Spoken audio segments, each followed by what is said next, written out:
Hello, my name is David Danzig.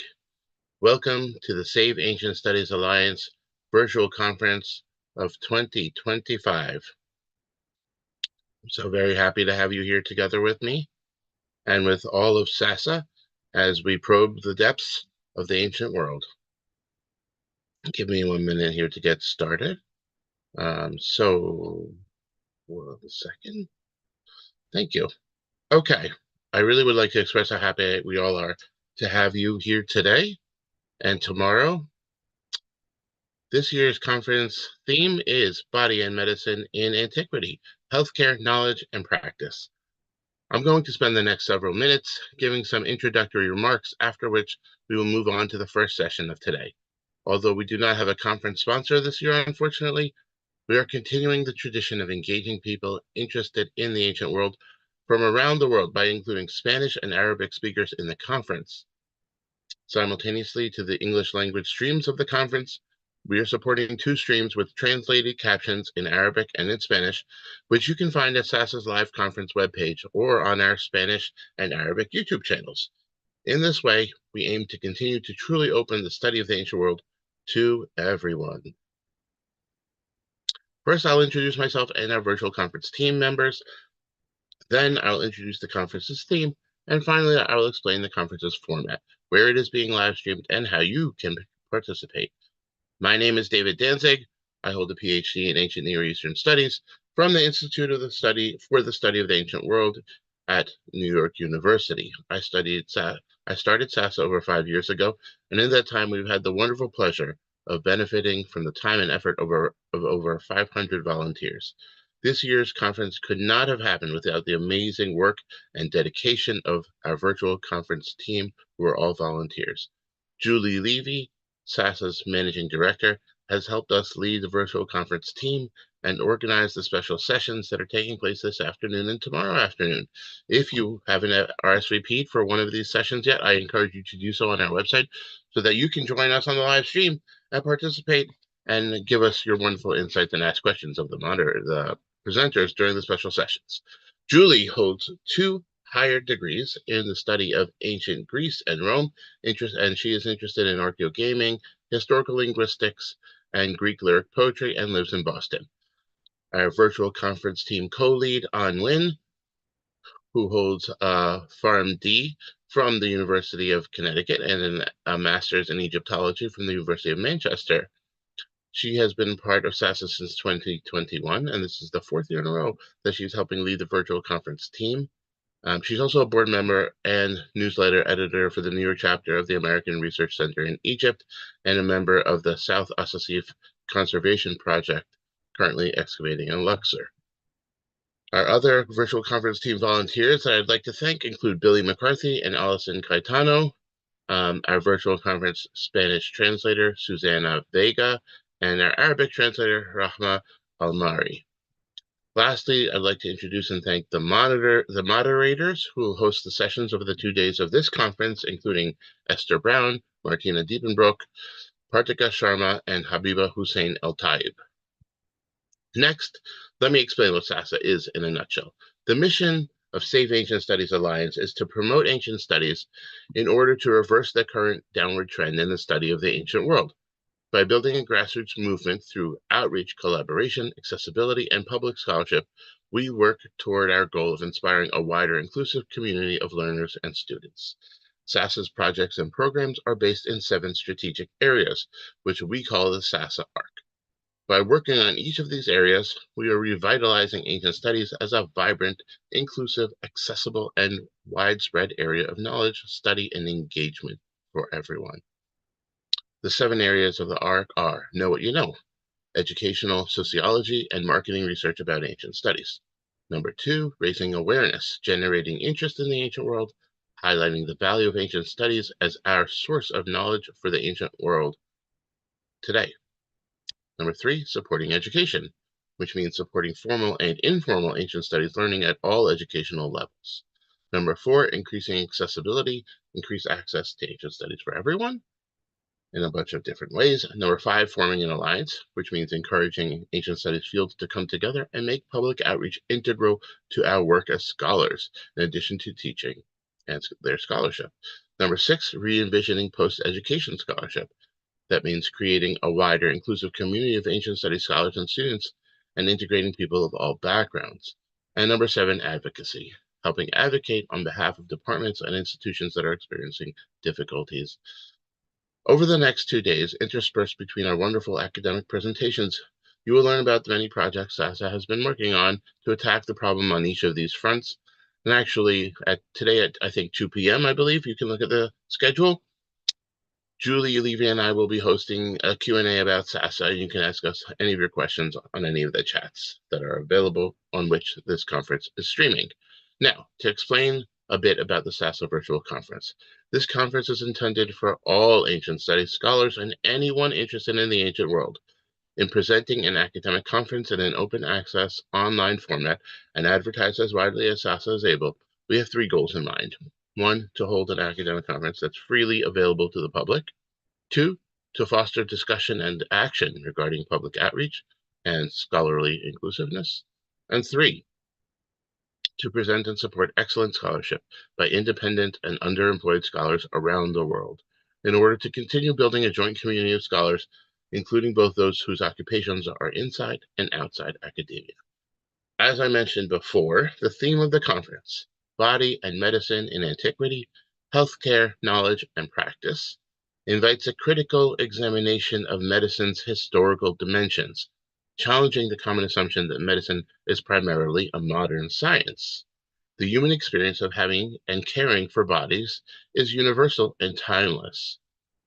Throughout antiquity, medical practices, physical regimes, and healthcare traditions have played a central role in cultures across the world.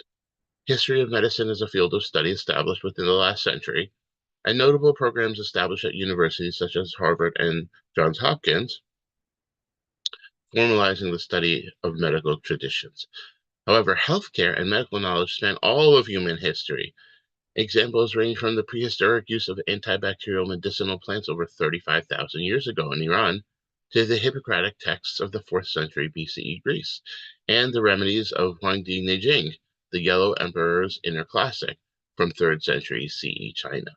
The materials available, cultural beliefs about the body, and societal interpretations of healthcare have varied widely across time and geographic space.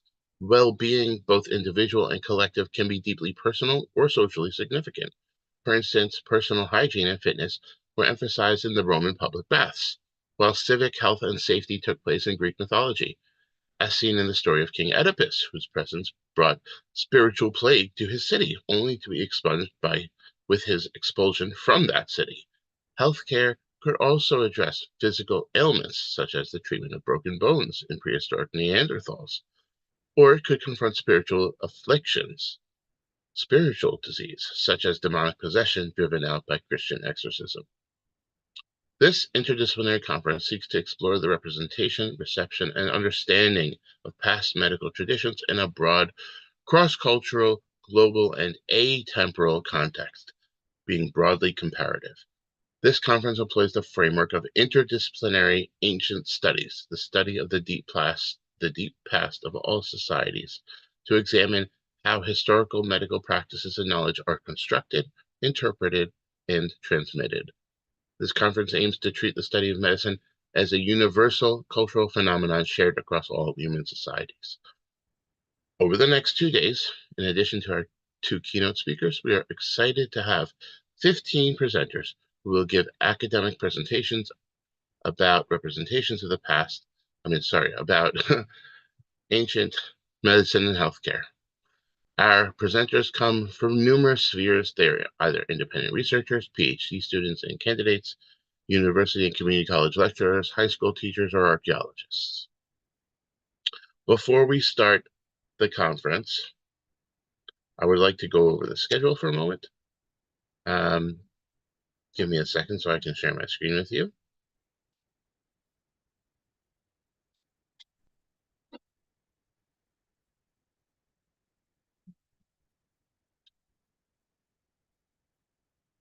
Okay.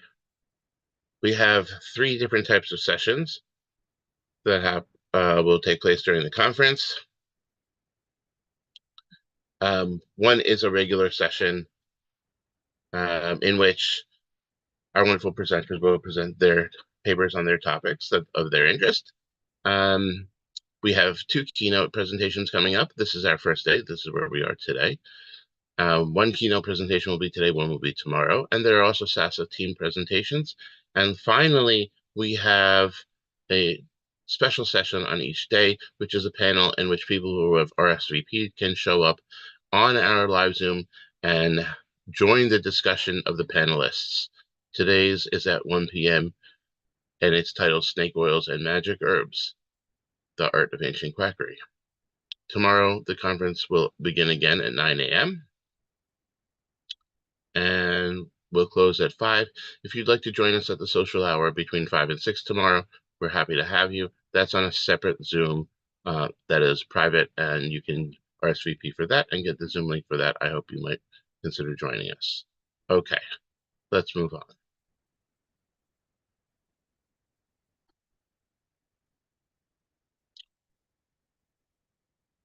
Now let me just explain the conference format a little bit. This is an unusual conference in that we are live streaming simultaneously on multiple platforms.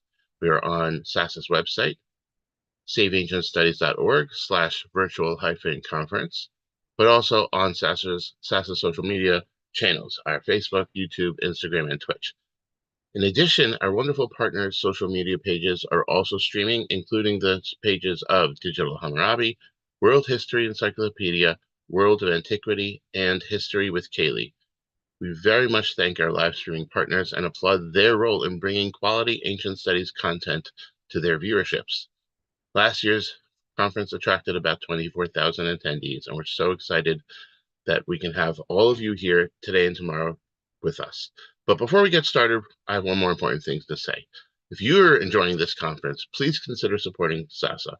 Most of our programming, including this event, is powered by passionate, unpaid volunteers. Even a small recurring donation, as little as $3 a month, can make a big difference in helping us continue our mission. Please go to saveancientstudies.org/donate to potentially give to SASA and look at other options that you can support SASA, such as purchasing books featured on our bookshop page or browsing merch on the Bazaar. So welcome to the conference. We're happy to have you here today and tomorrow.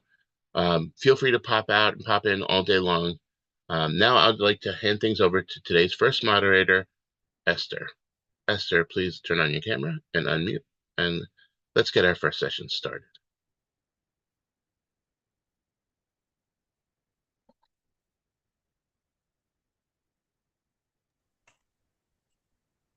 Hi, everyone. Thank you so much.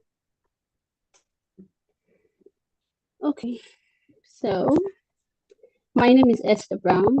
Hi, Esther. I can't hear you. Here. Oh, okay. Hold on. There we go. Hear me now? Yeah, it's wonderful.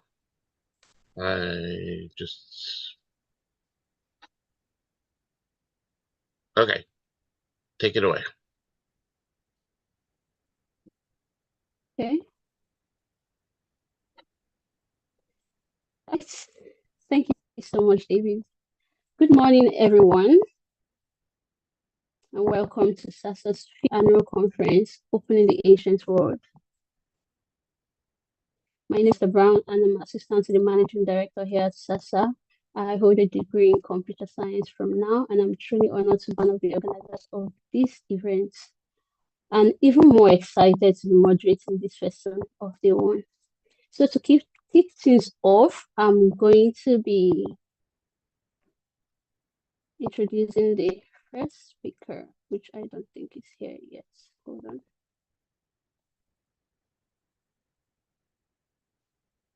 Okay. Good. All right. So to kick things off, we're going to be introducing our first speaker today. Hello. Vasiliki is a member of the scientific teaching staff in medical humanities at the Museum of Medical Science of Medicine, University of Crete. She holds a degree in Greek literature from the University of Athens, and as well as an MA and an a PhD in classics from King's College London. Her teaching experience spans the University of Crete, the Hellenic Open University, and the University of London, where she has taught Greek tragedy, ancient comedy, and medical humanities. Her research explores the intersection of literature, medicine, and storytelling. She's an author of Space in Greek Tragedy and has published widely on narrative, medicine, and ancient drama.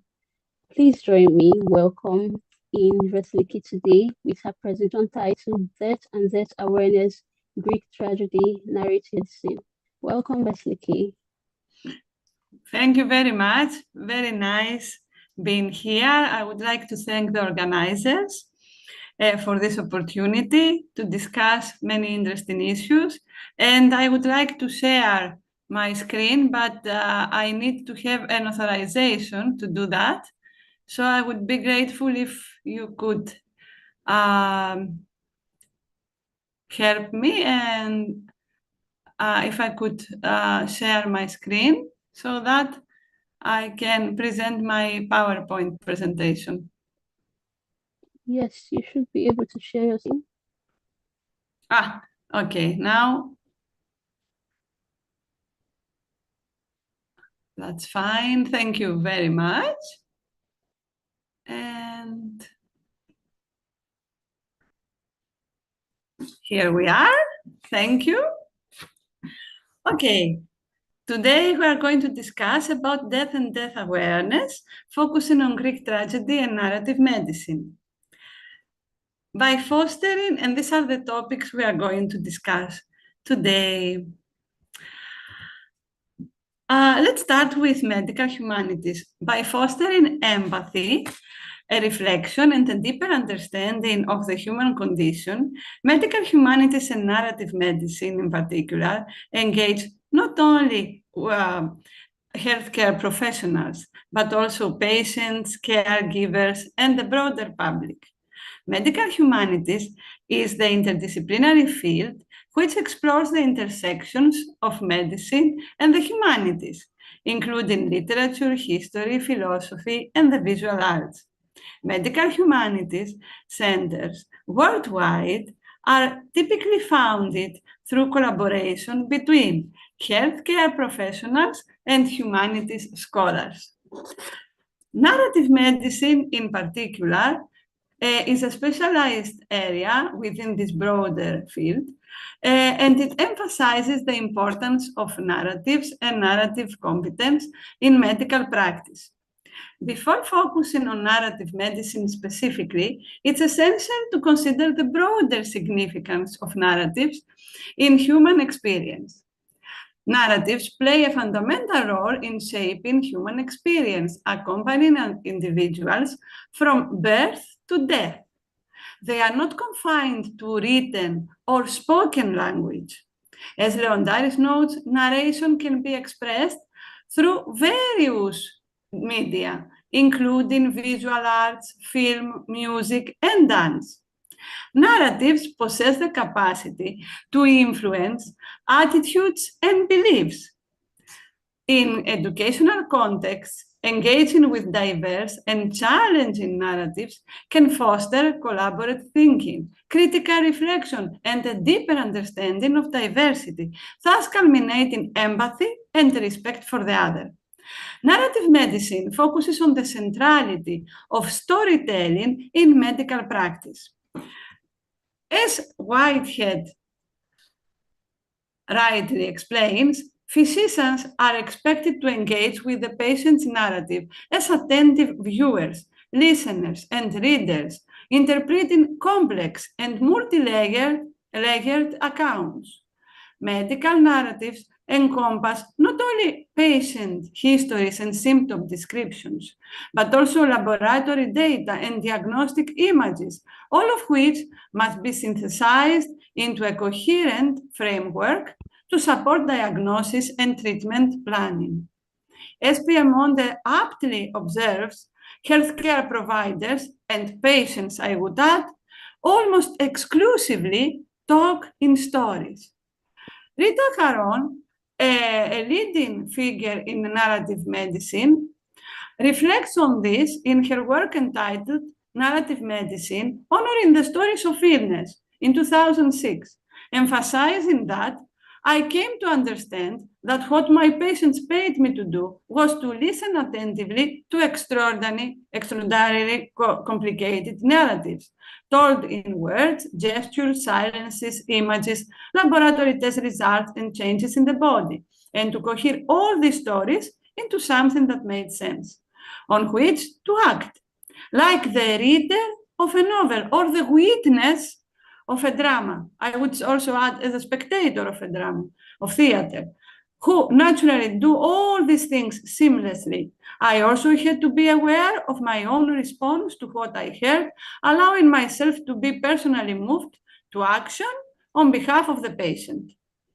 Narrative medicine uses literary texts, including pathographies, and the practice of close reading to foster empathy and enhance the relationship between the physician and the patient. Research supports a link between reading literature and the development of empathy. Although the field centered on the narrative analysis of patient accounts, works from English and American literature, and illness memoirs, recent scholarship, such as the article I add here, and I have a bibliography at the end of the PowerPoint as well, advocates for an expansive approach to narrative medicine that incorporates a broader spectrum of narrative media, including graphic novels, film, music, and visual arts. Theater, as a multidisciplinary medium, integrates several of such narrative forms. My research contributes to this evolving framework by exploring the ways in which the ancient Greek tragedies may fruitfully enrich the corpus of text employed in the disciplines of medical humanities and narrative medicine.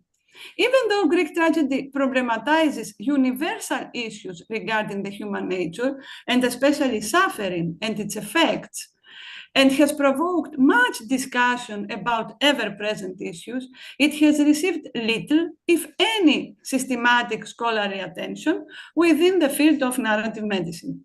In the following discussion, Greek tragedy will be examined through the perspective of narrative medicine, with particular emphasis on the themes of death and mortality awareness. Greek tragedy has been successfully used in projects about end-of-life issues, such as the end-of-life program at Harvard Medical School and traumatized societies after wars and personal losses. The dramatic readings of scenes from Greek tragedy during the COVID-19 pandemic, organized by the Theater of War for frontline medical providers about themes which the plays arise, such as end-of-life care, can be, according to Ruston, an important tool to work through difficult experiences. Therefore, death emerges as a central theme of problematization in Greek tragedy, rendering these plays particularly relevant to the concerns of narrative medicine. Nevertheless, they have remained largely underexplored within the fields of medical humanities and narrative medicine, despite the growing inclusion of death-related topics in these disciplines. The aim of this paper is to engage with this overlooked area. First, a brief discussion of the role of the acknowledgement of human mortality and the understanding of the shared human finitude in the blurring of the boundaries between the healthy self and the suffering or dying other is offered. Then death and death awareness are examined through selected excerpts from ancient texts to exemplify the wide range of possibilities which the tragic plays may offer towards this direction. Unlike other living beings, humans possess an awareness of their own mortality, which gives rise to a rather paradoxical relationship with death. While the inevitability of death is intellectually acknowledged, there is often an inclination to distance oneself from this reality, or even deny it, as though death were an event that affects others, but not oneself. This awareness of human finitude, commonly referred to as death awareness, frequently prompts a profound reassessment of life, particularly in the face of impending death, leading to a deeper appreciation of life's most essential values. This topic has been widely explored in philosophy, particularly in existential philosophy. In the AI era, contemporary discussions and ethical dilemmas surrounding death have become increasingly prominent, particularly in relation to developments in biological enhancement, life extension technologies, and the pursuit of immortality. Death is viewed as a technical problem to solve, with ideas like, for example, digitally preserving consciousness. Yet fundamental questions remain about whether, for example, digital copies can truly be conscious or experience reality. Ultimately, mortality is a core part of the human experience, and escaping death could diminish what it means to be human. Embracing death awareness, reflection, and empathy are essential to our nature. Yet death remains a taboo topic in medical practice. As Catherine Treadway remarks in The Perspective, the quote, we don't talk, she refers to the doctors, the physicians, we don't talk easily about how hard it is to lose a patient, to confront death. After the death of a patient, she refers to the discussion of the medical management and complications in detail, but there was nothing regarding the feelings these events evoked, often reducing them in the formal case presentation, the single word, unfortunate. According to several studies, the exposure to physical variability increases the fear of mortality. Shapiro has demonstrated that health professionals, often unconsciously, attempt to maintain a protective distance from the fear of death by perceiving themselves as fundamentally different and separate from the patient. The reflection on death and the acceptance of an individual's own mortality do not automatically reduce death anxiety. Nevertheless, it has been suggested that death awareness may generate positive outcomes for staff frequently exposed to death, as it can lead to self-reflection and the realization of the shared human fate. Literature can offer a safe way to articulate thoughts and feelings, which cannot be easily expressed and realized, especially those related. Vaso? Yes? Hello. Hi, sorry to bother you or interrupt. We're just seeing you on the initial slide of your presentation. I assume you were meaning to show us further slides. One moment, why? Of course, yes. I'm sorry I didn't say anything earlier. Sorry. Now, I have the screen, I have the share. Maybe stop the share and start it again, because we're just seeing it frozen. Okay. I'm sorry about that. Thank you very much for letting me all know. All right. Screens. We are here. Share. All right. Okay, so now we see the first slide. All right. You turn on the slideshow. Also, you can turn on the slideshow. Yeah. There we go. Now? I don't read Greek, but I know what you're doing. Is it okay now? No, we're still seeing the same thing, just the first slide. In the PowerPoint. One moment. Let me see if we can do it like this. Now? Perfect. Now it's this? Yes. Literature and death awareness. Wonderful. Thank you. Sorry, we missed the previous ones, but never mind. Okay, thank you. Bye. Sorry about that. So basically, we had the PowerPoint, but all right. So from now on, anyway, the most important part is the text that we are going to discuss now. So this is not a great issue. Okay, now we are moving to the Antiquity. All right. Literature can actually offer the safe way to articulate thoughts and feelings, which cannot be easily expressed and realized, especially those related to the contemplation of mortality. Ancient Greek literary works in particular consistently reflect a deep engagement with death. Within this framework, we now turn to an examination of selected ancient texts. So we start with Homer's Odyssey. In Homer's Odyssey, for example, the famous Nekia includes the scene where Odysseus meets Achilles in Hades. Achilles stresses the vanity of a good or glorious death.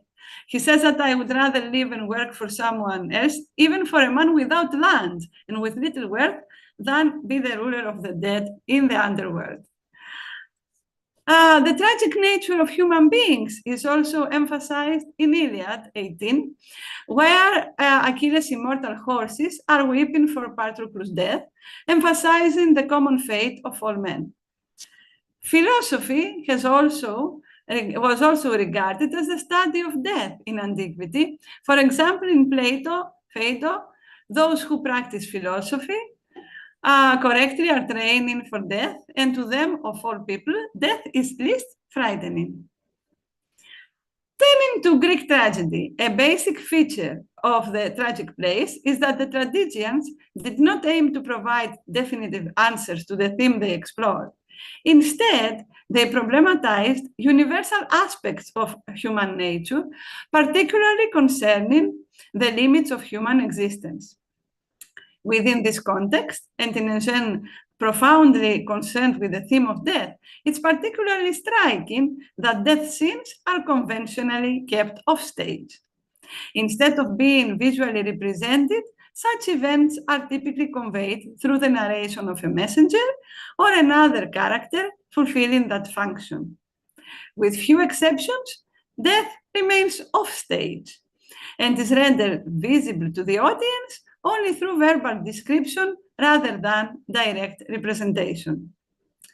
One of the tragedies which has received attention in both the end-of-life program at Harvard Medical School and the theater of war for frontline medical providers, readings of plays mentioned above, was Sophocles' Tragedy. Okay. Hercules' suffering is vividly and visually represented. The hero even pleads his son to assist him commit suicide, which is presented as Hercules' only means of escape from all this agonizing misery. The acceptance of mortality in this play comes as the result of inevitable suffering, as we see in the final scene with Hercules in Trachenia. This is the lines we're going to focus. After having gained the confirmation of Helios that he will offer his father relief from his terrible pains, there is a significant change in Hercules, who is now ready to end his life with joy, dignity, and courage to face death. Especially this aligns 1259 to 63. We need to stress here that Hercules' death is unchosen, though. Come now, before you stir up this pain again.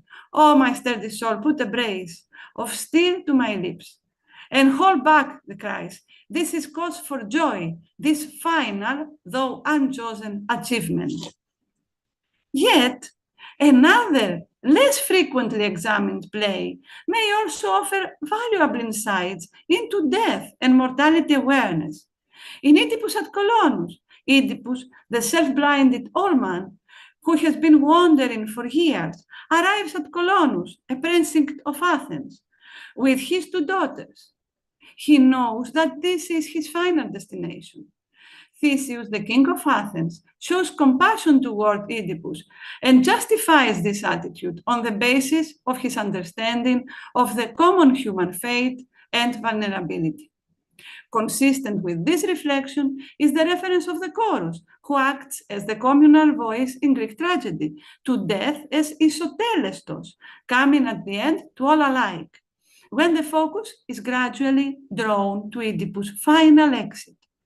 The way of Oedipus' death remains unknown to the audience, and only indirectly, among others through the words of Oedipus himself, are the spectators prepared for what will follow. This is especially shown in lines 1520 to 38. Later on, the messenger, the conventional character of tragedy who presents what happens off stage, narrates what happened when they reached the place of Oedipus' death. He presents a series of plausible assumptions regarding the possible circumstances of Oedipus' mysterious death, none of which, notably, occurred in this instance. No fiery thunderbolt ended him, nor any whirlwind swirling of the sea. Either some herald came down from the gods, or the basis of the earth, the world below, in favor of him, opened painlessly. The messenger concludes by emphasizing how miraculous and exceptional this death was. What sort of death he met, that man? There is no human but for Theseus who can say. He was sent on without distress, not by disease, no cries of pain, but in a way, for any human, wonderful.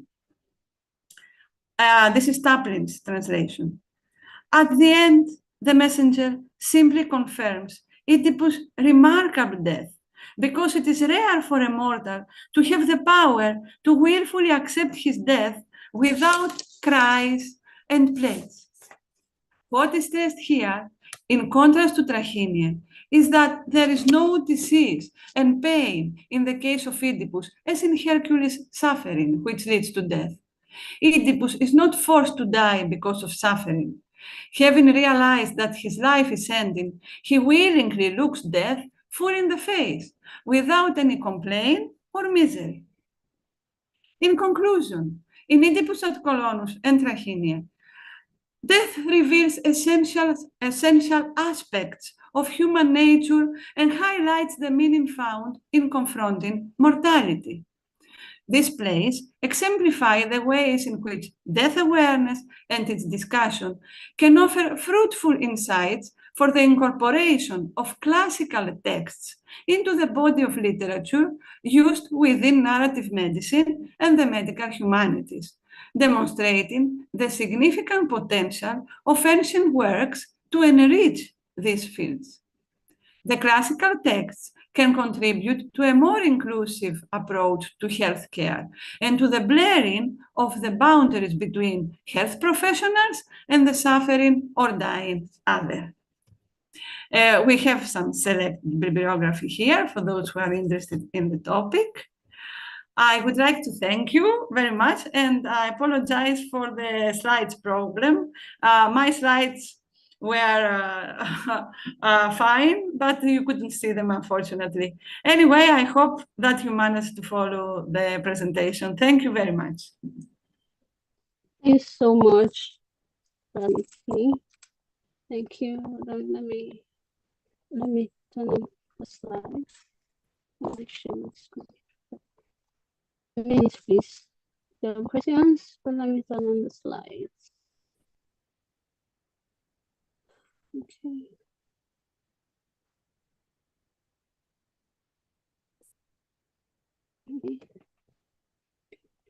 Okay, so that was an amazing session, Q. Okay, so I have a question. Yes, please. You said something about that is one of the main things in Greek tragedies, and that the plays ask questions more than they answer them. So what do you think the ancient audience, do you think they were so drawn to these kind of stories? stories of suffering and pain and death. Yes, what is fascinating about Greek tragedy is that the tragedians present the problems, the themes, of course, mythology, the mythical place or the mythical background on which they draw includes many of these stories. But the distinctive handling in Greek tragedy is that there is a problematization. You will not find an easy solution. For example, in plays like Philoctetes, which is an excellent example of suffering, and also of an ethical dilemma of the young hero, Neoptolemus.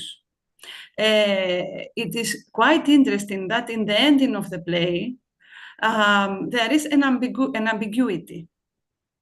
And the ambiguity is that we might consider Neoptolemus the example of an ethical choice. He decides to help the disabled, the suffering character who is Philoctetes. But in the mythical background, and this is shown at the end of the play, there is a kind of precaution of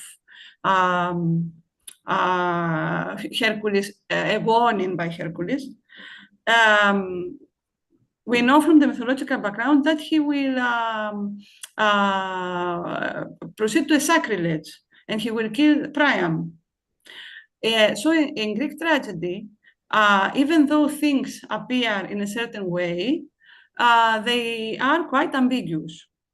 And the same applies to Hercules as well in Tragedy, who is suffering like a woman, as Sophocles says. But at the end, he realizes the importance of accepting death. And this is one of the features which has made this tragedy very popular in recent discussions of death and death awareness. I selected Oedipus at Kolonos because the play has not been analyzed enough in terms of death awareness and death. And there is also an ambiguity in this play as well. In general, in Greek tragedy, one of the reasons for this difficulty, let's say, or the avoidance of giving straight answers is because the purpose was to think, to ask the spectators to participate, and to make judgments on themselves. The purpose was to suffer with the characters and to reach catharsis in the way that the spectators, each spectator, could understand or feel according to their own experiences. I hope this answers your question. Yes, it does. Thank you so much. I gave 3 examples. I'm sorry, but I hope it was clear. Yeah, Thank you very I have much. a question in the chat. Said, since Greek pottery seems to show such death scenes, are there any thoughts why the treatment of death is different between the tragedies and other media? Can you repeat the second part, please? Okay. Yes. Are there any thoughts why the treatment of death is different between the tragedy and other media? In the representation of Greek tragedy, the fact that the death scenes are not visible. I suppose this is the question, why death scenes are not visible. This is a convention in Greek tragedy, and most likely one of the reasons for this was that death was regarded as a kind of pollution, as a kind of miasma, as we say. So in general, death scenes are not common, I mean, as a visual representation in Greek tragedy. Now, we should always have in mind that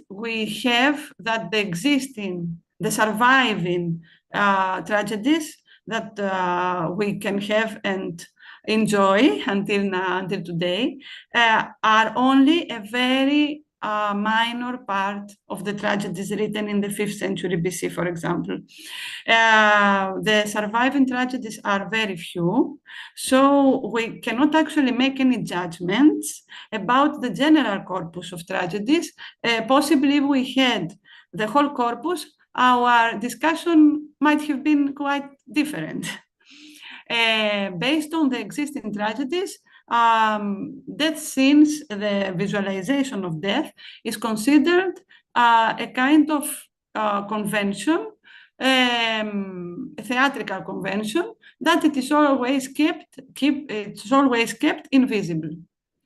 But possibly a papyrus is read, and it might change this interpretation of conventions in Greek tragedy.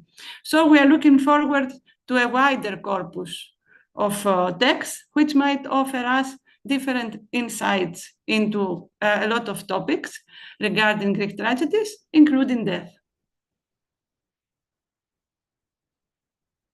Thank you very much for the question. So much. Thank you so much for today, for joining us this morning, and for sharing your work on Greek tragedy and narrative medicine. Is truly thought-provoking. Thank you very much. Thank you so much. Have a great day. Thank you very much, my dear. Thank you. Thank you. Yeah. Success in all the conference. Yes, thanks. All right. Okay, so we're going to move on to this. Before that, I'm going to have to share my amenities. That's tragedy. Okay. Okay, so moving on to the next.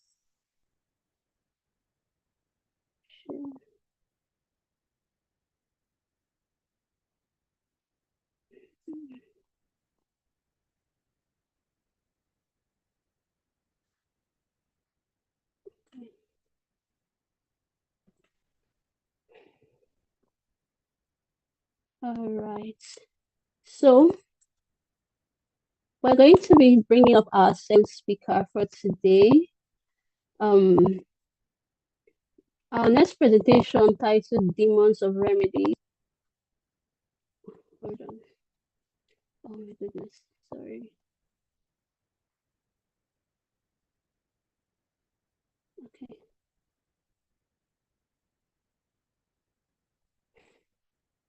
I think I should be running the slideshow.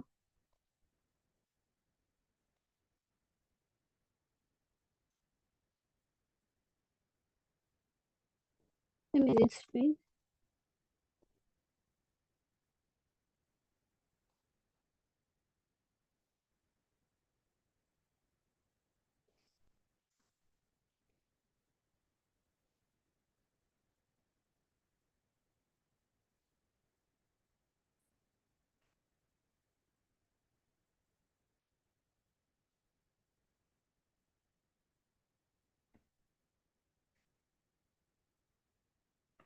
Okay.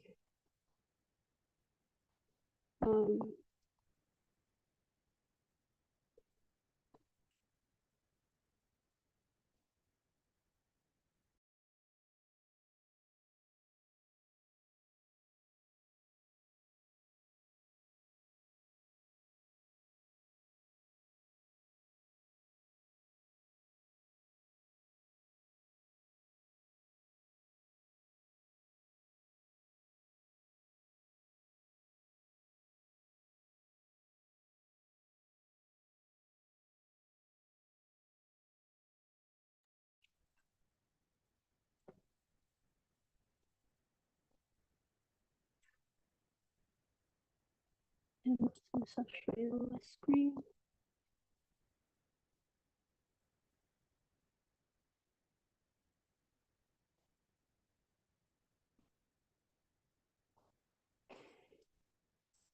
Okay, so our next presentation titled Themes of Remedies, Religious and Supernatural Mediations for Illness in Japanese Talismanic Art by Rumi Nandi. Dr. Nandi is an assistant professor in the Department of English and Cultural Studies, Price University.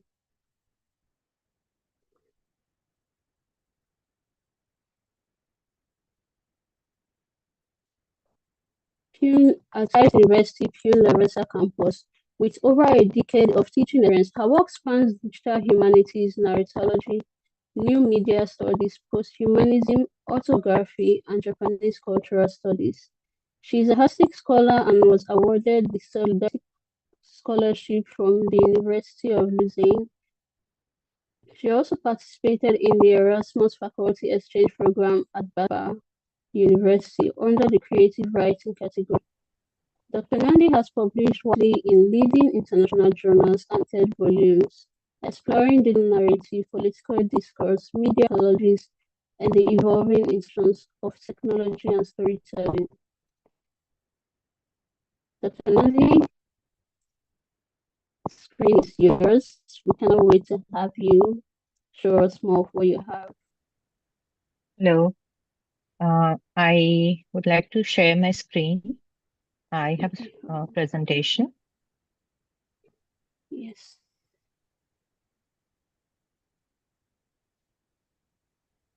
Okay, I need to stop sharing. All right. Go ahead. You're welcome, Dr. Nandi.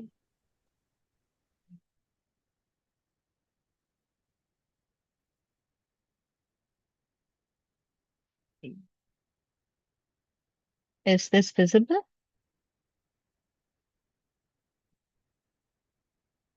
Yes, it is.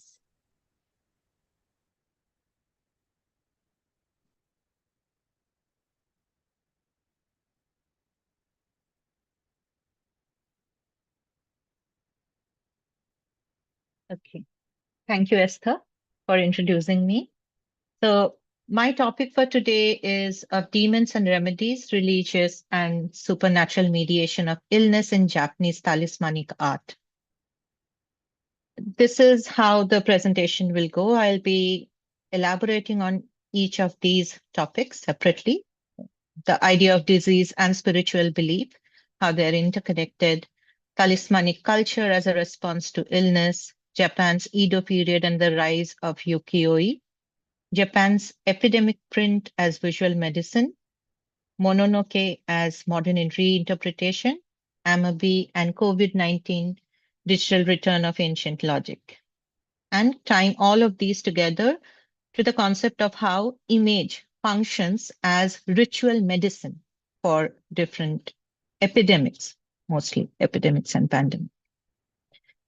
So when we think about disease as a form of punishment is something that is considered across different cultures. And in order to fight or prevent diseases, there are different forms of talismans, again, available across different cultures. So this is a shot of various kinds of talismanic art across different cultures. And so this is a very prevalent belief, whichever religious belief system we follow. This idea of a talisman, a printed paper talisman most often, can prevent diseases or cure diseases is something which is inherently understood by the human society at large. I will be focusing mainly on Japanese talismanic art, which is based around the idea of woodblock prints, which were very common during the Edo period, spanning from 1603 to 1868. And these prints were specifically used for epidemics like cholera, measles, and smallpox. So this is what my paper centers around. Now, first, to give an idea of the Edo period is considered to be one of the most stable period in the history of Japan, and it was run by the Tokugawa shogunate. During this period, there was an enforcement of isolation. So Japan was mainly isolated from the rest of the world except Korea and China. And most of these prevalent belief systems centered around Japan's understanding of religion. And most of these religious practices were overlaps between Shintoism and Buddhism combined together. So when we talk about disease, it is not only something which is connected to the physical ailment, but it also talks about the condition of the society, how we experience diseases or how we interact with diseases is very much centered around how the society functions, what are the hierarchical structure of the society. So one of the defining features of Edo period is the concept of the floating world. During the Edo period, since it is considered to be one of the most politically stable period, there was a rise of the merchant class, and the merchant class had enough money in their hand. And in order to cater to their changing tastes, there were different entertainment districts that were created. The floating world refers to this entertainment district, mainly because of the transient nature of pleasure and entertainment. The idea of the woodblock print, or which in the Japanese term is called ukiyo-e, is centered around the entertainment district where kabuki and the geisha practices were prevalent.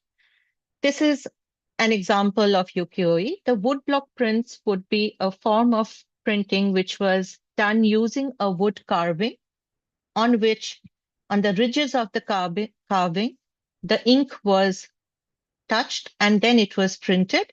And then these original prints would be sent to the printers for mass circulation. So because it became cheaper, ukiyo-e was easily available to the masses as well.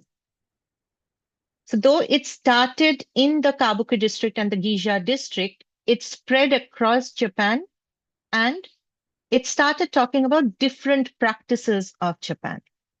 Now, during this period, Japan was ravished by three main epidemics, like I mentioned earlier, measles, smallpox, and cholera. Now, the idea, again, put forth in the Chronicles of Japan, which is called the Nihon Shoki, that there are deities which are connected to epidemic. Now, these deities, because the very idea of God is extremely convoluted in Japanese Shintoism practice mainly, because the spirits can either be evil or can be good. So the deities in this respect could also be responsible for the diseases as well be responsible for the prevention of the diseases. So based around this, the deities were called Ekijin. And here I have given examples of mainly three Ekijins. This is a small snapshot of different Ekijins that were prevalent in Japanese culture. The center one is called Hakutaku. This particular figure was very prevalent for fighting cholera, to prevent cholera. And this here at the left-hand corner is a combination of three different structures, the Daruma, which is this figure in the center, Shoki, or the demon queller, who was known for fighting the epidemic demons. Okay? And they have been combined together along with Minamoto, who was a prevalent, well-known hero in Japan. And this has been printed in red because the red color is again associated with preventing the entry of evil spirit. So these form of paper talismans would either be kept under the pillow or would be stuck onto the door, on the walls, to keep the evil spirits or the diseases away. Is everything visible? Like the slides are changing, right? We still have the Ekijin slide. Yeah, okay. Now, these epidemic prints can be categorized into three separate categories. The first one is called Hashikai.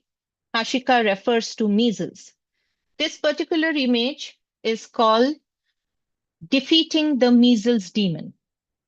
in this particular image, as you can see, measles has been transformed into an anthropomorphic creature where it has been personified. And how do we understand that it is measles? It's the red dots across the entire body. And in order to fight the demon, it is the common people who have come forward using different forms of household articles.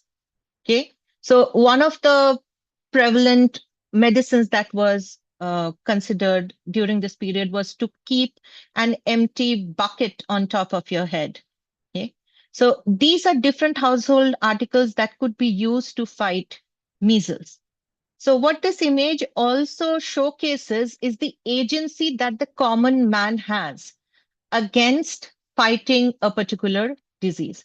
So in case of epidemic, because it is something that could not be explained, there were no cures as such, and it was raging and destroying populations. That's why the epidemics came to be considered as supernatural, because it could not be naturally explained. And hence this was considered to be the act of the supernatural. Hence, in order to fight it, you have to cater to supernatural agencies, along with the human agency that we can see in this particular image. This is again another talisman, paper talisman. So when I'm referring to the term talisman, I'm referring to paper talisman because this is only catering to the paintings or the woodblock prints that I mentioned earlier. So this particular image shows the central figure, who is called Utafuku. Utafuku is the goddess of good times. And again, the fact that she has been colored in red is to keep disease away. Along with that, what we can see, like I said, the bucket, inverted bucket over the head. You can also see fruits being personified here. So these are some of the things that will help in keeping measles away from, mostly this is with respect to children. Okay? Because if there is happiness and joy, since Otafuku is the goddess of good fortune, if there is happiness and joy among children, that also could help in countering the spread of measles. The next category of print is the Hoshoi. Hosho refers to smallpox. In this particular image, what we can see here, this is the smallpox demon. And the demon is being driven away by Minamoto, the superhero in the sense, not superhero, sorry, a general who was prominently featured across Japanese history. And he becomes a representative of the divine intervention, coming forward to drive away the smallpox demon. Again, as you can see, the prevalence of the color red. This is again a different kind of Hoshoi painting, where you can see a child with different toys, okay, which is again to keep away the demons as well as to help the children overcome this period of difficulty. And along with that, you have different enchantments written on. So the images are not only for aesthetic purpose, but it together consists of a ritual practice. Okay, so just the image in itself would not suffice. The enchantment also had to be recited, okay, and these had to be placed in proper places for it to work against the different epidemics. Korora or cholera. The term korora refers to the Japanese term for cholera. Here again, we can see the cholera demon, which is again a mix of different kinds of animals. We can see tiger, half fox, all of them combined into one. Vinegar was one of the materials used to fight against cholera. So here we can see the people, the citizens trying to fight against cholera, driving it away, okay, along with the different enchantments written on it. Now, what I'm trying to do in this paper is not only talking about the ancient understanding of the woodblock print, but how it has been reimagined in the contemporary period. So whenever I think of ancient studies, I always try to locate it within how it can be categorized within this contemporary space as well.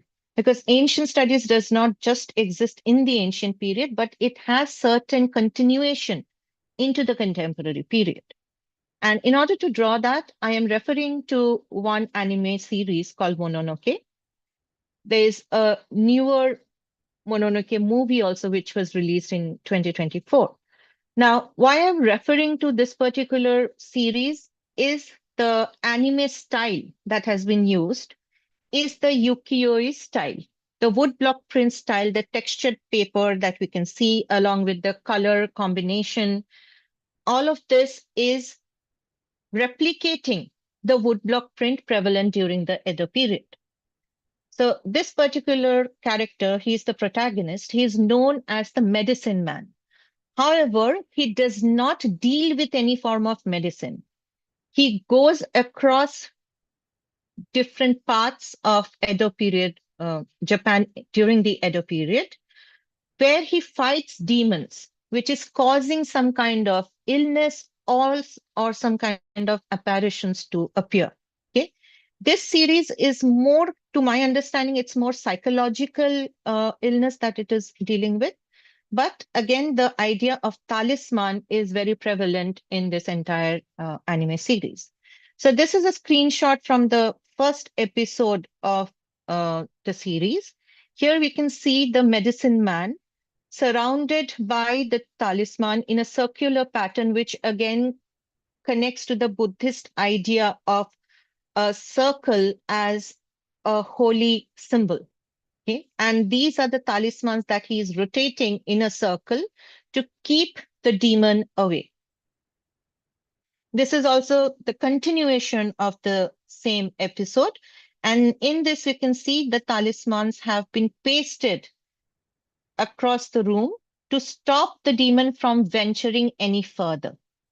Okay? So this is important because it is using the woodblock print style. Okay, so it is drawing from the very idea of woodblock prints being used as talismans during the Edo period. The anime is set in the Edo period, and it is also talking about talismans as medicine, because the medicine man only deals with the talismans. He does not give any medicines. Coming to a much more contemporary understanding of the idea of talisman, during the COVID period, Hammurabi became a Instagram and Twitter trend.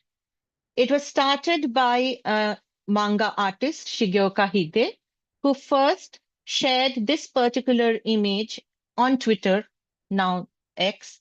Okay? He shared this. Hammurabi is also a yokai. Yokai is spirit. Like I said, the understanding of demons and gods in Japanese tradition is very fine-lined.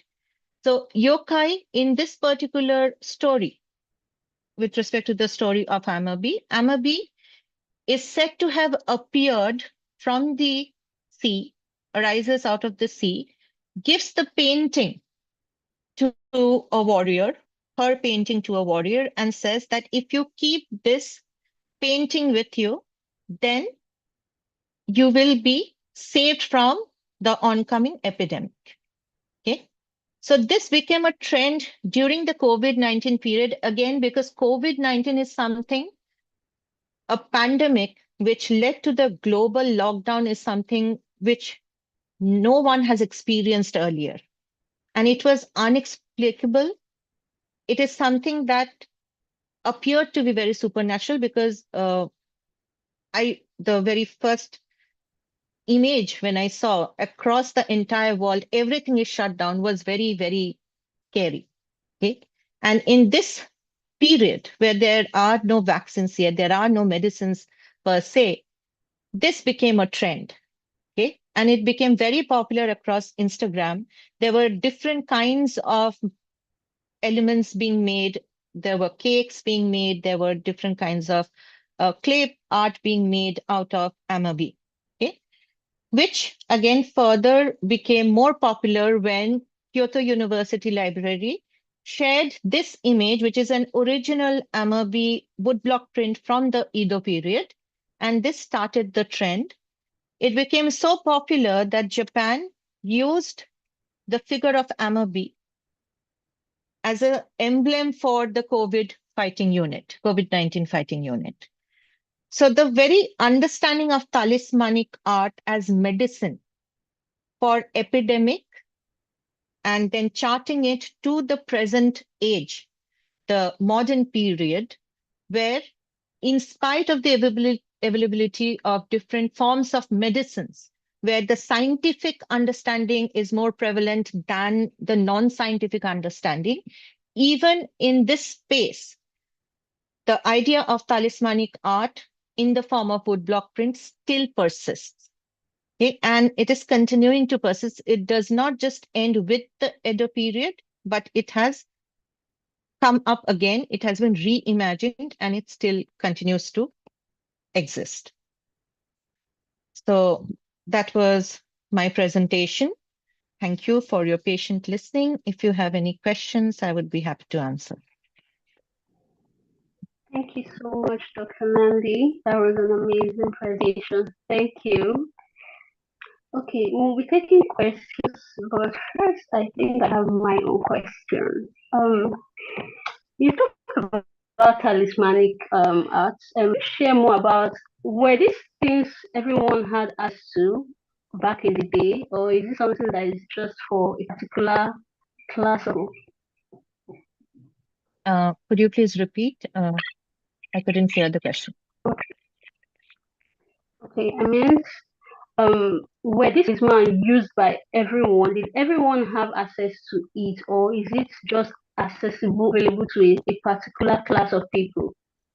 No, this was accessible to everyone because the prints were cheap.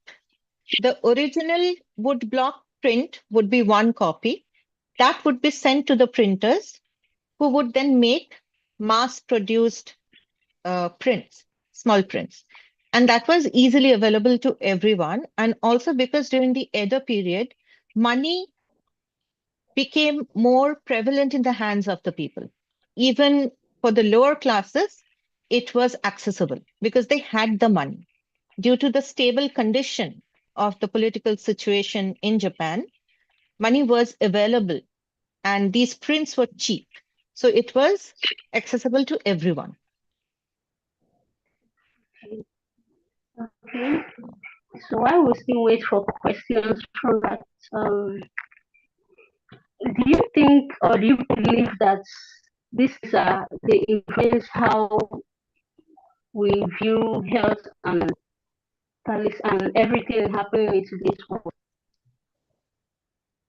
Like, do you think it influences anything that happens today, especially COVID-19? Do you think it inspires how people in Japan respond to health problems, like what happened during COVID? Yeah, I think when you have epidemics or pandemics of this nature, you can't explain it through scientific understanding. Yes, it took some time, even during the COVID period. So the initial idea was, why is this happening? Okay. And yes, there was talk of global warming and that the world is headed towards destruction because we have created so much of problem, because there's so much of corruption. All of these ideas come into existence. So it is no longer just viewed as a medical problem, but as a result of the way human beings have lived. Okay, and then that is where faith comes in. When we cannot explain something, is where we want to take the route of faith. Okay, and then we believe, okay, maybe keeping this image will help me to survive this, because I don't know whether I'm going to survive tomorrow or not. So yeah, it influences how we interact with the disease and what we understand about the disease.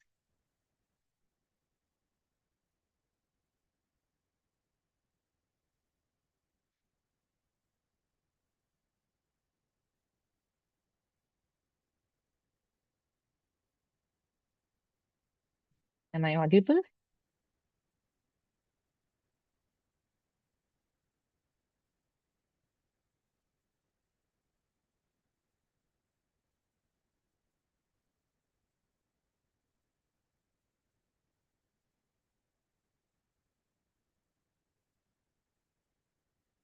Hello?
Hello?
Hello, everyone. Apologies for the slight issue here. Not sure what happened. I think we're trying to get Esther back online. Oh, okay. She's back in the Zoom. Dr. Nandi, were you in the middle of questions? I apologize. I had stepped away for a moment. Thank you so much, David.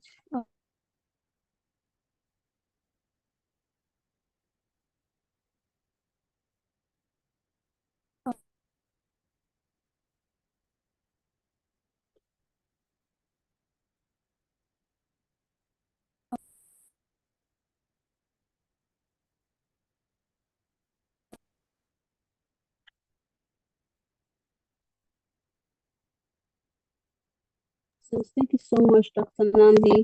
We truly appreciate your patience and thank you for being with us here today. Thank you. Okay. Thank you. Thank you. It was a wonderful It was talk. nice to be here. Thank you so much. Thank you. Oh my God.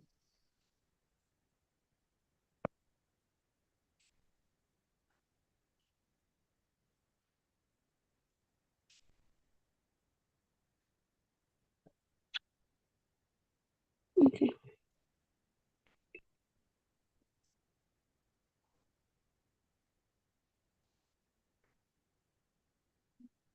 Let me share my slide first.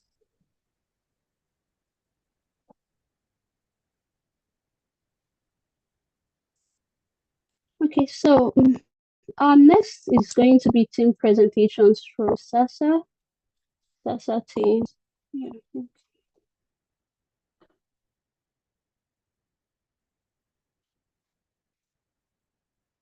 And the first thing that will be presenting here today is going to be fundraising team. Elani is here yet, but we'll be fundraising team will be presenting first. Melanie Crizo.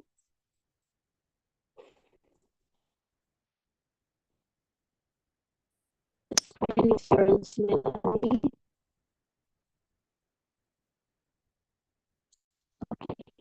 Okay, here.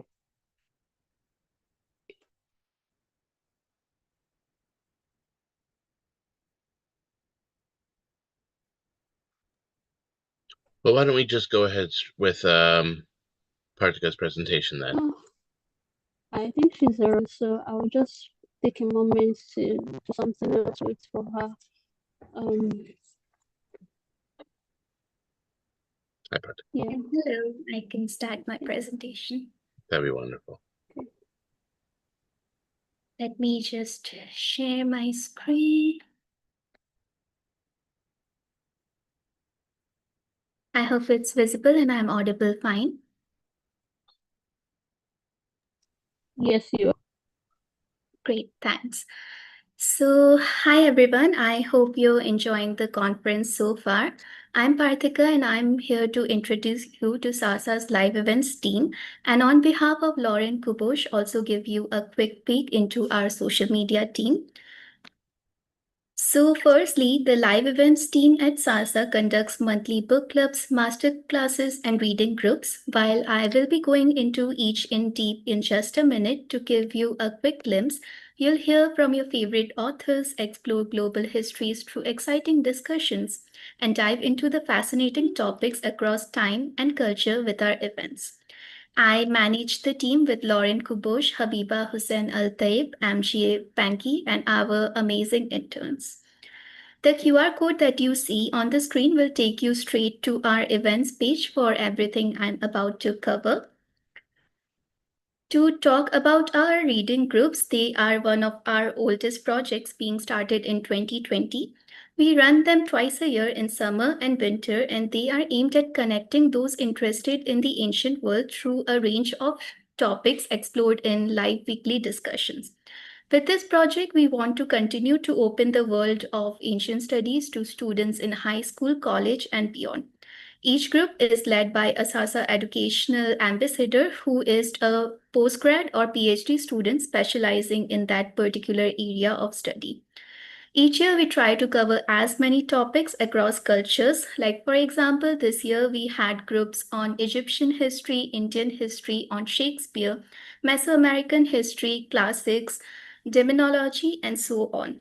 There is one on climate change scheduled on June 23. The images that you see are from the reading groups page on our website, which is under the projects tab. Again, the QR code would lead you to that page. Here we save the live syllabus from our previous groups and classes, so they have a list of readings on the topics, so it is a great resource for anyone writing papers on them and stuff. Our summer and winter reading groups are sponsored by Gladys Cribble-Delmas Foundation and the Society for Classical Studies.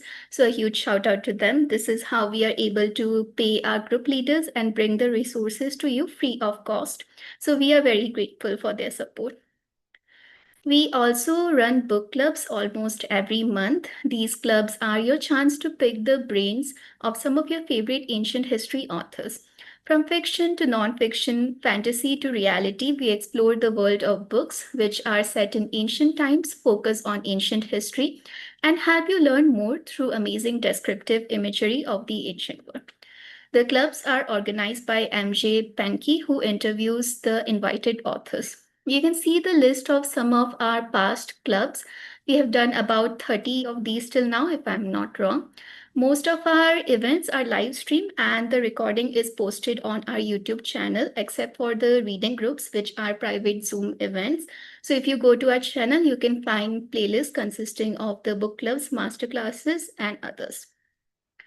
We also have a book club on the death and life of Iphigenia by J. Suzanne Wilson, scheduled on September 14.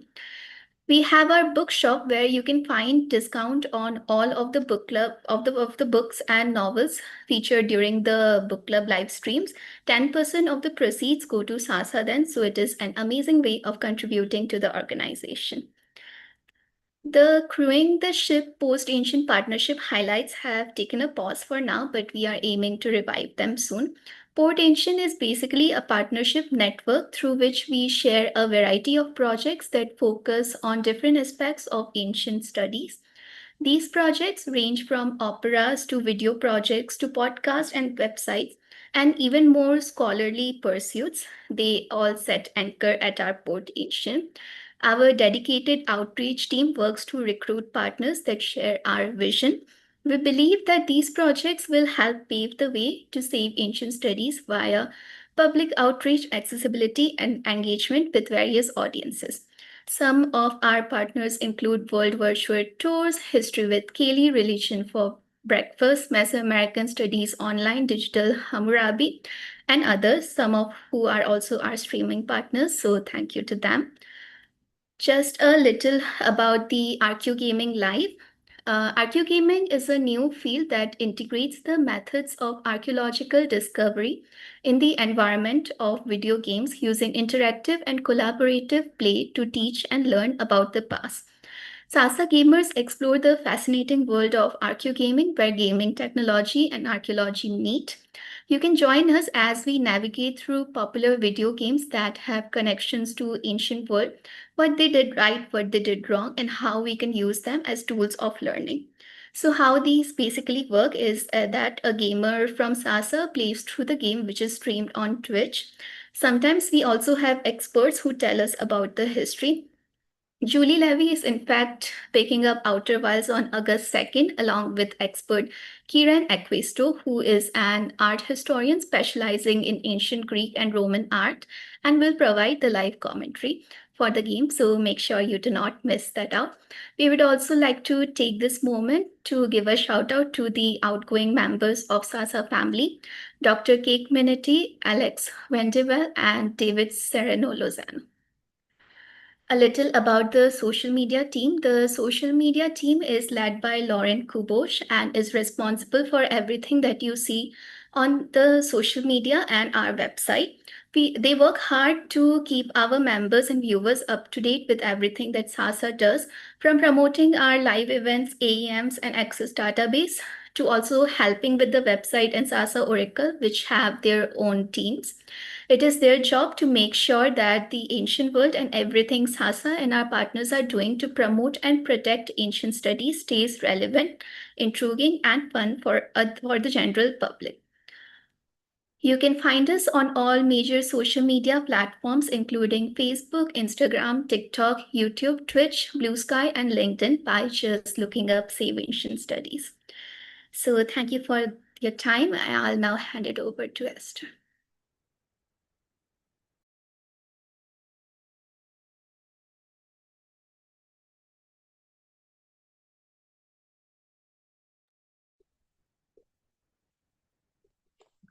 Thank you so much, Kartika. Thank you. Okay. Now the wonderful is it working, guys? Okay, so we're going to move on to Melanie, the fundraising team. I think she's here now. So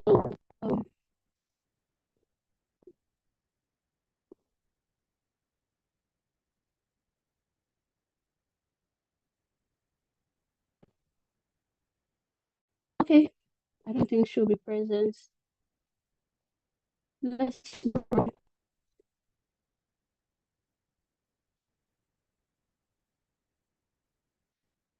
Alright, so our next presentation is titled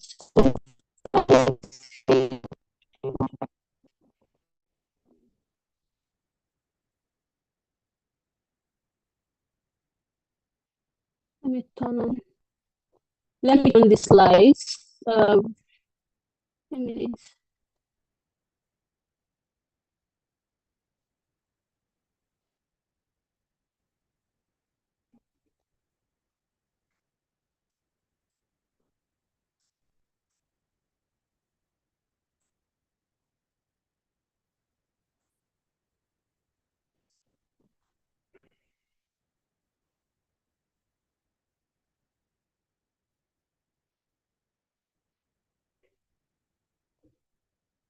Okay. All right.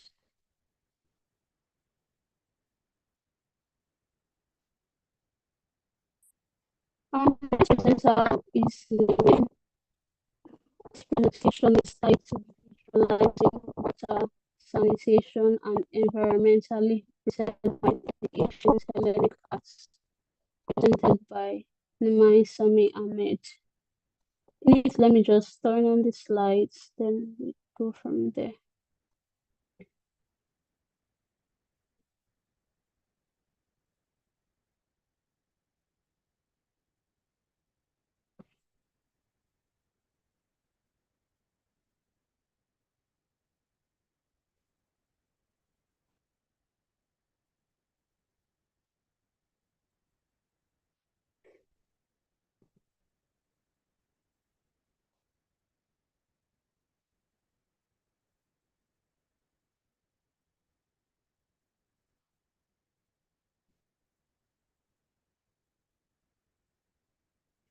Okay.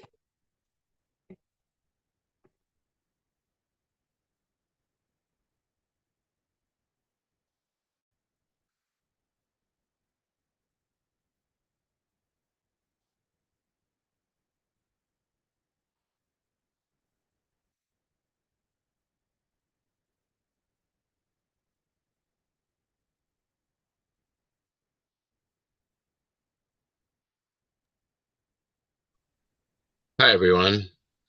Sorry, Esther. I think we've had a little hitch here that one of our presenters is not yet available. So I think I'm going to take over for a little bit and talk to you about some of SASA's wonderful programming. Share with you specifically. Esther, let me share screen now, okay? Okay, all right. Okay. I want to talk to you today about SASA's Archeo-gaming education program. Now, by Archeo-gaming, we mean the use of commercial video games that are entertainment-based video games that millions of people around the world play for their historical content. Now, many video games are set in historical settings, or they're set in fantasy settings that are based on things that come from real historical realities. So Archeo-gaming is a subject whereby scholars either criticize and investigate the representations in these video games or in board games or in other games of the historical content in these games. But at the same time, SASA has begun using this for educational purposes.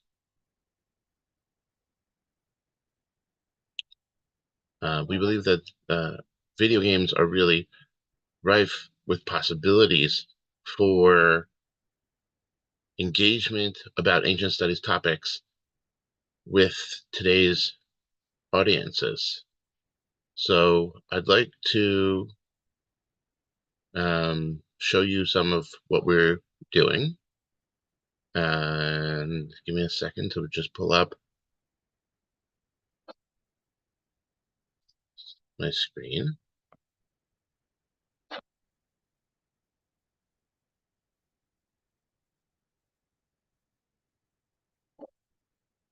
One second, please.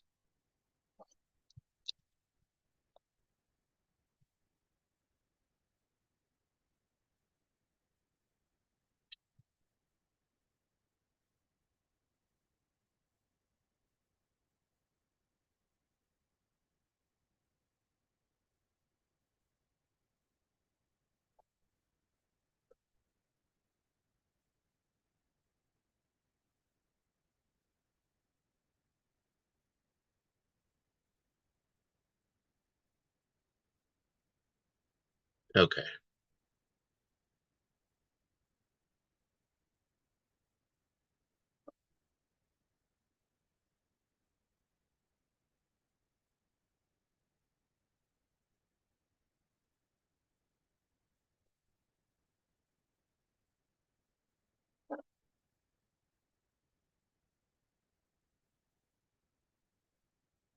Sorry for the short delay. There we go.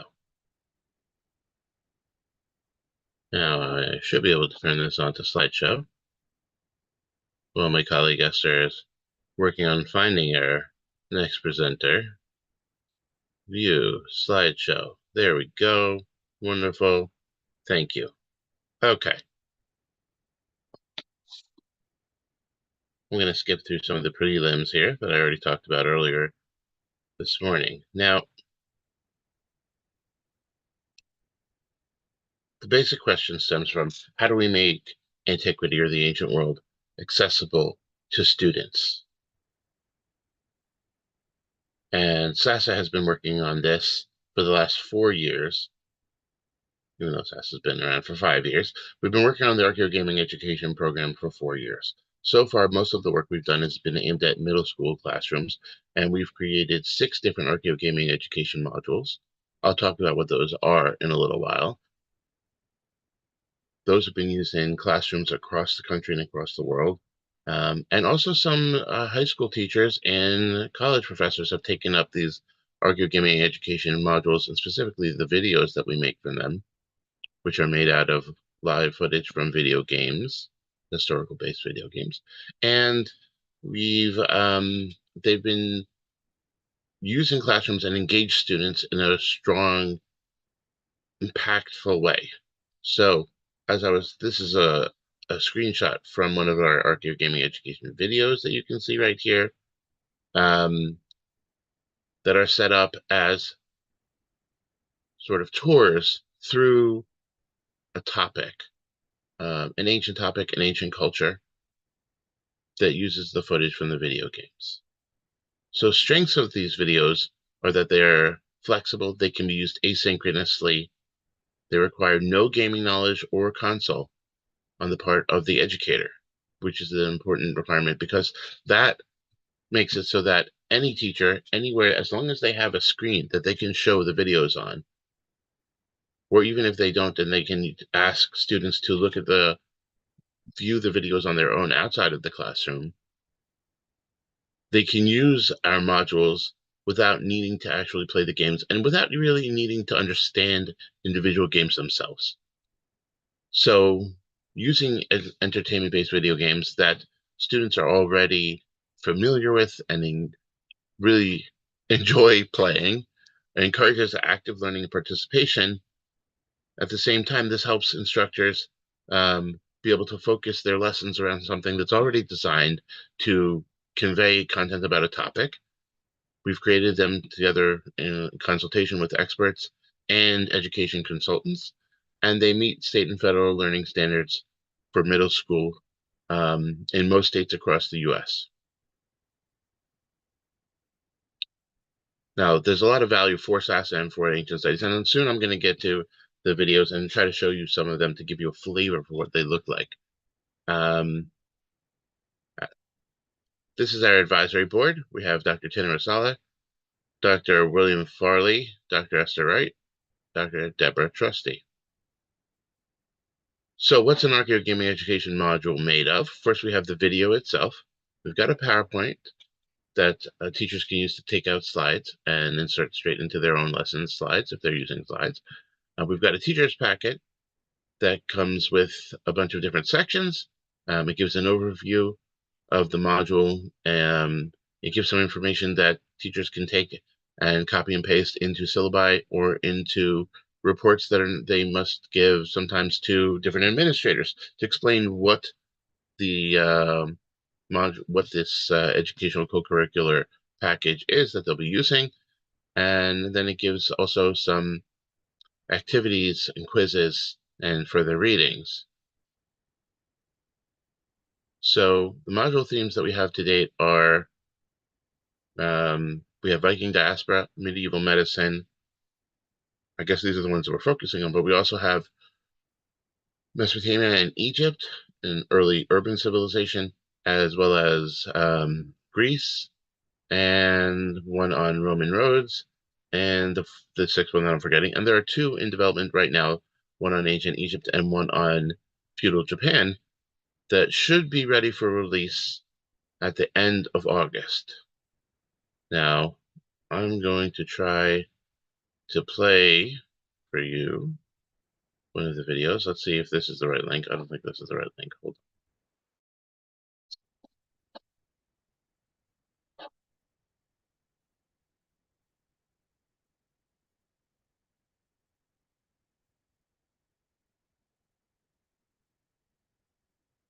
Let's see if we can watch the Viking diaspora Archeo-gaming education video for a few minutes, and you'll get a flavor for what we've been able to create, these wonderful video games, to help teach people about how the Vikings moved from Scandinavian areas around the North Sea, and then were able to really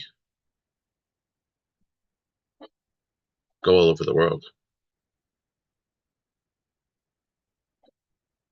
Give me a moment, please. I'm just loading. Actually, I have a good idea. I'm going to download this instead of streaming it. That'll take an extra second or two.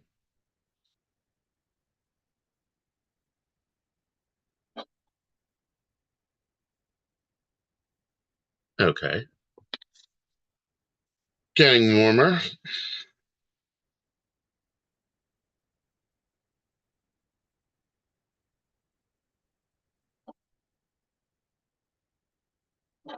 Now,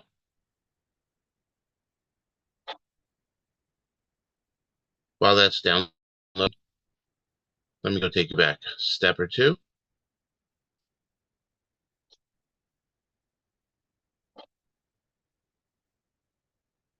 Okay. You see my wonderful tabs all over the place. Thank you. There we go. Now,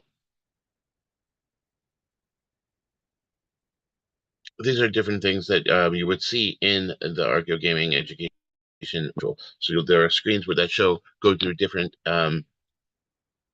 issues within the topic. So here within the Viking trade module, Viking diaspora module, we have raiding, trade, religion, and slavery. These are major topics that are of historical interest about the Vikings. And these are the types of questions that go on that are addressed through this video.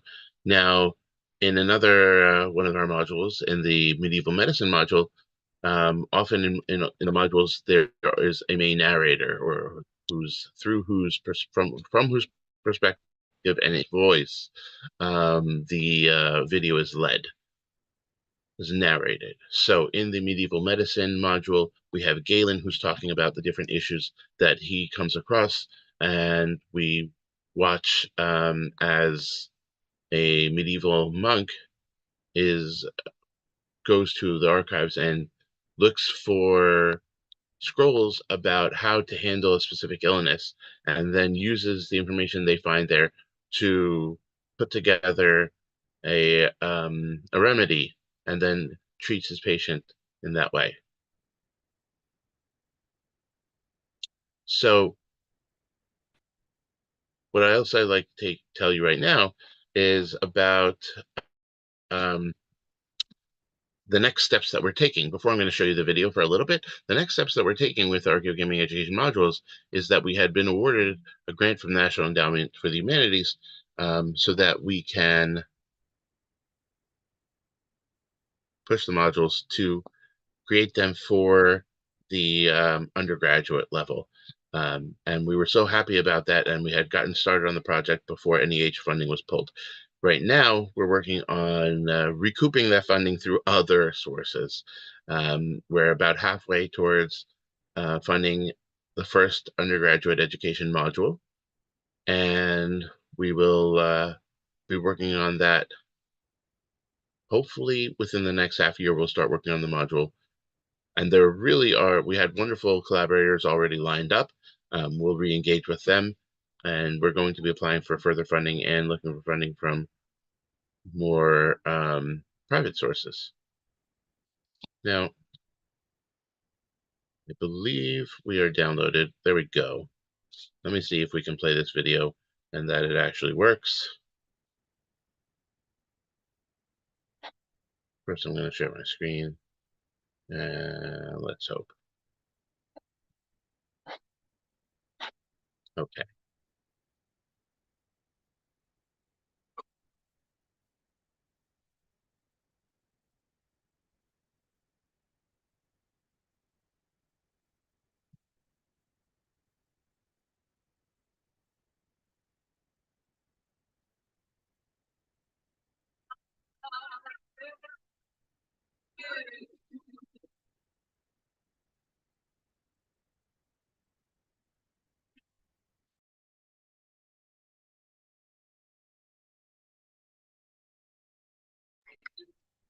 Could it be the vicious and dangerous raiders of the ocean? Is it a television show that depicts drama and losing galore? Is it a popular football team? Honestly, these stereotypes get so tiresome, and I should know.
Impacted them, impacted the people they met.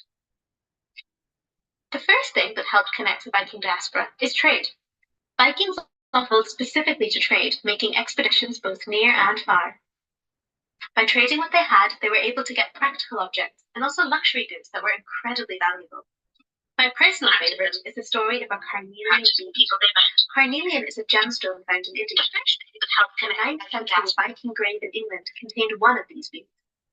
It had travelled all the way across the world to arrive in England and was no doubt valued by the Viking that had carried it. Another story that I adore is that of a Buddha statue found in Sweden. Buddhism originated from India, and this statue was made in Kashmir, northern India. While the Vikings probably didn't make it all the way as far as India, they were able to make it to trading posts. These two amazing artifacts show how global the Viking diaspora was. To transport such large quantities of trade goods required even larger ships. One of the largest cargo ships was called a nar and could hold as much as 24 tons. That's close to what modern semi-trucks today carry. These large cargo ships frequently went across oceans from Scandinavia to the northern shores of England. Once these ships landed in port, they would be offloaded and the goods put into market to be sold to people from around Europe. This trade port of Jorvik was said to be one of the busiest ports in medieval Europe. People came from far and wide to trade in unique goods. Irons, furs, amber, chopped up bits of silver, called hack silver, and even more were all traded along these routes. Interactions between buyer and seller wouldn't be as simple as swiping a credit card and being on your way. Currency and coins were uncommon, so this meant most traders and buyers still used the barter system. This system means that two people would agree on the terms of a trade without money. Essentially, they would swap things of similar weight or value. For example, the merchant could trade one gold necklace for 4 walrus tusks. It's very hard to hunt walrus. As a result, markets and harbours were very lively and bustling places where new things arrived daily with new people to meet. This wasn't the last stop for goods, though. Vikings were master shipbuilders and navigators. Many times goods would be taken from these large ports, put into smaller longships, and sailed up riverways to trade with smaller villages and settlements, like a FedEx truck delivering a package to your home. With so many Vikings trading with the native population, they exchanged goods, stories, and cultures. One of the ways we can see this is through our own language. For example, the English word skirt comes from the Old Norse word skirta, and skipper, meaning the captain of a ship, is related to the Old Norse skipper, which means ship. These cultural interactions between Norse and English left little artifacts hidden in our language. But it's important to remember that the Vikings were impacted by us as much as we were influenced by them. A big way we can see this is religion. We've all heard of Norse myths. Thor and his hammer, Odin and his one eye, and Loki and his tricks. This complicated system of stories, gods, and festivals made up what we call Norse religion. But this changed the more the Vikings came into contact with other people. Christianity was something practiced by people in Europe and was fairly new to the Vikings. Norse gods like Loki and Thor didn't disappear overnight, but the two religions did begin to mingle. There are stones in England that show both Christian and pagan symbols. Across the North Sea in Sweden, one of the first Christian churches was built in 830 in a port town called Birka, right at the very start of the Viking Age. The church was constructed with the help of a Christian saint, Alfred, whose statue still resides there today. This shows how beliefs are fluid and constantly change. The more we talk to each other, the more we all learn and grow and develop. Culture is a two-way street with all groups influencing each other. Another big impact was slavery. You might not automatically associate Vikings with slavery, but it was a massive part of their trade network. At this time, there was a big slave trade throughout Europe and Western Asia, with people being sold and transported. When the Vikings would trade or raid a settlement, they'd bring more than just things back with them. They would also bring people themselves. These slaves would live in Viking society, and they would bring their own cultures with them. Did you know that the second largest genetic group in modern Iceland is Irish? This is due to Irish enslaved people coming to Iceland and mixing with the Viking population there and passing on their genetic makeup. Sometimes the Vikings ended up staying in the places they raided and building settlements there. Go to modern-day Ireland or England, and you'll see evidence of Viking presence in the buildings, place names, and even language. Vikings are more than people with fancy hair, big hammers, and crazy helmets. They were innovators, builders, tradesmen, and rulers who explored the world. These journeys helped bring communities together and develop, and even created new settlements and identities. The same way today we live in a global, interconnected world, the Vikings helped bridge the worlds of medieval Europe and Asia and bring them closer to each other. So the next time you're studying history, remember, there's more to the past than first meets the eye. They don't call me the goddess of wisdom for nothing.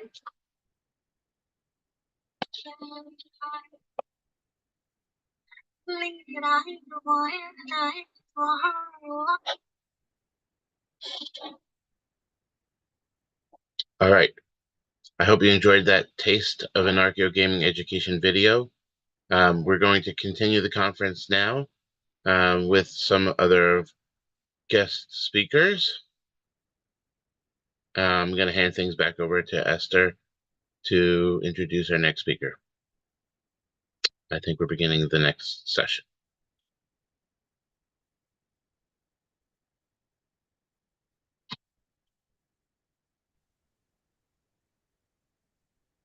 Thank you so much, David. Okay, so we're moving on to the next speaker now.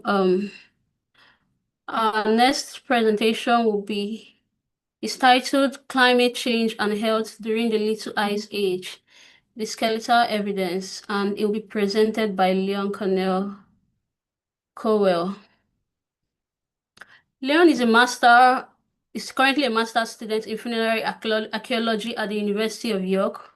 His research focuses on osteology, paleontology, and bioarchaeology.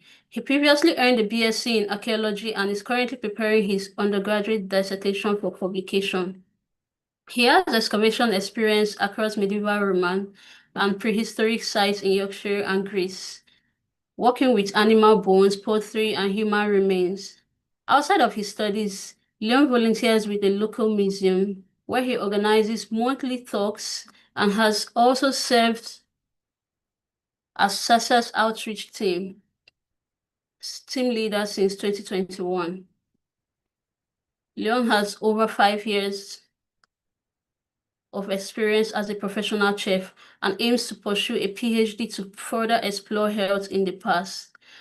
Without saying too much, Leon, join me to welcome him so he can begin his presentation. You're welcome, Leon. Hi, thanks, Esther. Let me just share my screen.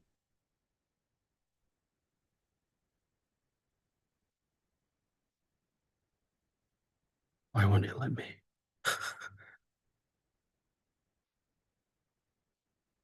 There we go.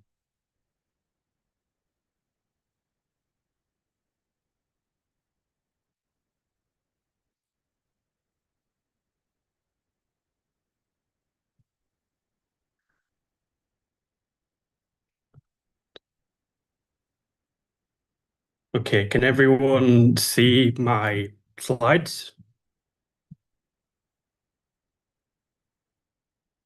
That's working? Yes, we can. Thank you. Okay, brilliant. Sometimes it doesn't work, so I just check in. Okay, so yeah, so my presentation, I'll get right into it. I'm looking at the effects of climate change that climate change had on health in the past, specifically, as Esther said, using osteoarchaeology and bioarchaeology as my main data set source. So during this presentation, we're going to look specifically at respiratory conditions and how they're impacted by climate in the past. And then we'll have a kind of broader discussion on the effects of climate in the past and whether bioarchaeology can be used as a proxy for the effects of climate or even just as a proxy directly. So before I start, just because I know this is an interdisciplinary conference, just some quick definitions. So osteoarchaeology and bioarchaeology generally means the study of human remains. And then a further branch from this is paleopathology, which is looking at disease in the past, specifically skeletal disease and disease that appears on the skeleton. And in this study, we're going to be using that to look at paleoclimate, which is essentially reconstructing past climates. We're doing this through archaeobotany, ice cores, lake sediment cores, and also the historic record in the right time periods. And I am going to be looking at maxillary sinusitis, but I'm going to go into this in a couple of slides, so please just bear with me. So I'm sure most people are probably aware climate change isn't a new thing throughout history and even beyond. Climate has kind of peaked and troughed. You have hot periods and cold periods, such as, for example, the last ice age and when it ended. If you go to North Africa, you have the end of the African humid period, which led to what we now know as the Sahara. And then you have events such as the Bronze Age collapse, which is not necessarily climatic, but it is heavily associated. You have the Roman warm period, which was a warm period linked with the rise and decline of the Roman Empire. And you have the kind of cold period that followed that, the late Antiquity Little Ice Age, which was followed by the medieval warm period and the Little Ice Age. And then you have the kind of current anthropogenic global warming. It is worth noting the current global warming is actually far warmer than any of the previous warm periods. It's not a natural thing. Don't let climate deniers try to tell you that.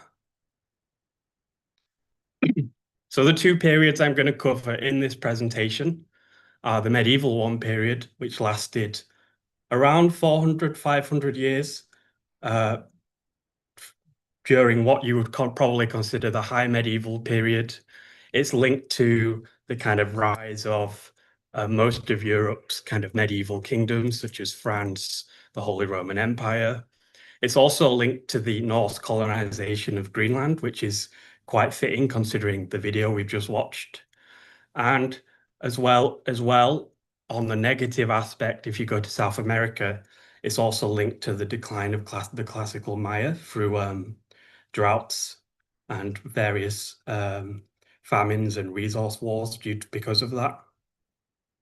And then after that, we're going to be looking at the Little Ice Age, which was a kind of intermittent series of cold periods, which lasted throughout the late and post-medieval periods. It is linked to events such as the Black Death and the various bubonic plagues and epidemics that happened throughout this period, as well as the decline of the Ming Dynasty in China and various kind of revolutions that were happening in Europe in the post-medieval period. And just if you want to know more about these, because I've barely covered them, I recommend this book by the now late Brian Fagan, who just passed away the other week. It's very accessible and very easy to read. So you're probably wondering, how exactly does climate affect health? Well, there are a number of ways, and this has been studied clinically, sociologically, ecologically, and there are kind of three main strands. The first one, as I've put there, is nutritional deficiencies, with breadbasket regions warming up. You're getting a lot more crop failure. You're also getting more extreme weather, such as flooding, hurricanes, and tornado, due to changing air temperatures, which is killing crops. The second one, which kind of leads on from that, is conflict specifically over resource. So I have here on this figure, I have a list of a map showing places that are vulnerable to what are termed water wars or fights over water. And then the final one, you get an increase in pathogens, which is you get bacteria and viruses. But the one that most people focus on is helminths, such as malaria and other tropical diseases. And there are a number of bioarchaeological studies studies that have been done on this. I know this is a lot, but just bear with me. These kind of follow a similar trend to the kind of clinical studies.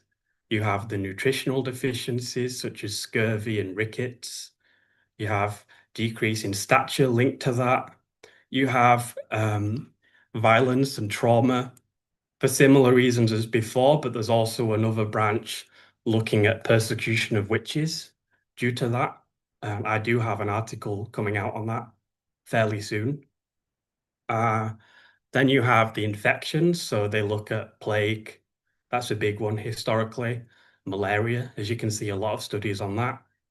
And finally, what I'm going to be covering in this presentation, respiratory conditions due to the drying of the air, more higher amounts of pathogens and pollution.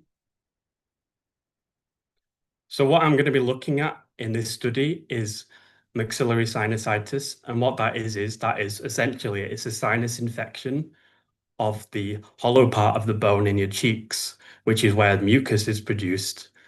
And what happens is smoke and pollution, etc., can get into these areas and cause infections and inflammation.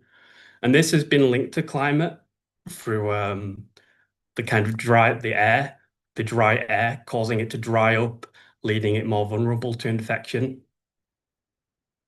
And what this does, and what this results is, you end up with this kind of new bone look, as you see on this diagram here. On the in the sinuses, you end up with like spicules and porosity. So I'll move straight on to my results now. Well, no, my methods, I should say. This study was a large-scale database study where I've searched the literature and I've taken the data from all the literature, including published and unpublished sources. Sticking specifically to the UK, I've then divided the sites between the two periods based on a mixture of absolute, so radiocarbon and historical dating, and relative dating through artifacts.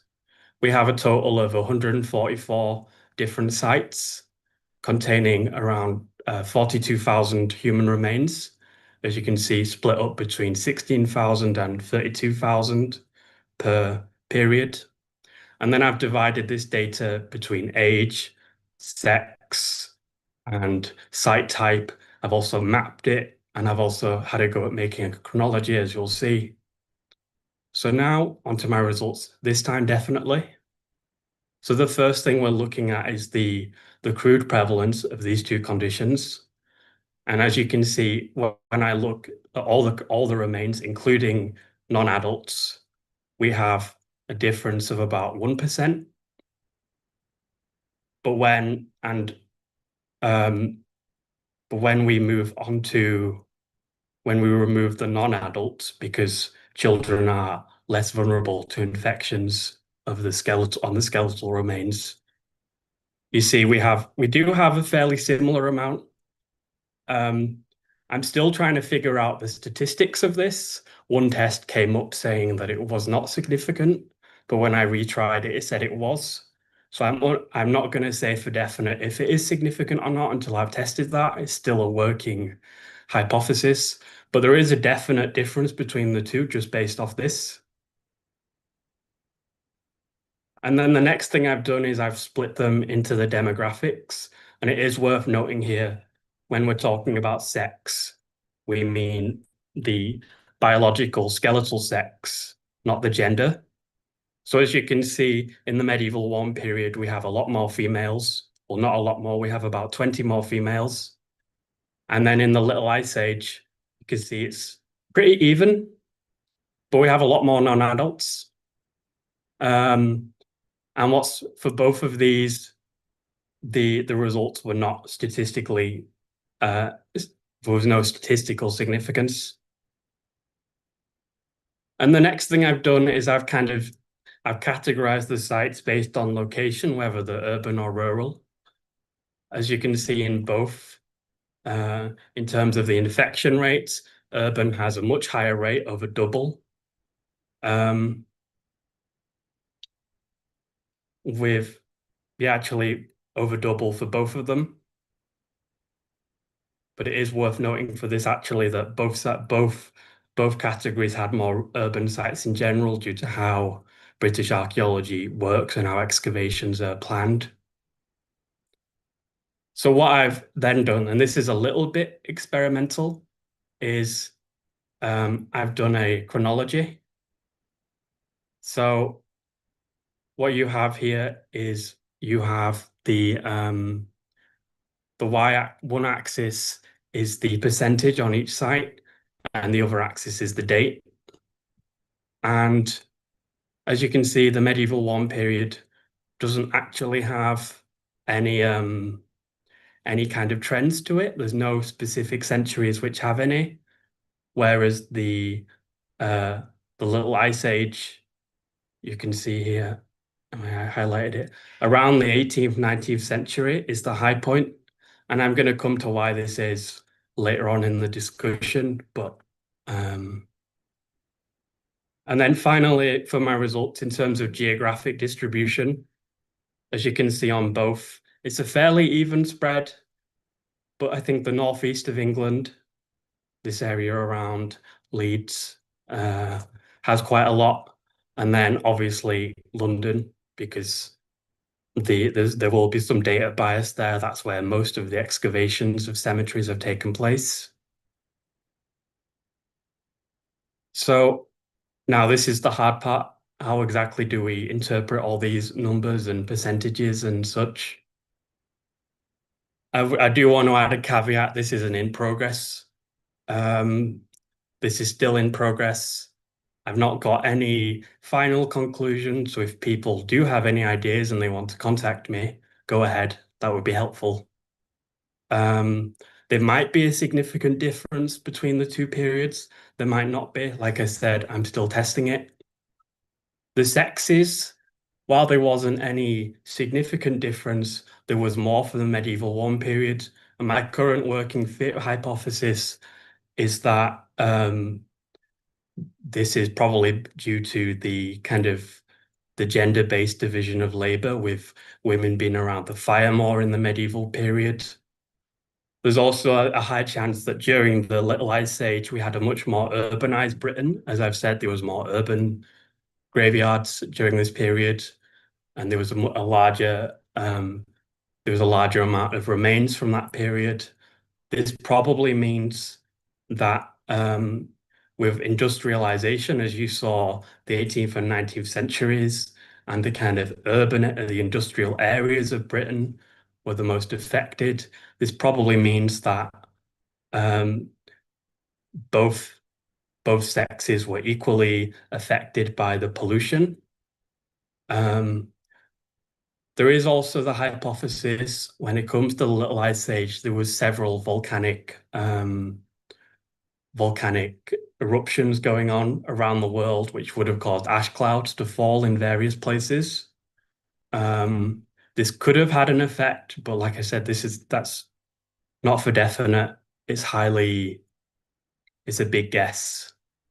And then finally, because I've been doing this for my dissertation, I've been looking at the Roman warm period and the Dark Age cool period, as it's called here. As you can see here, that the peak of the Roman warm period is much warmer than the medieval warm period. This could have caused a difference in the data because my results for my dissertation were definitely statistically significant. And this could have caused a difference. It also could be the Little Ice Age's kind of incremental nature, which caused the change. I do invite, if anyone has any ideas and theories as to why this might be and wants to discuss it, I do invite them to contact me. I'm pretty sure my email is on the SASA website somewhere. So, in conclusion, there are definitely links between climate and health. However, the kind of interpreting the data, as you've seen, is complicated, and you end up jumping through lots of hoops. There's a lot of guessing, lots of maybes and probablys. You do have to consider other factors such as urbanization, industrialization. You probably even have to consider social class in terms of vulnerability. However, I haven't had the capacity to do this due to time. And ultimately, as you saw on my literature review part, there's a lot of conditions which have been highlighted but not necessarily well studied. So I think that further research is needed on this topic. There's my bibliography. I'd like to thank Paola Ponce for supervising me and supporting me throughout university, Layla Abbott for making the graphs and charts possible. Then I'd like to thank Julie and David and the rest of SASA for organizing this. And finally, I'd like to thank Sharon for being so supportive throughout this past stressful year. Any questions? Thank you so much, Leon, for that wonderful presentation. So I think we'll take questions now, but let me see. I don't think we have any yet. So you said males were more affected in the Little Ice Age. Why exactly do you think that is? Can you hear me? Yes, yes. In the medieval warm period, they were more affected. Okay, in the No, they were medieval. less affected. In the Little Ice Age, they were more affected. Yes, but that's it what I was- said. it was Why by exactly do you two. think that is? It could be that they are going outside more. They're being exposed to more pollution and also being exposed to the negative effects of climate. But the issue is the numbers are so similar, it's very difficult to make any actual kind of conclusions based on this. And it's still kind of in the works. I still need to read a bit. Okay, so another question. Were there signs in the bones that showed how this weather actually impacted people's health?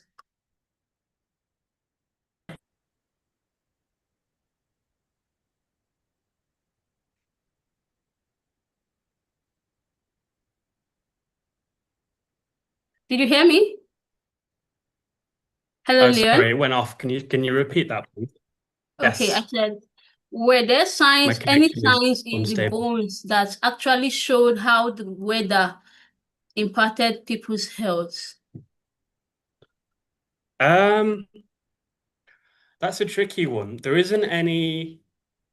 I wouldn't say there are any specific. I think maxillary sinusitis, if there was one, would be one of the main causes, due to kind of being impacted by breathing in air, such as if you breathe in warm air, it will cause the sinuses to dry up and be more vulnerable to infection. But a lot of the evidence for the osteological evidence is indirect, so such as being caused by famines and such. There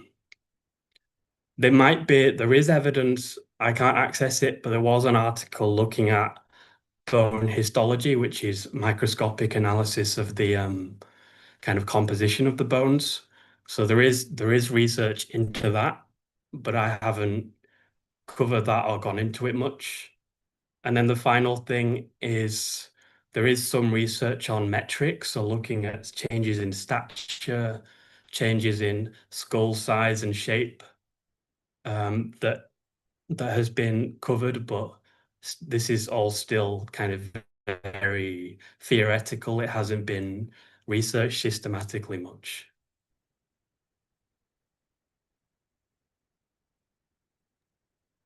Okay, thank you so much. I don't think we have more questions. I think that's all the questions we have. Okay. Okay, thank you. So thank you very so much, Esther. Leon. Thank you for joining us today. Thank you for sharing your fascinating research with us. It was such an insightful presentation, and we appreciate the work you're doing and bringing these stories from the past to light. So thank you. Do enjoy the rest of your day. Thank you very much. Thank you.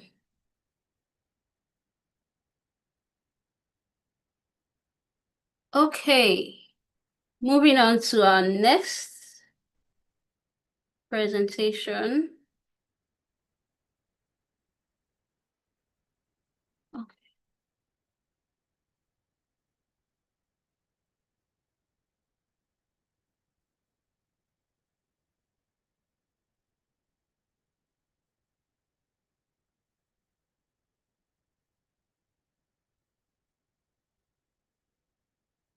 Right, so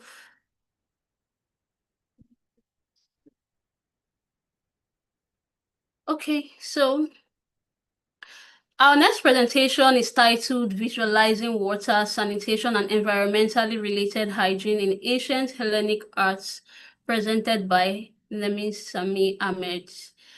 Nemin is an archaeologist with the Egyptian Ministry of Tourism and Antiquities, where she's worked since 2011. She's currently based in Alexandria, focusing on photography and documentation for archaeological missions.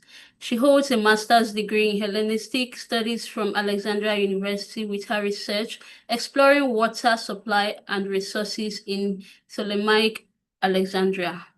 Nemi has participated in numerous conferences and seminars in Egypt, Italy, and UK, and the US, sharing insights into Greco-Roman archaeology, water history, and cross-cultural interactions in the Eastern Mediterranean. So, join me in welcoming Nemi today for her presentation. Nemi, we're so glad to have you here today. Thank you. Thank you very much. Is my voice is clear? Hello? You can hear me? Yes, we can hear you. Okay. But you need to be more audible. I think it's faint a bit. I have a technical problem, so I will try to raise my voice. Okay, thank you. I will share my screen now.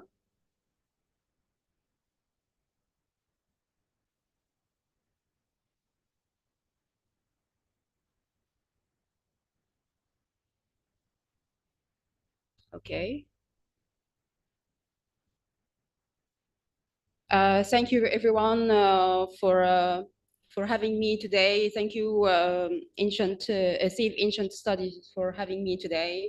Thank you, David. And the topic that I'm going to present is about a number of artistic science in the Hellenic arts, which provides significant insight about the connection between the daily healthcare practice and water, particularly water in gymnasium, sanctuary, and ancient hospitals. I need to move this, okay. If you are talking about water in ancient Greece, passing in classical antiquities, we have to start with the earliest literature source about passing in ancient Greece. It's Homer writings in Iliad and Odyssey. The act of passing is presented as a welcoming ritual, especially for return of heroes from a long journey and warriors from battles. As you can see here, we have an example that the wife of Hector is welcoming she's welcoming her husband return by preparing a warm bath for him, but she didn't know that he was killed in the battle. But still, this situation tells us about the tradition of how to welcome people coming from a long journey, exhausted, and need a kind of refreshment and cleaning and bathing.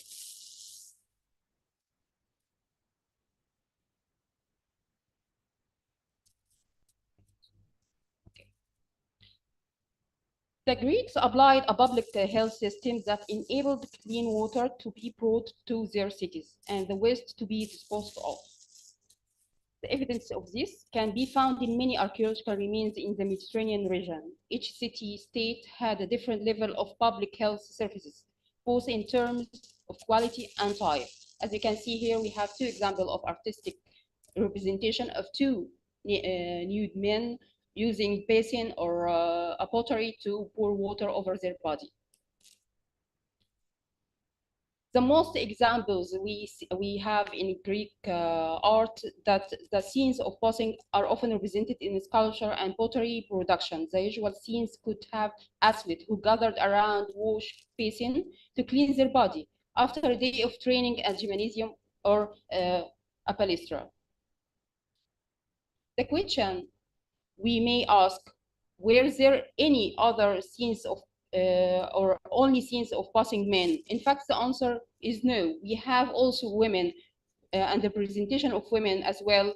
A female toilet was among the artistic depictions that grew and developed in various materials from the 4th century BC onwards. It seems that the women very often use a low tribute basin like we have here, and a higher one for the lower one is for washing their legs, and the higher one for face and putting makeup, wearing makeup or something like that.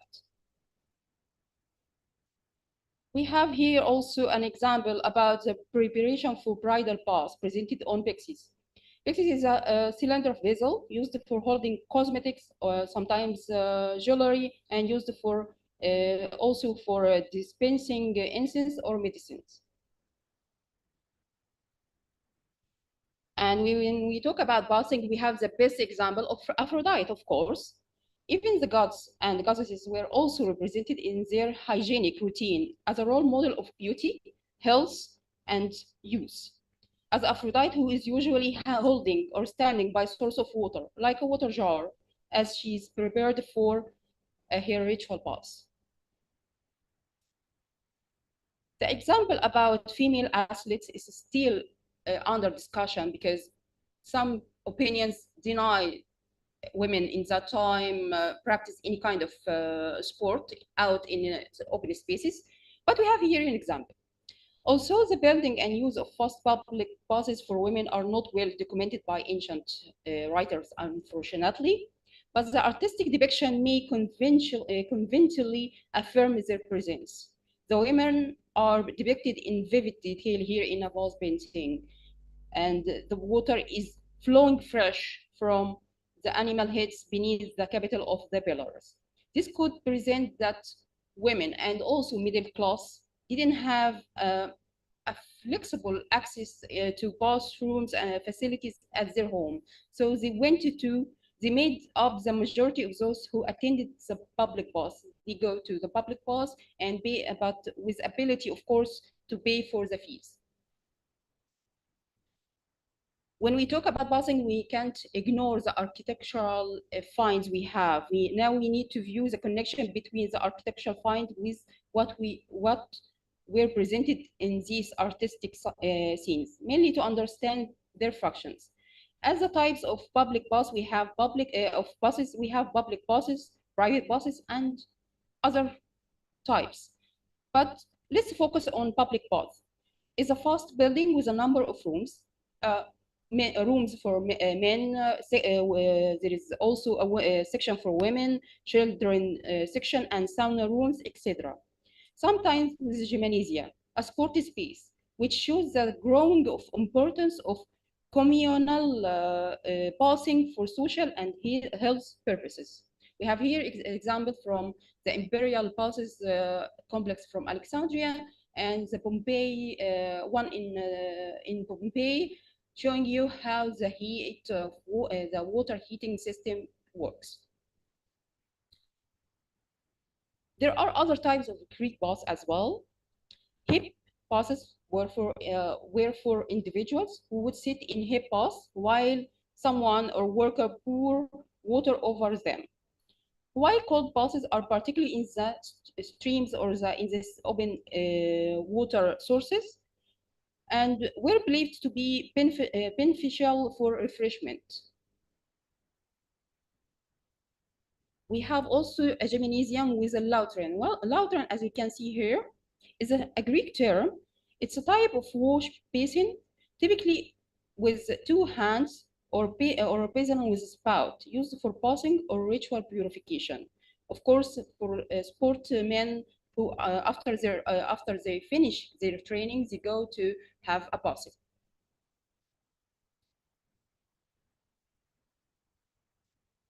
Sorry.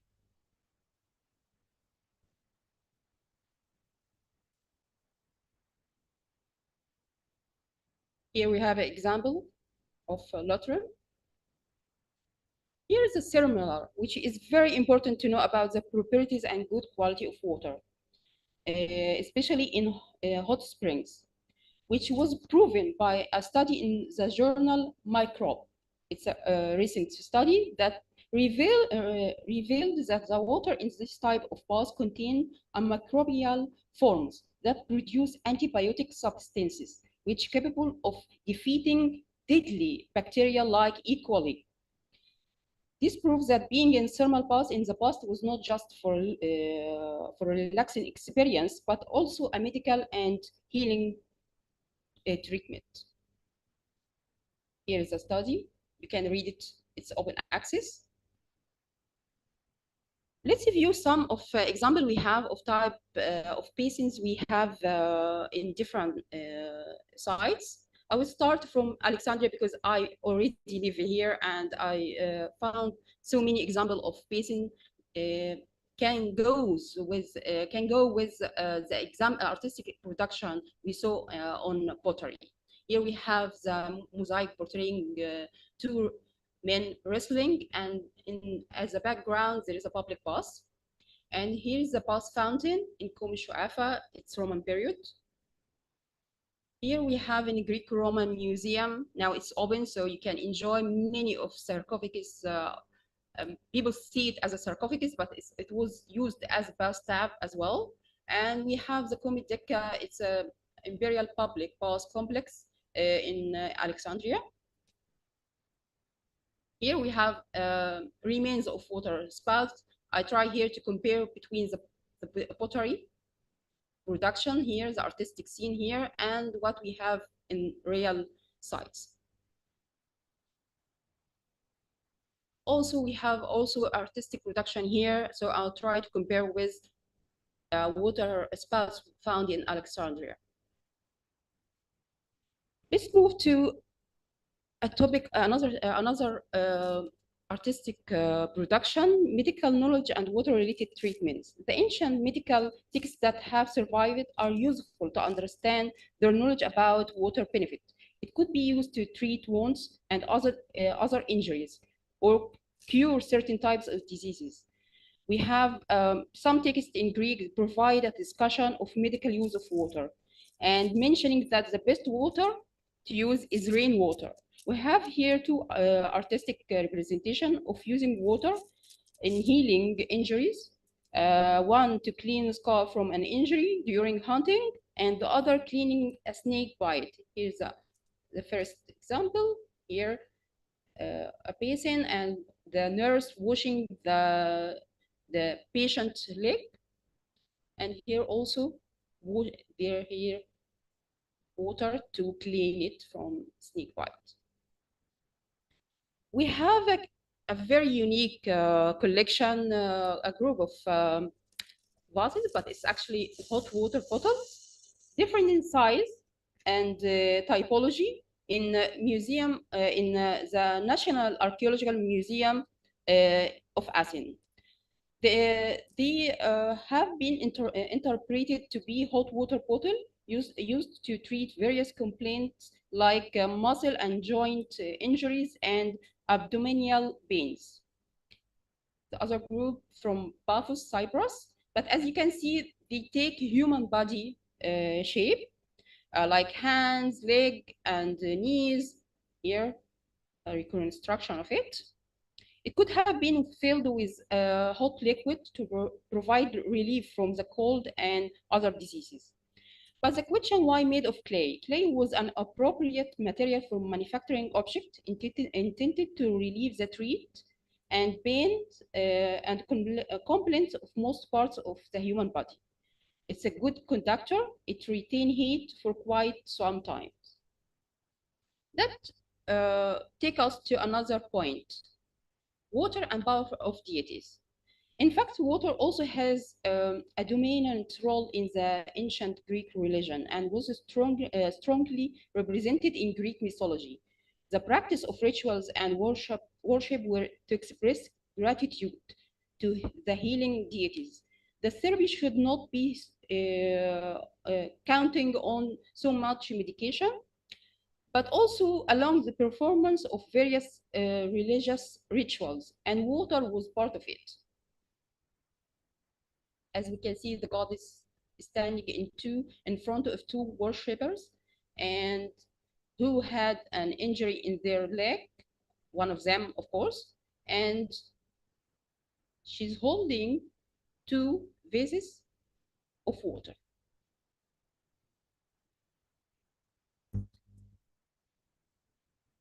During the Hellenistic period, about second half of the 3rd century BC and the middle of the 1st century ED, the religion has been developed and contributed to the development of medicine for better treatment of patients. This is why by using private rooms as sanctuary of several deities like Isis and Demeter and, of course, Asclepius. For instance, sanctuary of Asclepius related to the god of healing Asclepius. The sanctuary was mainly placed near source of mineral water, healing and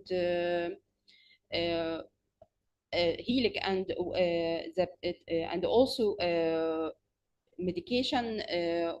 There was a kind of a basic means of treatment where by having a natural medicine, hydrotherapy, gymnastic exercise, and theatrical performance. So water was among of all this healing process.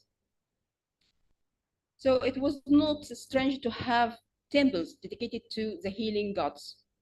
Like the example we have here from Alexandria, Erosis Soda Temple, Tabziris Bafra, it was normal to have private temples and dedication to healing gods. This dedication was from a man called Isidorus in gratitude to the goddess of Isis and other gods for his leg recovery. The temple dates back to the 2nd and 3rd century BC.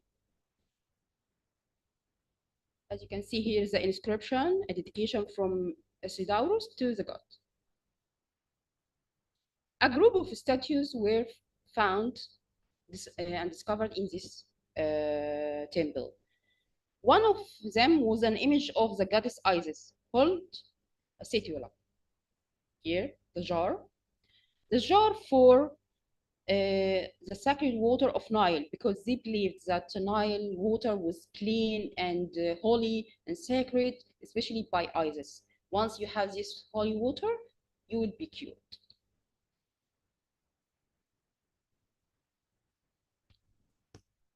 Through the analysis of all these artistic scenes of passing by different groups and classes of society, it now seems clear that the use of water was for many purposes. Water has a cultural role in the ancient Greek lifestyle. A society sought for a higher life standard.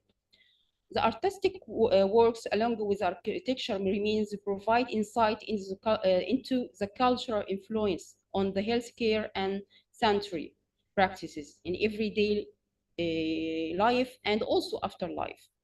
Art was not used as a decoration method, but also as a teaching tool to increase society awareness towards better healthy life. Thank you for your kind attention and looking for any questions.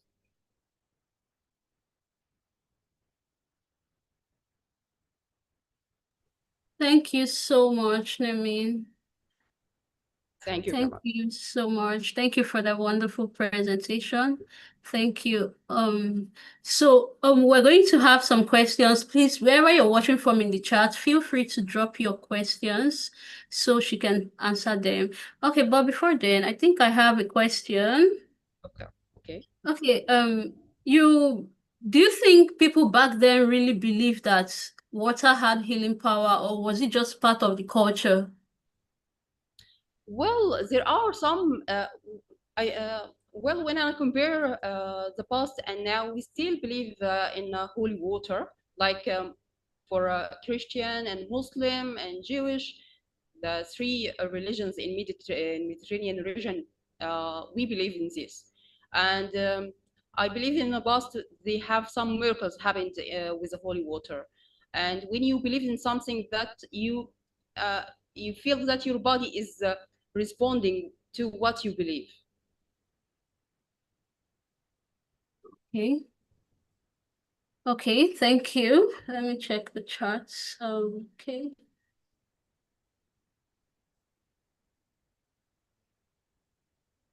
Okay, someone has a question. So you mentioned discussions of bathing in philosophy. Do any of their ideas about its benefits consistent with the modern findings about the medical benefits, or were they generally very different? Sorry, I didn't understand the question again. If you can. That you mentioned discussions of bathing in philosophy. Do any of their ideas about its benefits consistent with the modern findings about the medical? Okay. Do any of the ideas about its benefit, were any of the ideas about its benefits, were they consistent with the modern findings about the medical benefits, or were they generally very different? You mean that any benefits from being healed by water? Okay, the findings, the ideas that about debating in philosophy, were any of the ideas or the benefits consistent with the modern findings, or were they generally very different from them? Well, it's not different, but if we talk about the benefits, there was a medical benefits. Yes, there was a medical benefits because they didn't count on water only or passing that you will jump into basin, you will be healed. Of course, there was scientists, physicians using oils, also liquids of a mix of plants and oils and liquids, a mixture of all of this along with the passing on water. It's like the healing soul and the body in one process.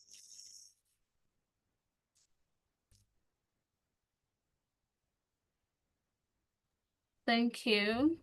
Okay. Okay. There's one other question. Said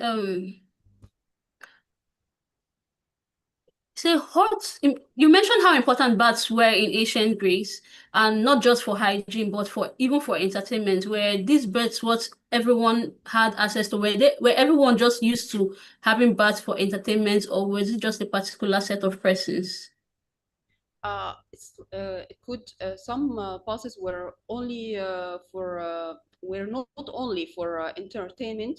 There was a section like cold water for refreshment or strengthening, but there is a sauna for any skin problems, and there is a warm water for cleaning and a simple passing treatment. So there was a division into the passes, rooms for each purpose. I think you've answered the next question, which said, I think you answered the next question, which said, were hot baths and cold baths used differently? Like, did they believe one worked better for certain illnesses and the other did not? The whole process was very well organized in that time, because in ancient Greece, not just in ancient Greece, in ancient Egypt and Roman Empire, they were caring about having a high level of hygienic practices.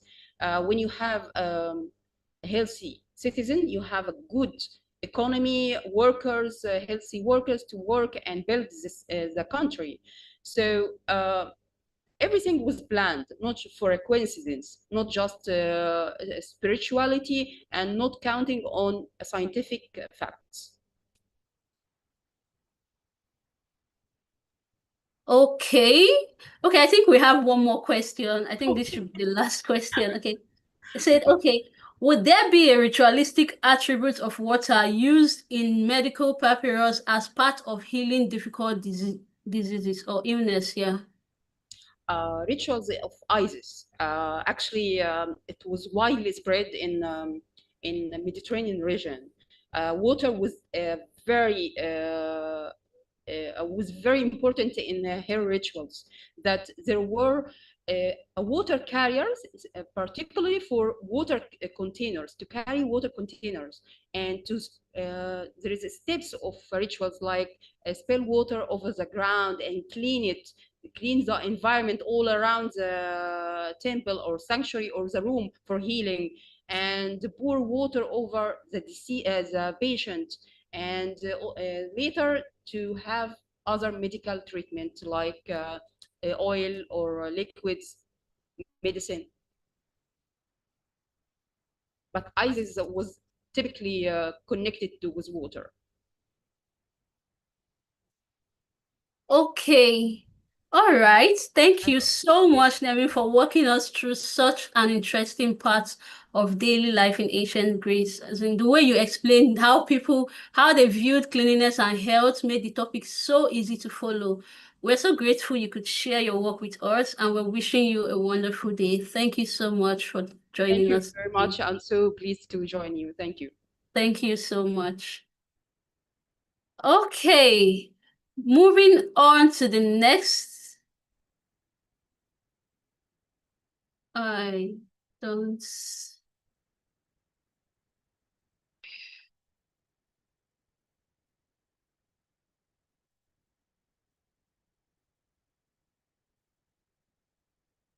Okay, I don't think our next speaker is here.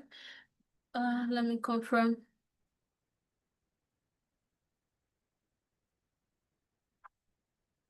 Okay, sorry. Let's go. All right.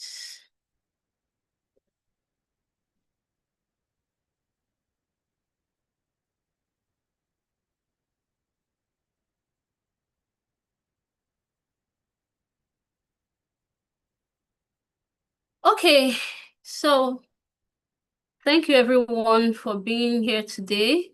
While we wait for the next speaker to come up, if you've enjoyed this conference so far, please consider supporting SASA. Most of our programming, including this event, is powered by passionate unpaid volunteers. Even a small recurring donation as little as $3 a month can make a big difference in helping us continue our mission.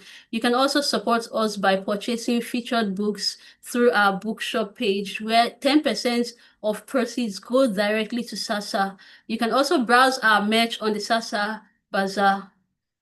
Thank you, everyone. Okay.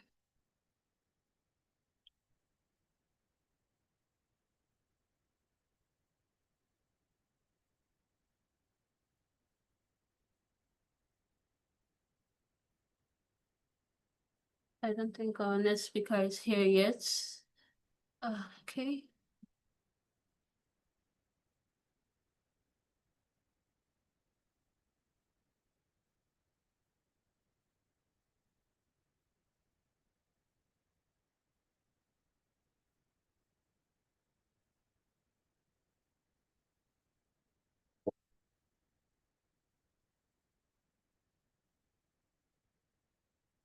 A minute, please.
Okay, everyone, thank you so much for your patience. We're back. Okay. Our next presenter is here, so we need to move on.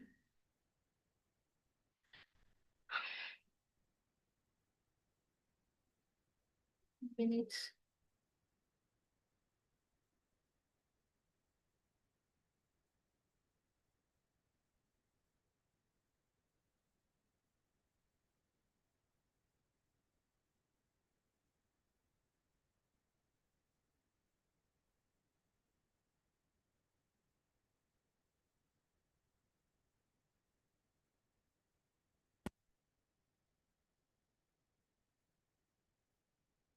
Okay, so we'll move on to our final presentation for this session, titled Healing in the Desert, Medical Practices and Healthcare Knowledge in the Nabataeans, presented by Ala Abana.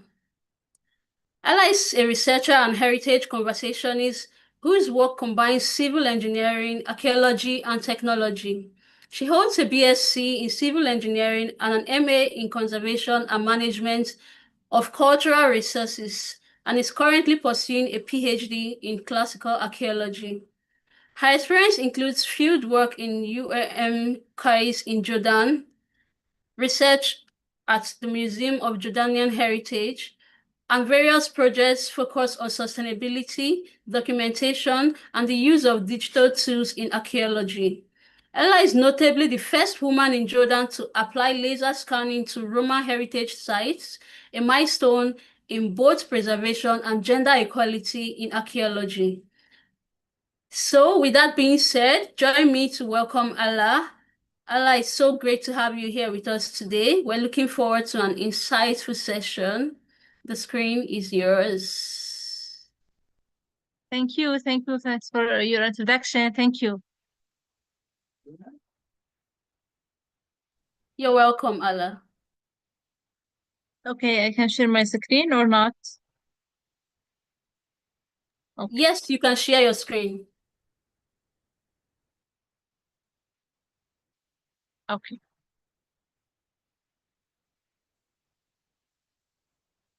Okay, today I will speak about healing in the desert, medical practice, and healthcare of the Nabataeans. First of all, what's the Nabataeans? Nabataeans and ancient civilization in desert in Jordan and Madain Saleh and Syria. It's now in Jordan. We have carved the famous city of Petra. I think all of them know Petra in Jordan. It's a rose-colored rock, which is a rich cultural heritage in this place. They spent many time for harsh dry land, and they became expert in saving water, healing, and treating injuries. When a broke bone, they said it simply wouldn't splint. And also pray to their gods, such as the Shura and Isis, to leaving small gifts and caves walkward, asking for healing. This is the small introduction for Nabataeans. As I tell you, Nabataeans is the ancient capital of in Jordan. It's their civilization in Petra, and it's how is it, the landscape and the environmental in the Petra. It's a dry place. How is Nabataean work or do health change in dry environmental, especially in this dry temperature and the sandborne? They caving injuries and using snacks, using pets, and we don't have limited or we don't have more water. It's a limited water. Medical resource treated roads. They're using water for hygiene and cleaning the ancients. Okay, a source of their medical knowledge. Nabataean is a Bedouin. That means they use the practical healing in Bedouin culture, which is mean they use some of deserts like flora, like let's say in somewhere fauna and other plants and deserts. They include treating wounds of infection with some treating as the murra, as other of plants, using coach and stomach for upset with invasion of the desert herb like harmal, or like jubjub leaves, camel milk, honey, and black seeds. And these mixtures of these plants and it's a general using for make a medicine. Setting broken bones with a splint of wood found in goat hide, applying warm animal fat or clay to sore joints, and for emergency, they use the snack bite or to heated bronze or iron to preventive spread. These treatments were often administered by community like Hakim and midwives, pending empirical observation with protective prayers and incense of to harness both physical and spiritual dimension of health in the desert environmental in Petra and Wajira. Desert, they also use desert material medicine. The formulation and design in rock design in desert in Petra is not as we can see in any desert in the world. In Petra highlands, we can see the rock with many colors, and also we point picture with jam and drop it moringa oil into sore joint, producing restorative sand bath. They use sand bath for healing and in somewhere injures, etc. They across Wadi Ram between Hakims, wide they broad attach and wide teas for relief, mixed ground twigs with camel milk for alcohols, and snack bits with latex. Meditation is one of the process for or techniques for desert medical.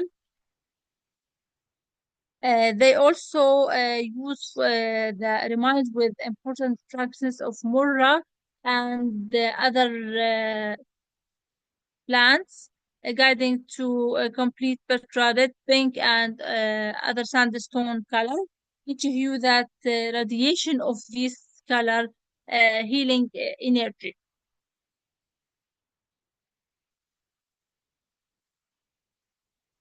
Okay. Also use water management for hygiene in their life. Rainwater was challenging in this site, from sandstone catchment into rock cut and underground reservoirs. The pipes through ceramic foundation or infrastructure and household. They also use basin to sediment the cells of water with overflow system to keep the supply and reduce stagnation, curbing waterborne disease. Also, they designed many public bathhouses around the city. They're using from for all of anyone live in Petra and the visitor before trade or enforce daily hygiene and help prevent skin and eye infection in the arid climate. Also use kahol for eye infection as a medical product.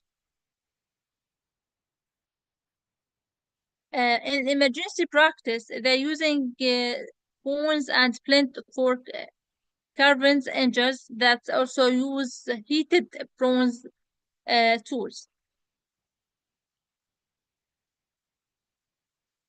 And the Sorry religion. to interrupt you, Ella. Okay, the chat is asking if you can switch to slideshow mode. Is that possible? Sorry. So the chat, they're asking if you can switch to slideshow mode. Okay. Okay. Okay. Yeah, great. Thank you. Sorry. You're welcome. And religion, habit, and healing of the Nabataeans, they think the Dashra, gods of Dashra and Isis, its inspiration and help in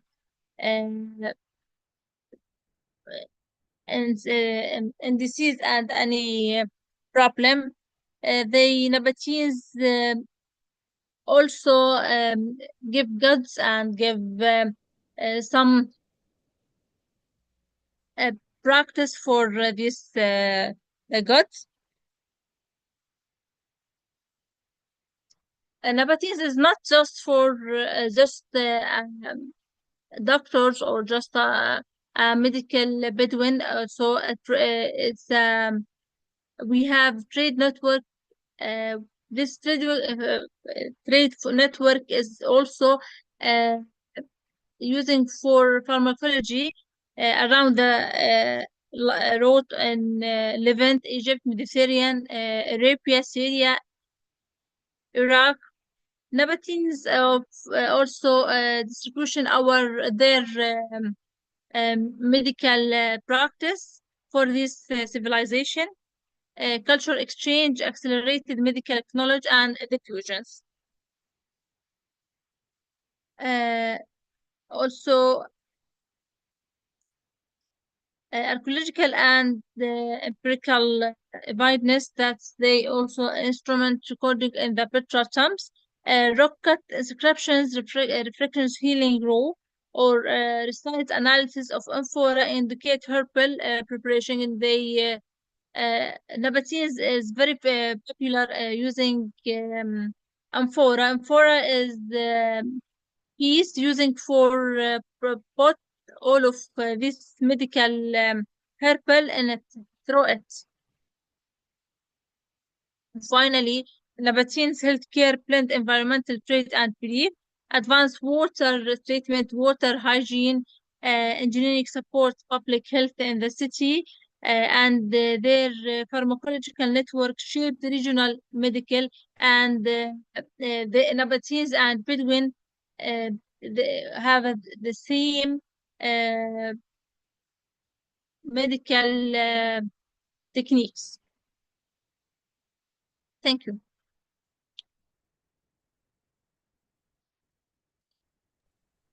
Thank you so much for the wonderful presentation.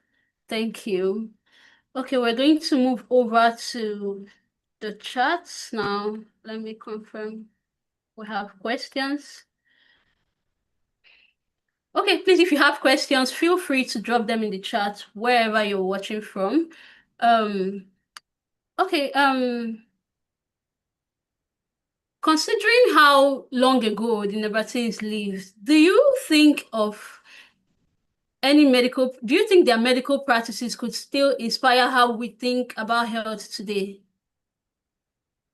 Yeah, because as I tell you, Nabataeans is living in difficult place. If you are you visited Petra before? Yes. Okay. How you to see the city? I Is didn't it get not you. Sorry? I didn't get what you said. I ask you, are you visit Petra before? No, I haven't. Okay. If you visit Petra, that means you can understand what I mean. Petra is very difficult city. It's not as any city around the world. It's between that. That means we must be Nabataeans take or take many process for help other or ourselves and help their people live in this city. How can water system work? How can using let's say produced food? How can everything, because the dry environmental and the city location of the city is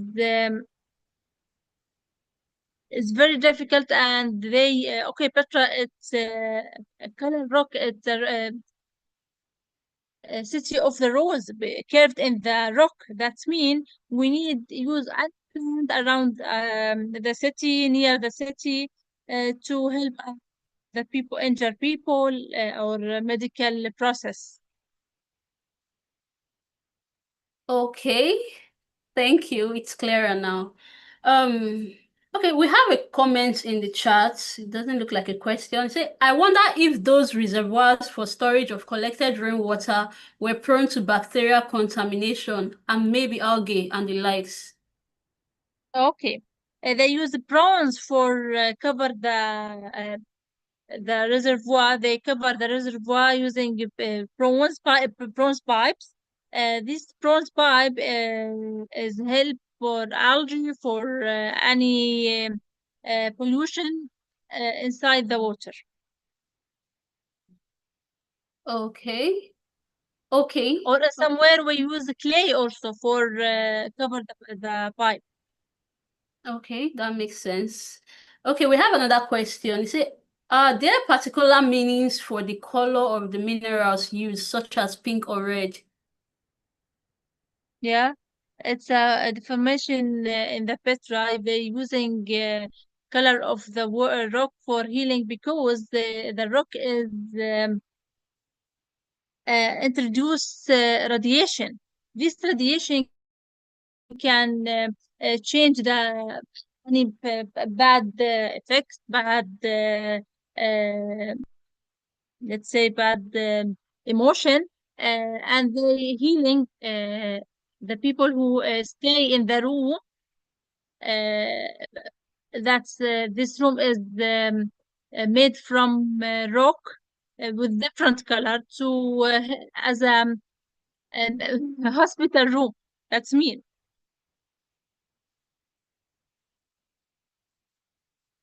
Okay, all right. So I think one last question.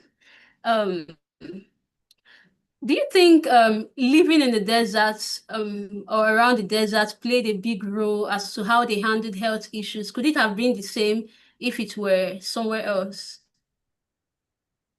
No, because if you live in the desert, you must be live in a very complicated place, a very complicated environmental. But when we live in the let's say wadi, let's say mountain, it's different, because it's easy. It is we can find anything around around you. But in the desert, the water is difficult, eating is difficult. Things.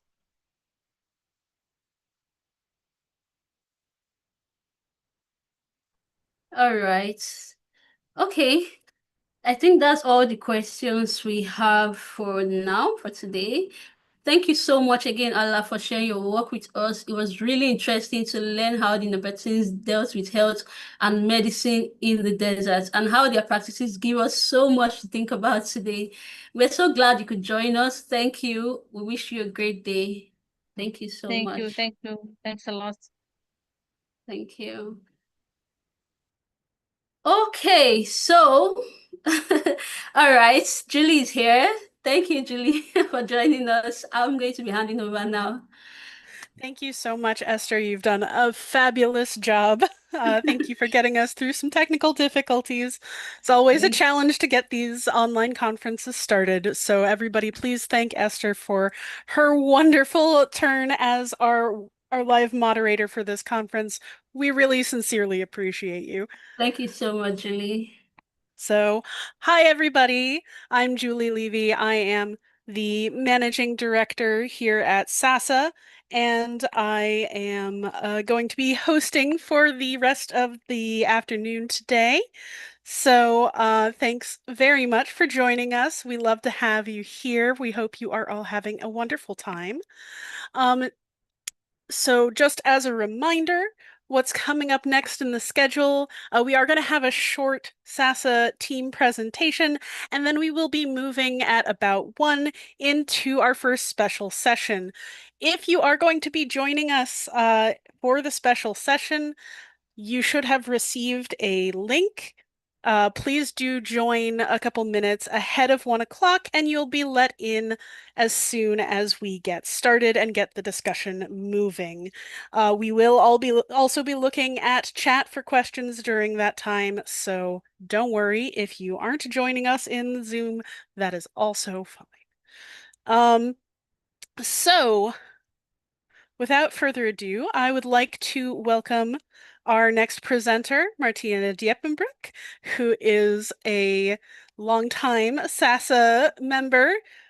She has been running our executive team and our creative team, doing a lot of the behind-the-scenes work at SASA to keep things running, a real solid foundation upon which so much of our public-facing work has rested for several years now. Everybody, please welcome Martina and take a listen to what she has to say if you are interested in what is going on in the background that makes SASA work. All right. Thank you so much, Julie, for that very kind introduction. Let me just share the screen. I have a short presentation and I will show you a few things about, to tell you more about what we do behind the scenes. So let me just do it this way. I hope it's all visible. Can someone just confirm, please? Yes, I can see that. Thanks. Perfect. Thanks so much. My name is Martina. I'm a postdoc in classics at University of Johannesburg, so I am in South Africa at the moment. But I come from the Netherlands and I go a bit back and forth between the two countries sometimes. I've been with SASA for, I think, like 2.5 years or so now. At some point I saw an advert, a message saying they were looking for new volunteers. And because I have a background in classics and ancient studies, I thought it would be nice to do some volunteering for an organization that, promotes to save ancient studies. Because back then, a couple of years back, I could already see that there was so much going on in humanities with classics departments becoming smaller and very many people actually not knowing much about what I do, what my background and my studies are. And those were some of the reasons that made me decide to join SASA as a volunteer. And I first started as a volunteer, and over time I took over some more things, and now I run the creative and executive team. And like Julie said, we do most of the behind the scenes work. For example, a lot of work for this conference, a lot of things that are going on here at the moment. We've been working on a lot of preparations, but we do other things as well. And in the next 15 minutes or so, I would just like to share a few things about what we do behind the scenes to give you an idea of how much is actually going on behind the scenes in this organization.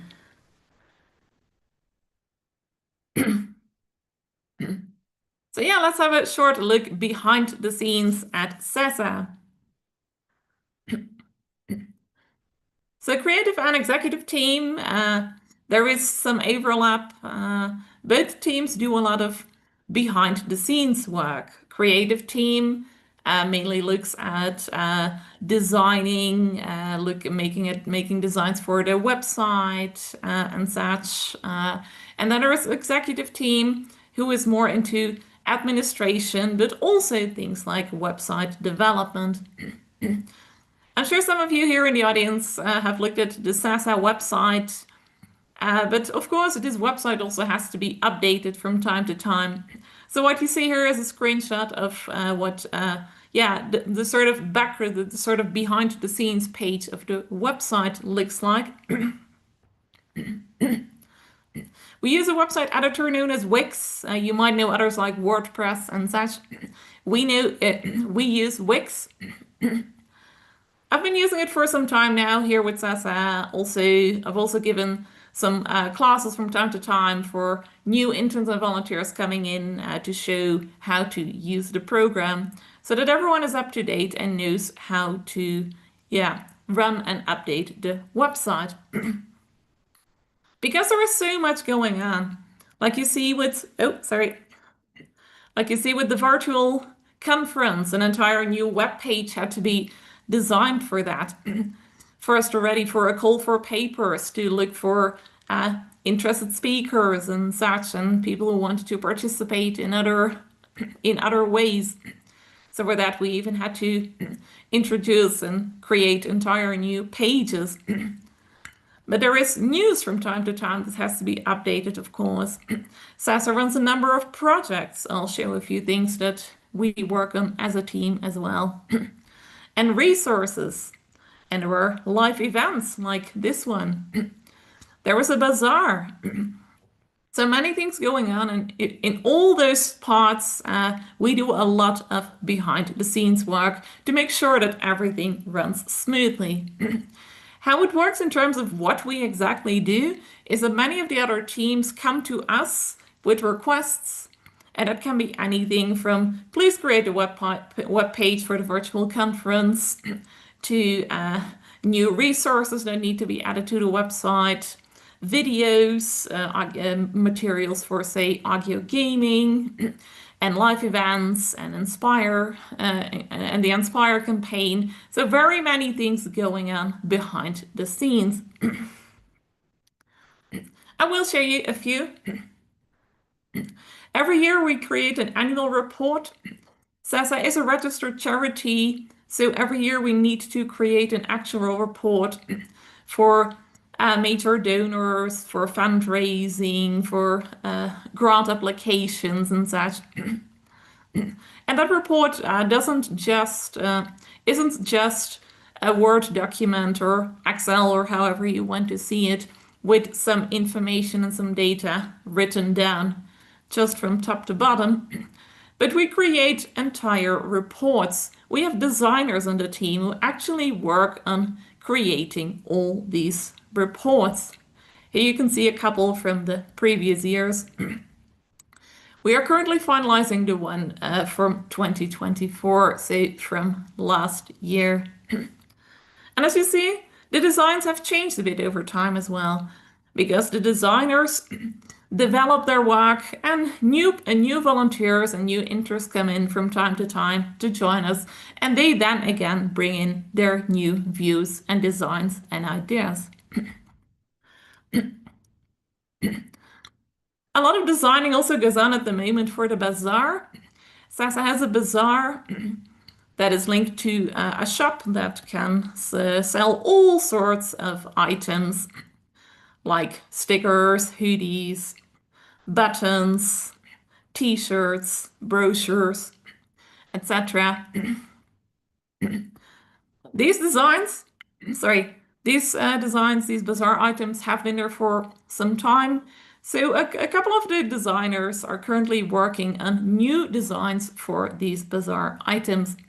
So hopefully in a while when you check back into the SASA bazaar, then you shall see that a number of things here are updated, and then you can maybe get a sticker of, say, a Trojan horse or any of the other new designs that are currently being implemented.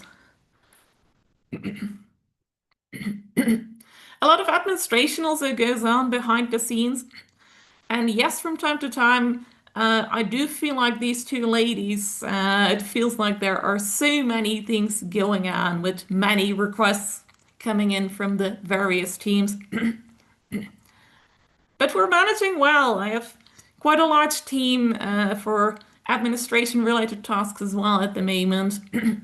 So whenever tasks come in, I ask anyone who might be free to help with anything from writing text for newsletters, to creating brochures, to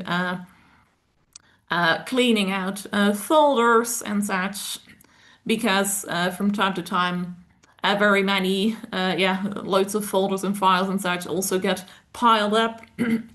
It's like if you would have your own archive, after some time you need to clear it out. So that is also what we do, making sure that we keep everything up to date. So yeah, a lot of administration and HR related tasks as well.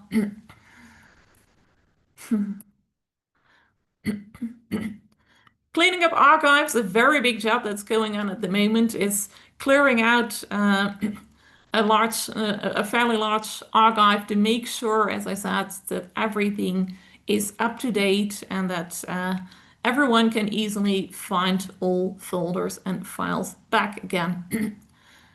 What we also do related to these tasks is providing instructions and guidelines for the other teams in terms of what software we use, say how to use Wix for the website, how to use the Google Drive, how to find files and folders and such.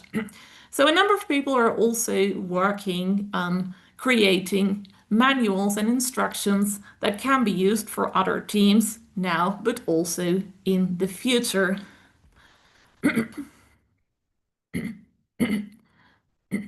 And then one of the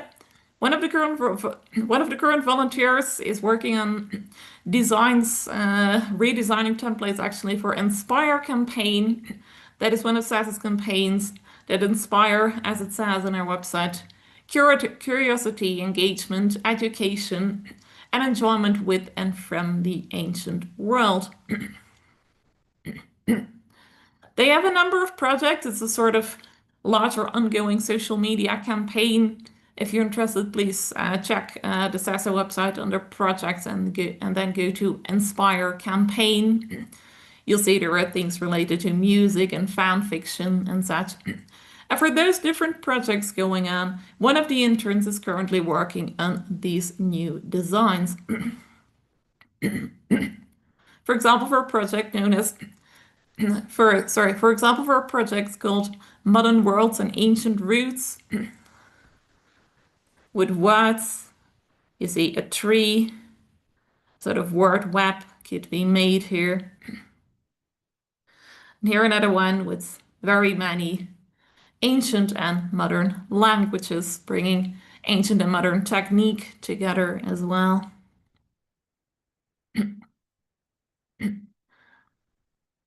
I didn't realize that the pop culture are also in this Inspire campaign. There is, of course, a lot of fiction and fan fiction going on in popular culture.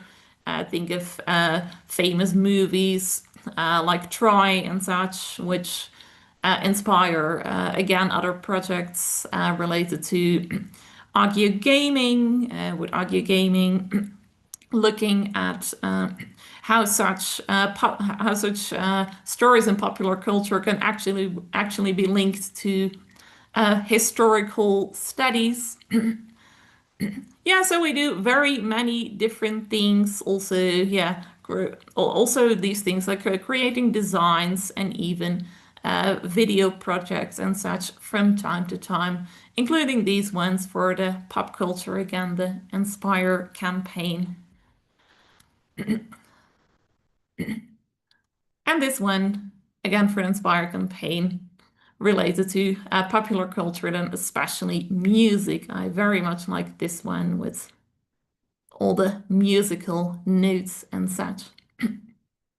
So yes, executive and creative team, we do a lot of behind the scenes work, anything from administration to designing to updating the website and to making sure that everything runs smoothly for all the teams at SASA.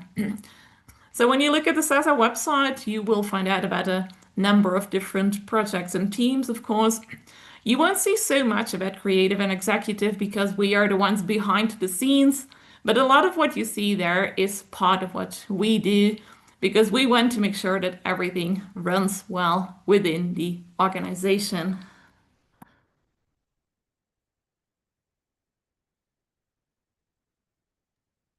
Thank you so much, Martina. Thank you. Thank you, everybody, for taking a moment to listen to what's going on with us behind the scenes.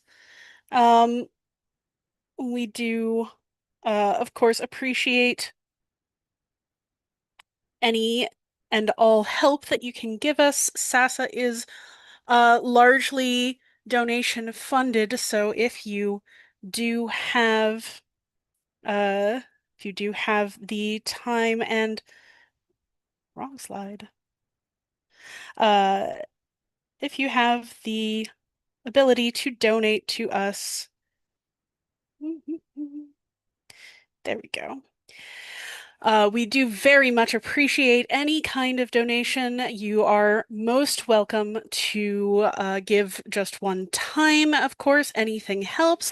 But we also particularly love our recurring donors, and we do try to run donor events that you can join.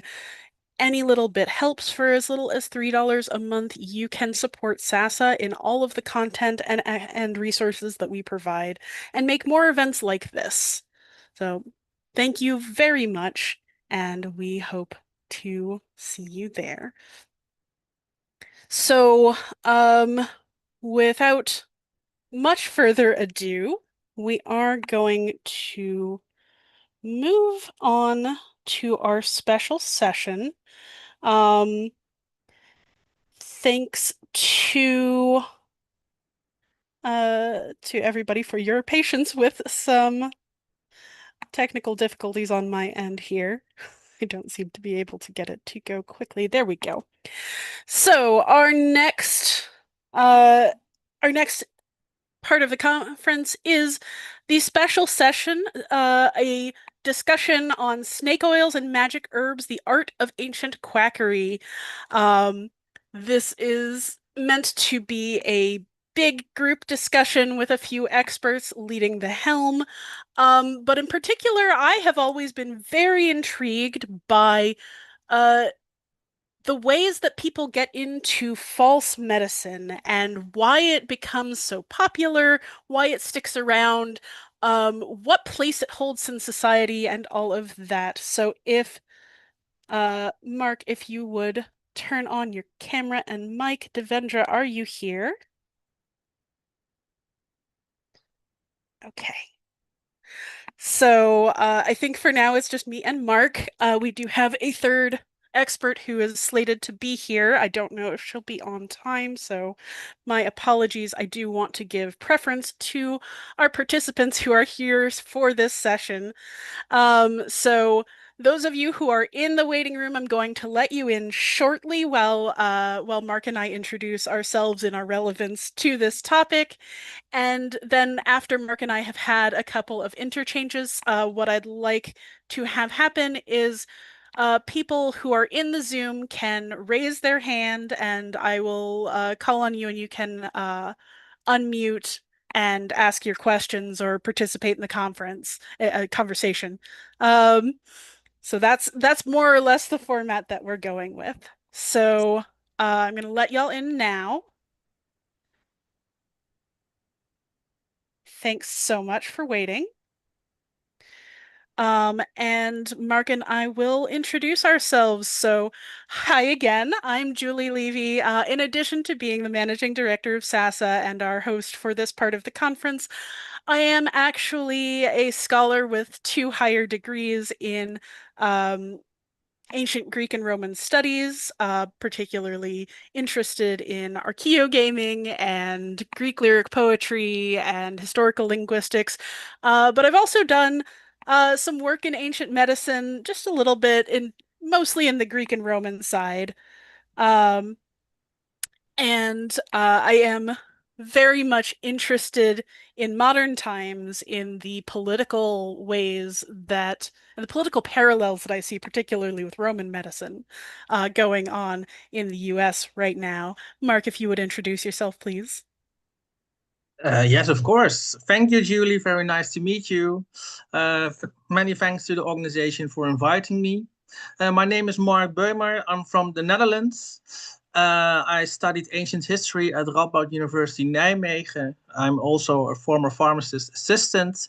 And currently I'm a 4-year PhD candidate at the Institute for History of Medicine and Foreign Languages at Charles University in Prague.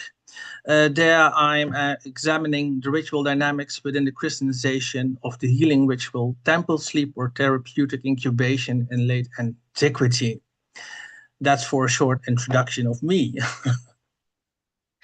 Wonderful. Thank you so much, Mark. And so we had talked briefly about, the topic at hand. What for you, what comes to mind? What's your favorite when you think about ancient quackery?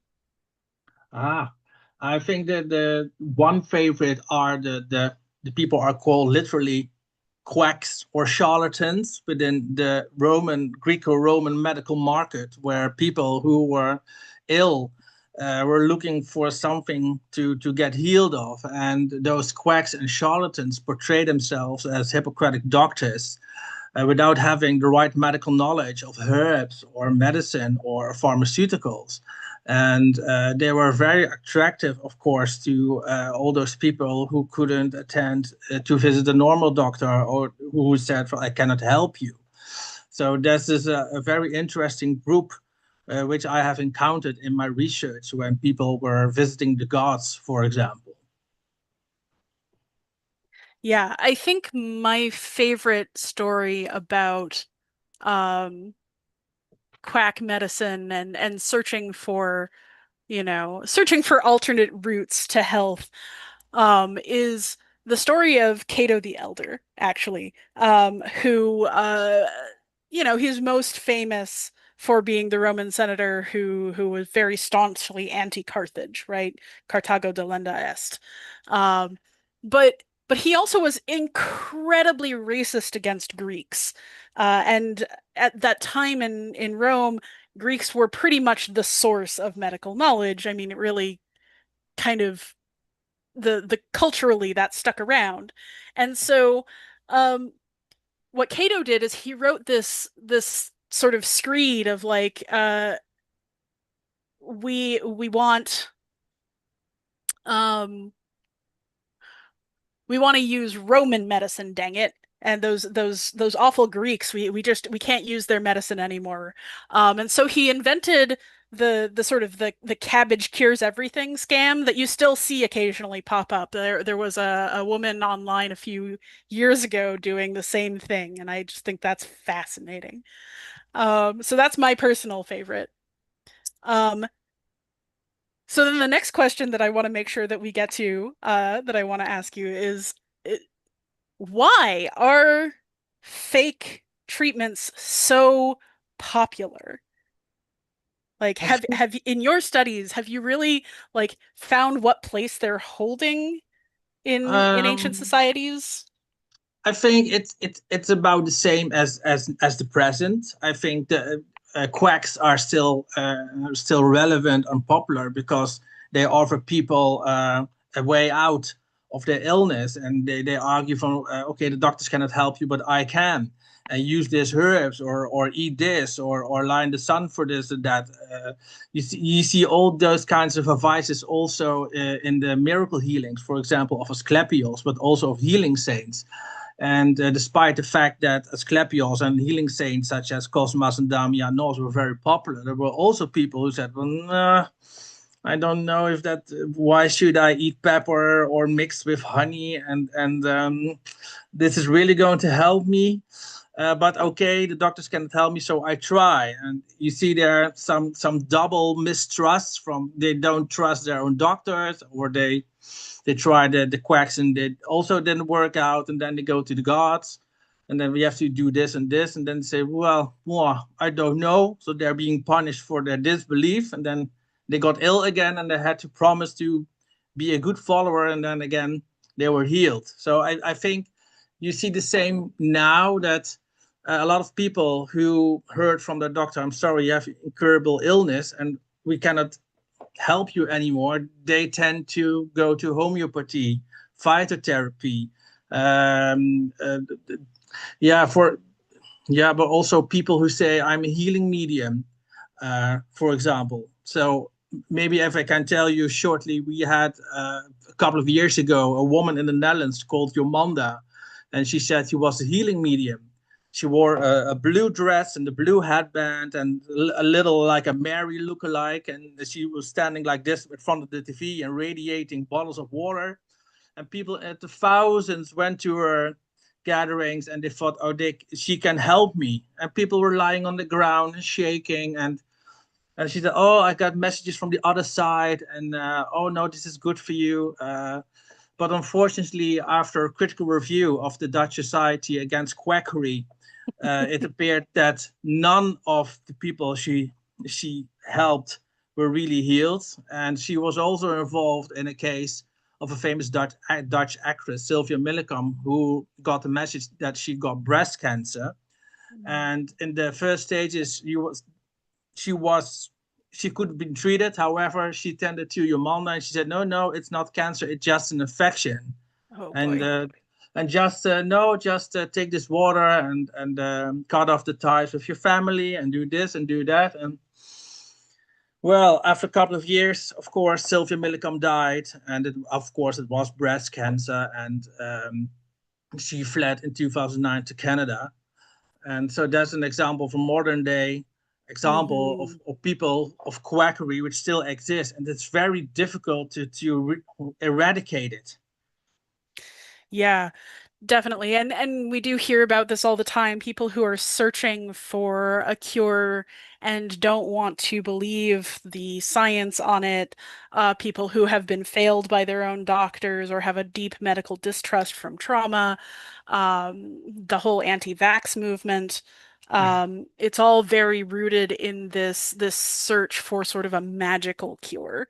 Um, Right. And we see over and over again all throughout history the same thing happen. Oh, I went to this holy person, or I went to this alternative doctor who prescribed me something like for a while enemas were really popular. People die a lot of that in like the 18th and 19th centuries, but it was popular in Rome as well.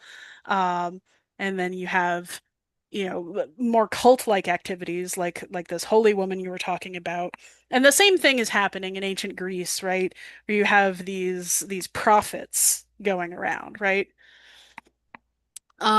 So the last question that I want to get to before we open this up for general discussion, and I will invite all of you who are in Zoom to turn on your camera and start joining the chat. Raise your hand if you want to be prioritized. But the last thing that I want to just me and Mark have a little chat about first is the ways in which the label quackery gets applied and misapplied for political purposes. Like, I'm thinking here of things like the racism inherent in labeling Chinese medicine as different than medicine, or the anti-vax movement again. So things in modern time that are very deeply political. And the anti-vax movement, of course, started out as a money grab, but now is deeply embedded in the American right wing and others, in fact. But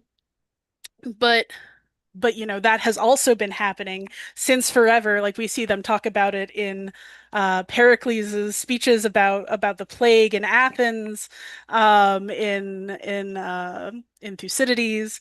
So like, what thoughts do you have on the politicization and the sort of mislabeling of things? Well, what first indeed comes to mind is, of course, the COVID pandemic, where President Trump said it was all a hoax and was invented by the Democrats or whatever, and that people had to inject themselves with chloride, which is, of course, lethal. And but also in the Netherlands, we had a man, a former salsa teacher, Willem Engel, who lost his dancing school. He had to close his dancing school, and then he became very critical about the whole COVID pandemic, and he started questions and accusing people and harassed people, threatened people. Our Minister of Health, for example.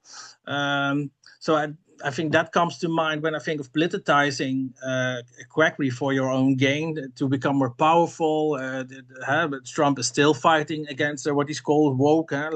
America is a favorite victim right now with Harvard, all those universities, great universities. But I think, yeah, you also see, for example, I wrote my master thesis on the goddess Hygeia of health, or Hygeia on health, and you see that Athena, as Athena Hygeia, protected the Athenians, and also with the plague in the 5th century BC. Pericles fell down and had a dream wherein the goddess healed him, for example. But yeah, not everyone believed that, and there are some critical scholars who say, "From well, yeah, it was just a pandemic, things happen, just nature," or you cannot use religion for this purpose to investigate. We have to stick to real hard science and forget rituals, forget religion. And think from, well, they made the same mistakes with the COVID pandemic in the Netherlands, for example. They forgot that people relied on faith and rituals to get help for the Catholics or Protestants or Jews or Muslims in the Netherlands, whatever, it doesn't matter. And they still said, no, just stay 1.5 foot away and don't touch each other and blah, blah, blah. And our former Prime Minister, Mark Rutte, who is now the Secretary General of NATO, he held some speeches, and he also totally forgot the religion, the humanities aspects, which he got criticized later of some of my medical historical colleagues in the Netherlands. Mm-hmm. Yeah, there's a lot of disconnect between science and humanities these days that I think is a misstep. This is just my own particular pet peeve is this sharp divide between what we call the STEM subjects and the humanities, because I don't think you can adequately communicate what's important about science without knowing how humans function, and I don't think that you can really work on the humanities side without an understanding of the science that goes into the functioning of our universe and our people. And this is one of those terrible disconnects that winds you up with fanatics like RFK Jr. in charge of health services. No, but so you're absolutely right. At my university in Prague, I am connected to First Faculty of Medicine, and as a historian, I had to do a somatology exam to explain my subject in biomedical terms. And if a doctor want to do a historical subject, he has to show that he is able to place it in historical context. So they have to connect both fields. And what you always hear, but I also hear from my supervisor in Prague, so yeah, medicine is first place to study, and arts, archaeology are on the bottom. But people always forget, then if we didn't document all this knowledge, then we wouldn't have all this today, what we know about medicine and pharmaceuticals. And I think we tend to forget very quickly to put the soft sciences against the hard sciences. Right. Okay, so now I do want to invite everybody to turn on their cameras if you want to, raise your hand if you want to, and join the conversation. We are going to try to keep things orderly, so please don't talk over one another if you can avoid it. But yeah, feel free to ask questions, pitch in. We'd love to hear from you. I see that we have Charlotte and Jennifer have already decided to come and turn on your cameras. Thank you very much. We'd love to see it. You have any questions you wanna go down some rabbit holes? Where are we going? Yeah, I was curious about if there's a way in your material to distinguish between what we consider in our terminology quacks versus people who are unofficial healing practitioners. To give an example with the ancient Egyptian context, where medicine and magic were treated as really the same. There's no mention in the medical magical papyri of midwives. but we know from other sources that midwives or women who helped in childbirth did indeed exist. And there's some other works about unofficial magical practitioners who, such as herdsmen who would cite a spell to try to protect their herds crossing a river from being eaten by a crocodile. So I'm wondering if there's about that in terms of other areas. Yeah, definitely. Well, the first thing that I thought when you started talking about that, of course, was midwives, even in modernity, are not given a lot of medical weight. And in a lot of areas that we don't consider in day-to-day life, like palliative care and elder care, there's a lot of medical and health professionals who we don't consider doctors exactly. And there's a lot of gray area there. But at the same time, those people we would not call quacks, right? We would not say that they're practicing fake medicine necessarily in the same way as somebody like the holy woman Mark was talking about, or you know, Gwyneth Paltrow and her very unfortunate eggs. So that happens all over the place too, right? I was talking earlier about Cato. Well, you have these medical practitioners, and most of them are Greek, coming from the Hippocratic tradition, and you have them all over Rome, and you have that coming up against the sort of the leeches tradition, which did happen in Rome as well, the sort of the bloodletting thing. Um, and then you had people like Cato who were like cabbage diets, or in Nero's time, you started getting this swinging health thing. Like they'd put you on a swing and push you back and forth, and that was supposed to cure all sorts of stuff. Um, Things that are just completely outside of realistic medical care. But then again, we fall back to the gray area of, well, what about the spells that Hesiod tells you to perform as you're plowing your field, right? Where does authentic religious practice fall on the scale of quackery changes over time. So there's a huge range in that. I don't know. I think if I can add to that, I think in Antiquity there were no clear boundaries between magic and medicine and religion. It all overlapped each other very much, and Asclepius also used herbs to cure people, and dreams were used, for example, and the one says that's just religion, and the other says no, just as a form of magic. And Christians didn't want to use dreams because demons could interfere with the content. And I'm now working coincidentally on Isis and Serapis in their role as healers in incubation. And in my big discourse presentation, I didn't read much about midwives or more about the role of women and what they did. But I agree with Julie. It all depends on how does someone bring it, who are we speaking to, and what are they advising us to do. And I think when it comes to quacks in my research, I see that scholars define them as trying to portray themselves as iatroi, being Hippocratic doctors without having the right knowledge. And I think that's still the same today. Yeah, and there's lots of similar things going on. There's one thing that comes to mind is the role of Jews in the Middle Ages and the early witches as well, who were these just herbalist wise women. But you'll see like witchcraft and even early Jewish medicine that their rituals are in some way religious practice, but are also scientific.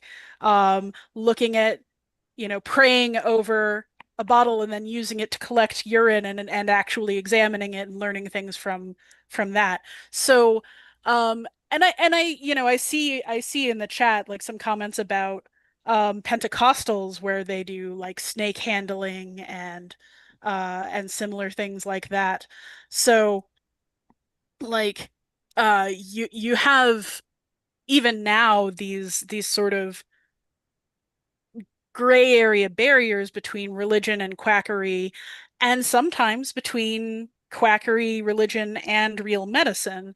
And part of that is that reluctance I was mentioning, I think of as racism, in accepting traditional Eastern medicines for even understanding what it is they're saying. So I want to go ahead and let Jennifer speak, please. What's on your mind? Yeah, so Charlotte, you sort of took my question because I was thinking about midwives too and such.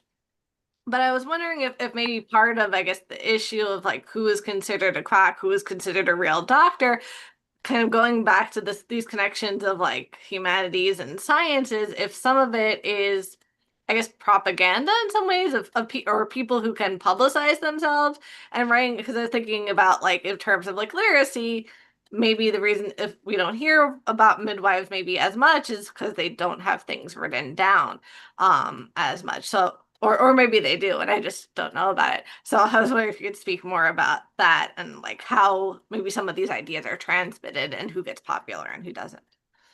Yeah, definitely. So, and this actually pairs up really well with a question that came in chat is, where do we find these people in antiquity? Like, do they just go door to door, hang around the agora or forum, you know? So there is a certain social order to these things that we see. I mean, I can't speak to everything, but I can tell you about some of ancient Greece and Rome, and I can tell you some about Jewish doctors. Midwives in particular, we don't talk about the midwives because they are women's business, right? And women's business is private and not for public consumption, and the midwife tradition is largely lost because it was oral. But, and by the time that it would have been written down, well, witches. So, so we have some difficulty there, but it's not like we have no records at all, or we wouldn't be talking about them. What we do have is things like there's some wonderful grave stelae with that tell us like this person was a beloved midwife who was a long-term practitioner. And we do find those at various points across the Greek world and even into the Roman world that are very like, this is an honorable thing that women could do, a profession that they could take up. They could be part of a family while doing this. So we know that this was happening. We do have some midwifery practices that end up getting written down. The Hippocratic corpus, I mean, we tend to talk about Hippocrates, the guy, but what we call the Hippocratic corpus is actually a collection of medical texts from all over the Greek world. And so there are some bits of midwifery and birthing practices and care for pregnant women in there, but not a lot. And I think the reason is largely down to the culture of separating the sexes in that way. And that tends to be true, unfortunately, throughout history in Europe. And I wish that I could give you more from elsewhere in the world. I was particularly hoping that Devendra would join us because I know that she has some insight into the Indian cultural tradition, which I know is very different. And I know that there is some stuff written. There's some in the Vedas about, I mean, it's vague because it's devotional hymns, but it makes reference to birthing as an honorable thing, kind of thing.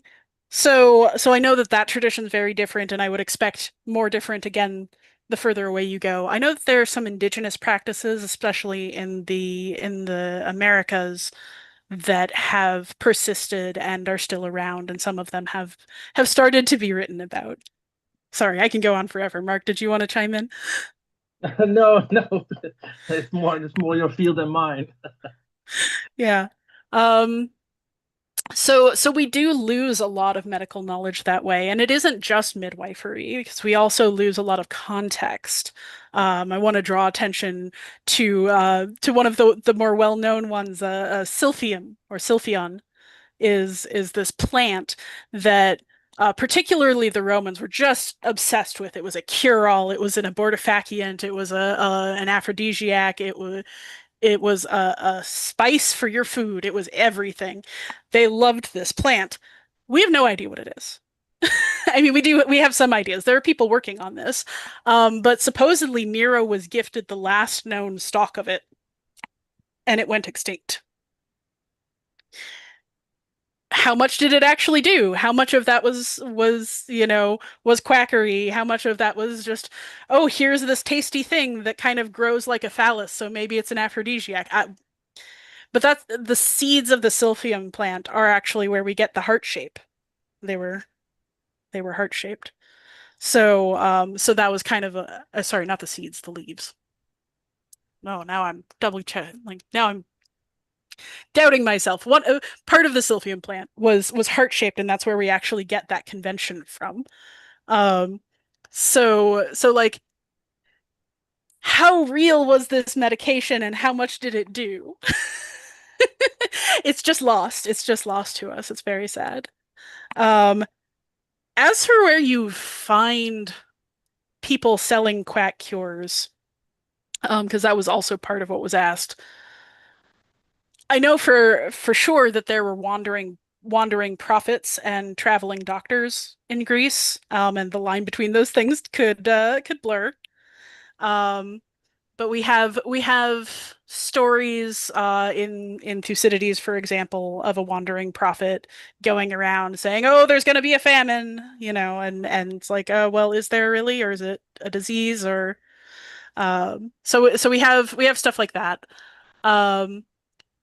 And the real doctors would also go around and, well, where's the distinction? Do you know if this doctor is serious or not? Could be difficult. And then in particular with the swinging thing later, that becomes a favorite in Nero's court. So I think of that more as like the RFK situation, where you find them on the fringes, but somebody gets real attached to the idea and it comes into the mainstream. I think what I have seen in my research is that there are other categories, for example, drug sellers, just people who just sell drugs, but there's of course overlap with the doctors and the quacks who also sold drugs and try to prescribe it, but without knowing the right amount.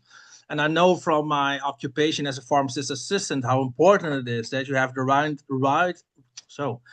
amount of tablets, the right dosage, that it has to be checked twice before you give it to the patient, because if something happens to the patient, then we are responsible because we did it wrong. So I think, and in Antiquity, of course, there was also the theory of the four humors who had to be in balance, and the real Hippocratic doctors were learned about this humoral theory. And I think the quacks, of course, they may know maybe a little, but not a lot, and of course then they will fall short when it comes to giving drugs or operating yes or no. For example, we know from Hippocratic doctors, when it concerns cancer, they said, no, don't operate all the time, because operating does more harm than just let the tumor be there. So I think that there's a lot of questions we have to ask, and we have to be critical about all these categories which are described but are very permeable. So we have to be very careful about it. Not only then, but also now. It reminds me of the saying that regulations are written in blood. Yeah.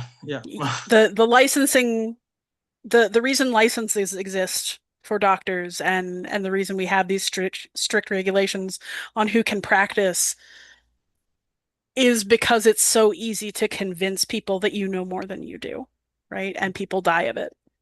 So it kind of comes down to that. I can't think of an ancient civilization that had an accreditation service, but I kind of wish there were.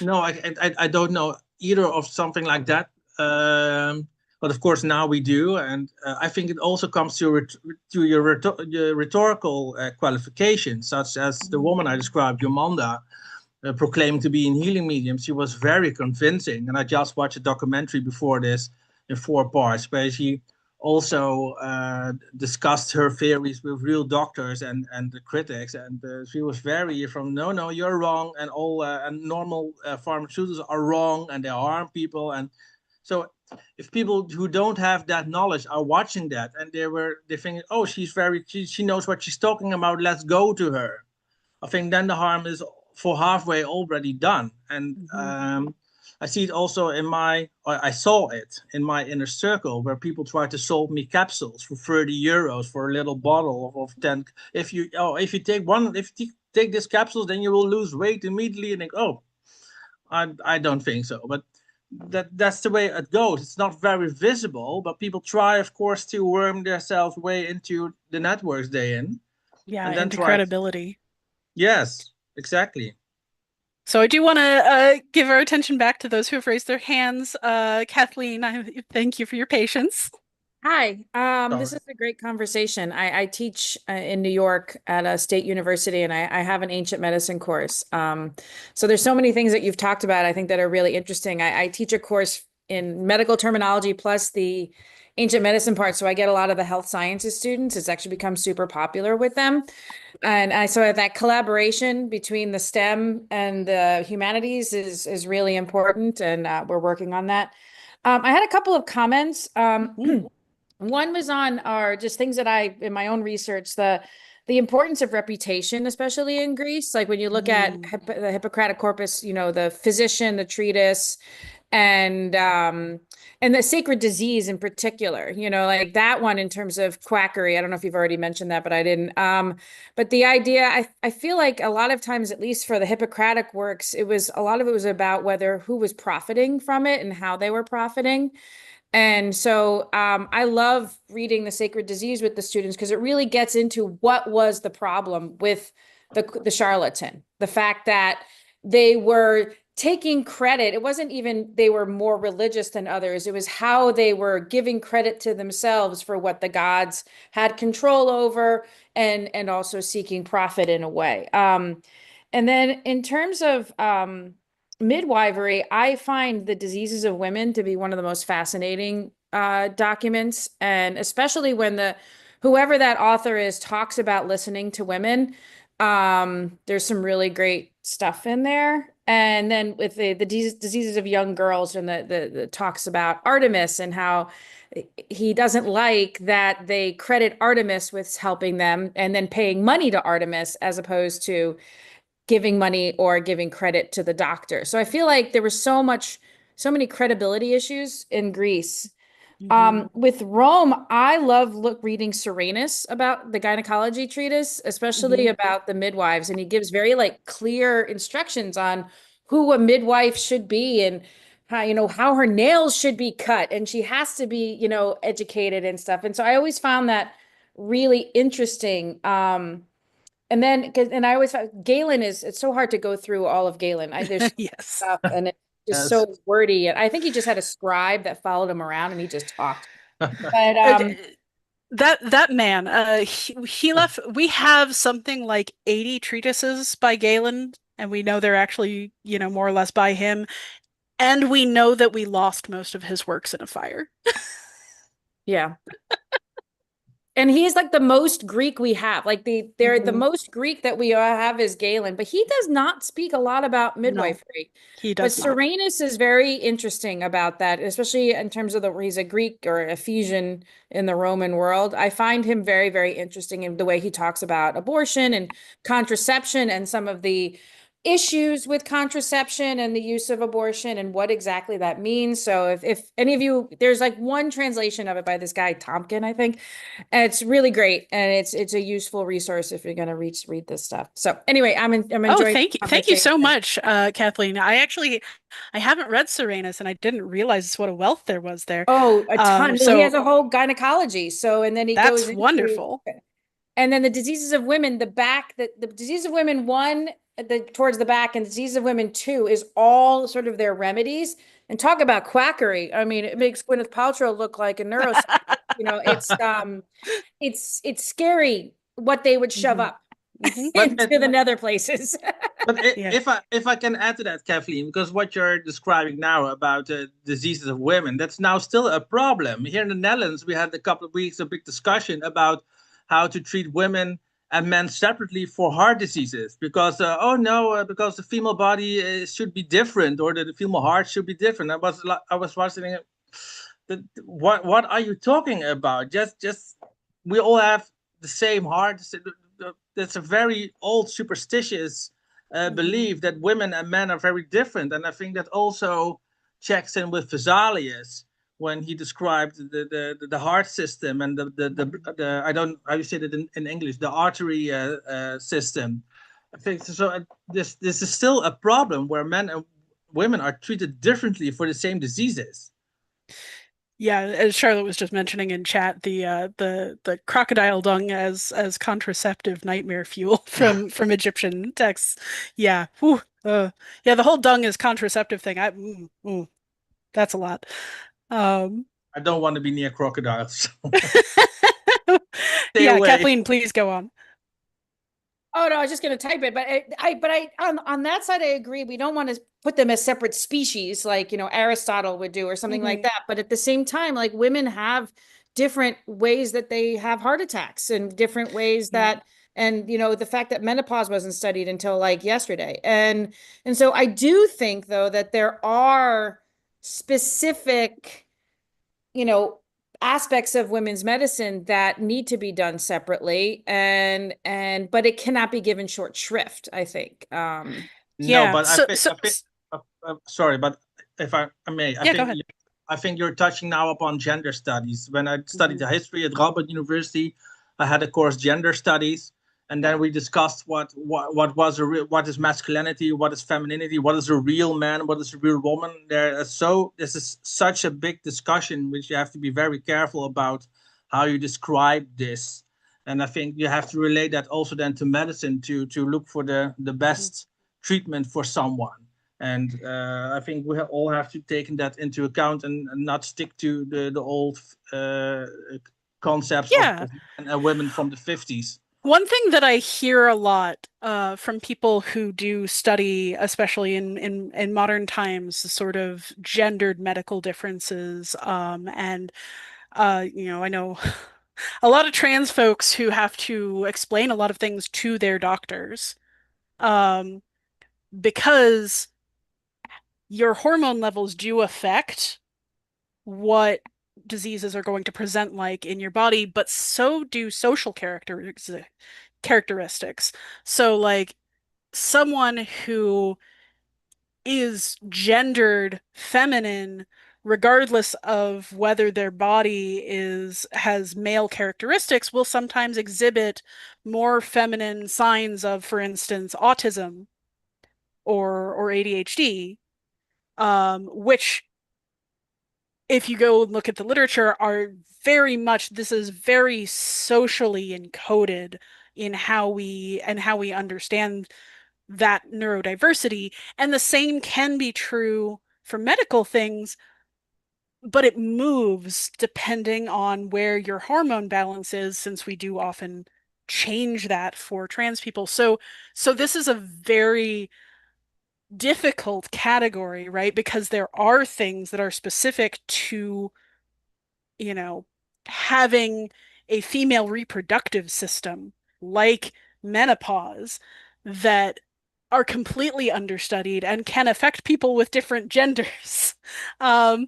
And we've studied very little about male hormonal cycles, which we do know exist, because we think of that as such a deeply feminine thing because it's so much more visible. So like we again have this sort of quack idea, like Mark was talking about, of the separation of the sexes.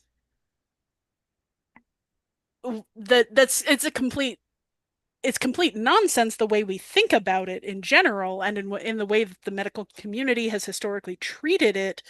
But when you dig into the science, when you dig into the reality, there are differences. They're just not the same ones you'd assume. So I think that's a really fruitful topic, and something that we don't sadly have the expertise. We're not medical professionals. I don't want to say that I know the answers here. I just have read a little bit about it. if you are interested in that kind of stuff, I suggest you follow trans creators, trans researchers, because they have a vested bodily interest in understanding this particular point, and it is a real one. True. Yeah. There's a comment from Rona here. There are often differences in presentation with cardiac symptoms in women's versus men, the recognition of what's important, identifying those. The symptoms are different, and sometimes the effective medicines are different depending on those internal conditions that we can roughly split by physiology.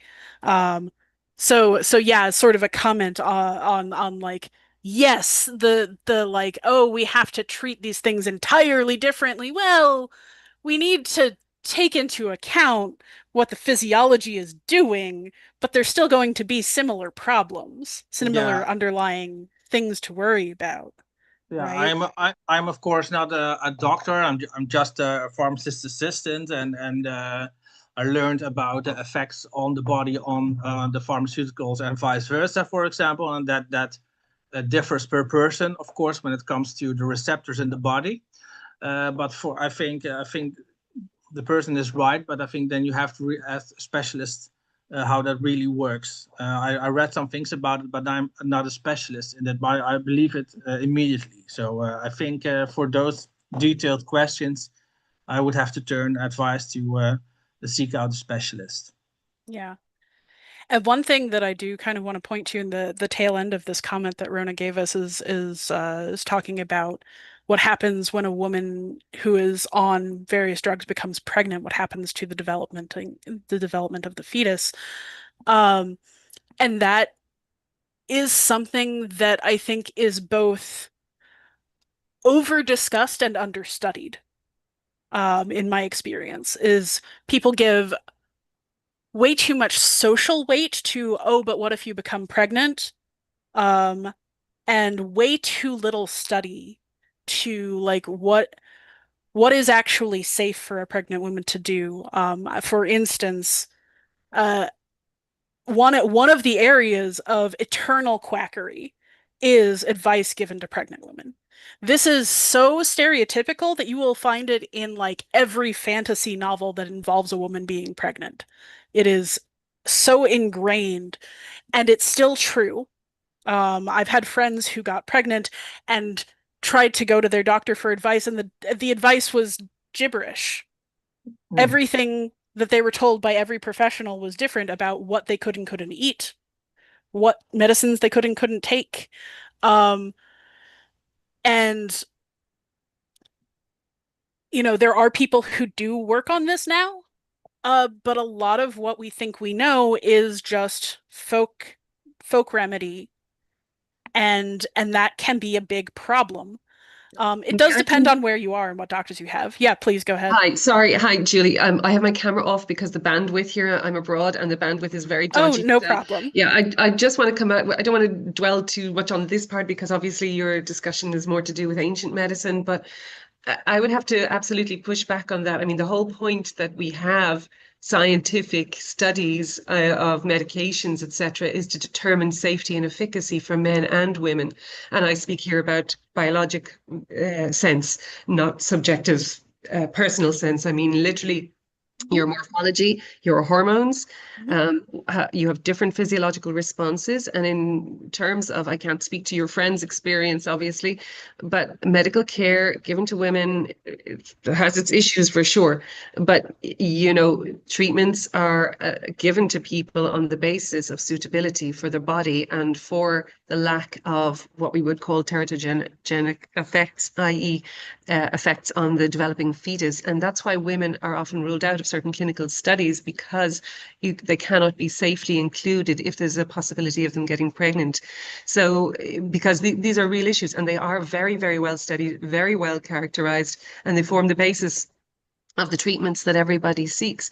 But I don't want to interrupt, so forgive me. I just wanted to address. Oh no, thank you for speaking it back. Enjoying your discussion, and I would be really interested, actually, just if I might ask you, and Mark, having started the discussion, just referring back to Greek and Rome, because this is an area I don't study.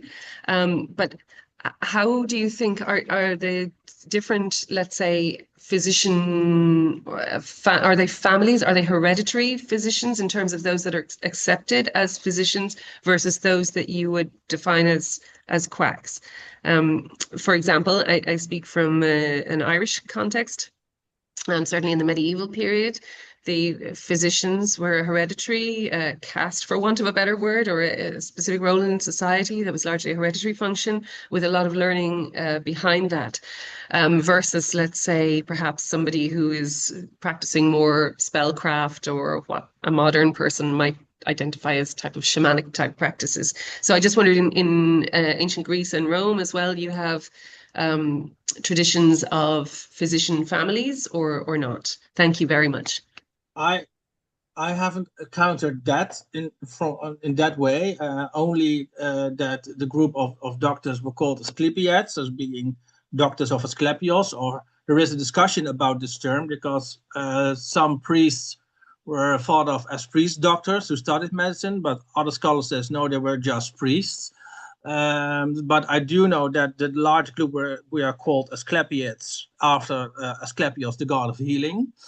And when it comes to pregnancy issues, we see from Antiquity already, from the cult of Asclepios, that a lot of breast photos were found where people asked to be fertile or got to be pregnant.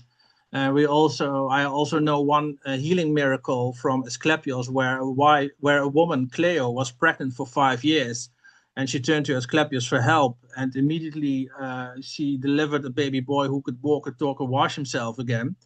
And beneath that miracle, there should be the biomedical discussion about what really happened there. So I think what you just added was very important, because I think if we can trace that discussion back possibly to Antiquity, then we know more about how this discussion about how to treat people who are pregnant evolved and can help them better. Yeah, and just to add, thank you, Rona, for pushing back on that. I think I overstated what I meant to say there. Mostly just it's healthy discussion. It's yes. great, and thank you for moderating this. It's a lovely forum, and really nice to hear and see other people's contributions. And thanks, Kathleen, who just answered a question, and Mark. Thank you very much. I do want to pass it to Kathleen if you want to speak to that out loud, since you have the answer at hand. Yeah, I mean, my understanding in terms of the Hippocratic corpus is that, it was started as sort of like a guild and within families. It was very sort of insular in that way. And then they would train people, and they would train them, and then they would go out as almost like itinerant doctors in different places, almost like missionaries in some ways. And it did have that cult-like feeling to it.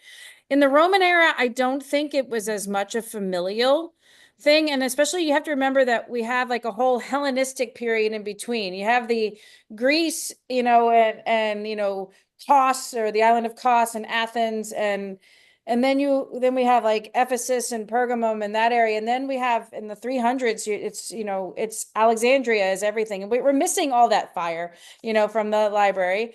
And then when you go to Rome, a lot of those doctors were actually from some sort of tradition in Ephesus or Pergamum. That's what Galen and Serenus were from. Celsus was not even a doctor who wrote a lot about medicine, but I did want to bring up, and something that I do in my class, and like, why do we read this? Like, obviously we're not going to get medical advice from Hippocrates, is the sort of the understanding of how they viewed, how the importance of certain things in society skewed or biased in ways their view of medicine and the worth of people. So when childbirth is so important, right, in order to preserve everything, then that affects policy, right? That affects how they view science and how women function because of what their purpose is, what you pay attention to, all those kinds of things. And so you always have to go back to sort of what is the purpose of each gender, for lack of a in the society, you know, and how does that affect how things are studied, what's important? Anyway, I'll let other people talk. Thanks so much. Yeah, I was just going to say more or less, yes, we do have the sort of the early Greek guild and families, and then it really does become more of an apprentice system, and then you get like the Temple of Asclepius that is also the older sense of cult, which is a very religious center, where you see those if you were here for some of the earlier talks, some of those body part clay pieces being formed as both votives and curatives. So like it becomes medical knowledge sort of starts in insular families and spreads out, and then you know in the time of Alexandria, when learning is so centralized, and like becomes this point of pride, I think it becomes really interesting.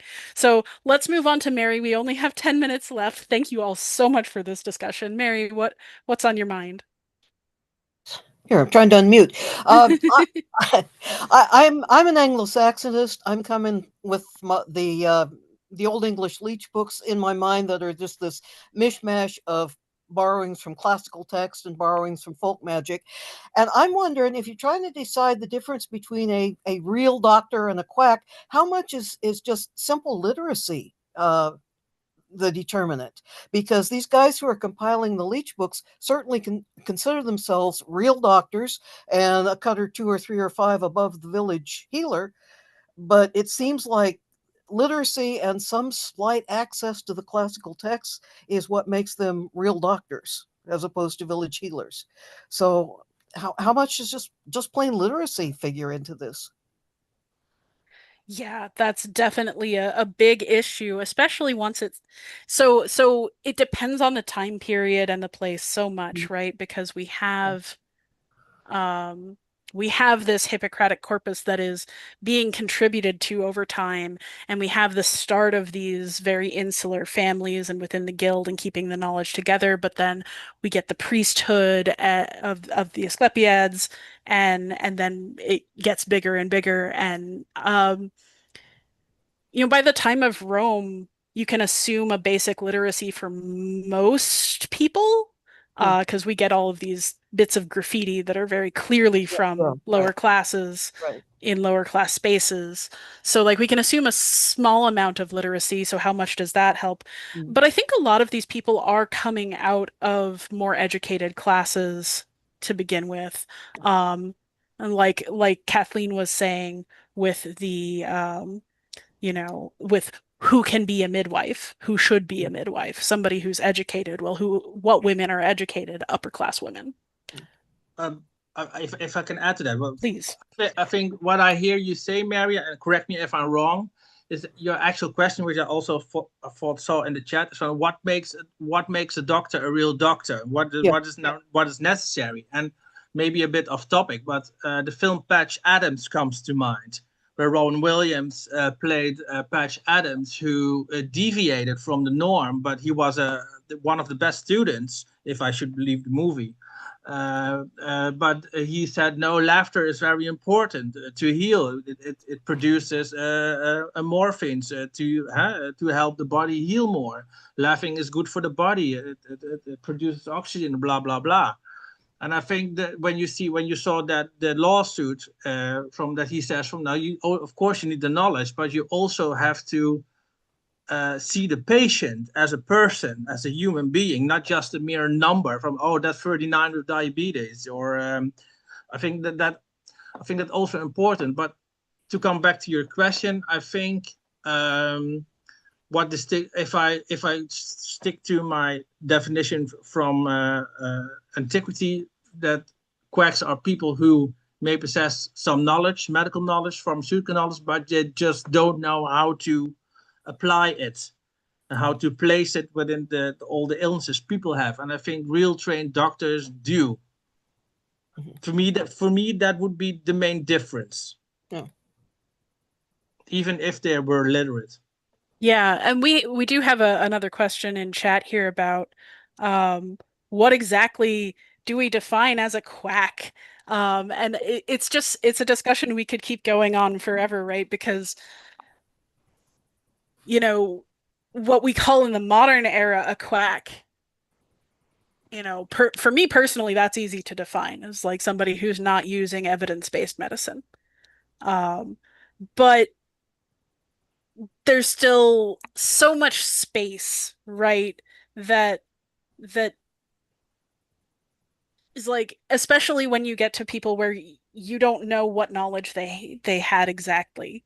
You know, were those midwives educated in the same way the doctors were? Probably not. They probably had their own tradition, you know, and as recorded in Serranus, there's a whole tradition of specifically female complaints, female medicine. You have the same thing kind of going on with you know, Jewish medieval texts and with witchcraft, right? Where these women's magic, like hedge healers and stuff, like, where's the line between magic and medicine? Where's the line between evidence and folk remedy? You know, like, that is a very gray and fuzzy area. And the further back you go, or the less material you have, the harder that is to answer. Now we can look at things like the fad for swinging starting in Nero's court. We can look at that and see people writing about it as this is nonsense at the time. And that's a pretty good sign, right? Like, this is nonsense then, it's nonsense now. We can call that quackery. But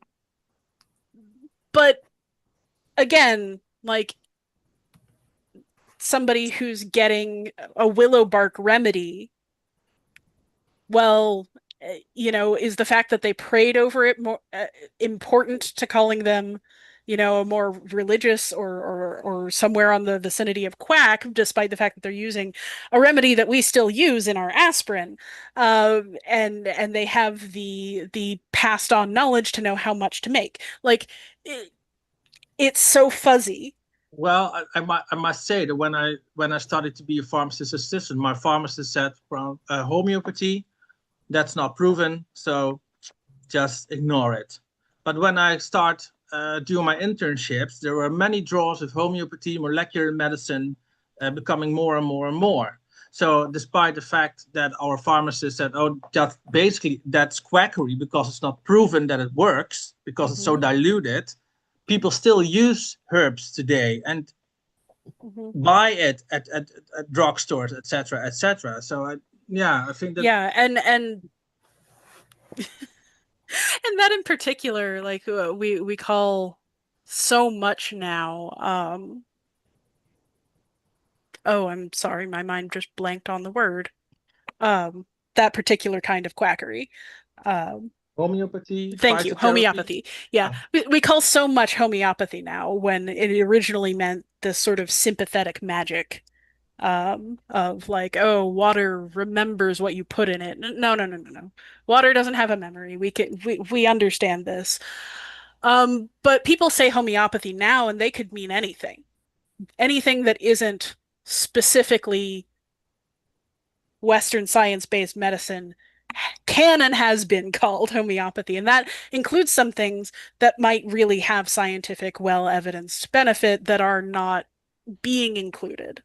I think this is speaking to what you're saying about, like, oh, if we don't have all the evidence, then just ignore it. You know, like, that's not necessarily the line for what's quackery either. Even though, like, my definition, you could have said that, you know, because is it quackery if there's evidence for it somewhere else? No, but I think that's the whole case, because some people say if I take some garlic, then my blood will be more pure, and the other says no, that's just bullshit. So I think it depends on who you ask. Yeah, but I think still we have to be cautious about what we see on TV, such as RKFJ, or what's his name? Yeah, the crazy the crazy person from America. Oh. So it's so sad. I mean, to be fair, Trump goes out of his way to pick the people who want to destroy whatever he puts them in charge of. So, that's how you know RFK is way off the deep end, is because he's Trump's pick for this. So, but like, especially when you can prove it doesn't work. And Charlotte in chat is talking about, some of the things that people continue to use after they're proven not to work in Antiquity, like, peeing on grain, and if it sprouts, they're pregnant, right? Like, yeah. Oh, and Neha says that homeopathy is quite prevalent in India and there are degree courses on it. Whereas in America, homeopathy is considered completely unscientific. And I think that's, again, going to be a lot about definitions and about how terms are used. And it's also partially to do, and this is where I really wish we had Devendra here, it's going to be partially due to the issue of different historical understandings of medicine within the culture, because the Ayurvedic tradition feels a lot closer to some of the things that are considered homeopathic than the sort of Western pharmaceutical state.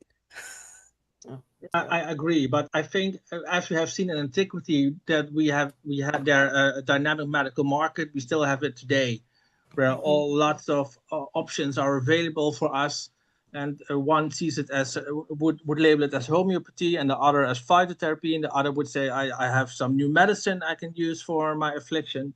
So I think it's good to be conscious of that. And then of course what Devendra could add some more intercultural dimensions to the topic. I wish my professor of Asian religions, Paul van der Velde, was here, but maybe for another time. Yeah, this is something that I like. There's so much written about Indian medicine, traditional medicine, and Chinese traditional medicine in particular. There's so many American indigenous remedies that have been dismissed and then rediscovered. There's so much out there in terms of ancient medicine and ancient wisdom that is not being used well. At the same time, we have what I would definitely call quackery. People saying, "Oh, peach pits will cure your cancer." It's like, no, that you're much better off with the poison the doctors have than the poison that the tree has. Yeah. It's much more targeted. Yeah, especially cancer becoming in the Netherlands now illness number one, which people die next to artery afflictions. And if you have some time, then Google Yomanda. There's also an English Wikipedia page, and there is a documentary on HBO Plus, Discovery Plus, I think, where you can see how she worked and how she convinced people to take her radiated water instead of going to a doctor. So I think I can only try from my little perspective to prohibit people to think they could be cured by eating pits or something like that, or swim in a blue sea or something, and just go to their doctors. But yeah, with these days and all the fights we've seen against so-called woke and all the other things, we have a lot ahead of us. So I'm going to give us a few extra minutes since this discussion is going so well. Do we have more questions? More people who wanted to chime in? Not a question per se, but just a comment, because I think this is really, really interesting, and just connecting perhaps past practices with the idea of ritual healing, etc. There is a thing that in the sort of clinical research environment, where in clinical trial studies, you can have up to, say, between sort of 54 to 61% placebo effect, even when the patient knows they're taking a placebo. And there is, yes, even if you know it's a sugar pill, there seems to be something about what they call the ritual of treatment, the physical intaking of something that looks like a medication, and also being seen by a practitioner, i.e. a doctor or a surgeon, and this includes surgery as well as pharmacologic treatments and psychological treatments, that you can have a huge placebo response, and it is the sort of the ritual, inverted commas, of taking something into your body or receiving treatment from a physician that can kick off some sort of non-pharmacological cascade in your body. And that can have effect on increasing metabolism to certain brain regions, increasing sort of the production of endogenous opioids, like natural painkiller substances, endogenous endocannabinoids. It's quite fascinating, and that's a confounding factor in clinical studies, because in some cases, like depression treatments, you can have up to sort of about an equal treatment response to the medication and to the placebo, even when the patient knows they're taking placebo. So it's quite interesting, because then when you look to if you sort of go back into the past and you look at this idea of the ritual of the treatment, there perhaps is a healing response in that case, because we see it in clinical studies all the time. So it's quite fascinating, when you look into that and you think, wow, okay, a lot of the stuff that people nowadays would define as quote unquote quackery, perhaps you could say there's a placebo effect from it in terms of past practices, and perhaps people did get well in certain things, as well as at the time empirical medicine.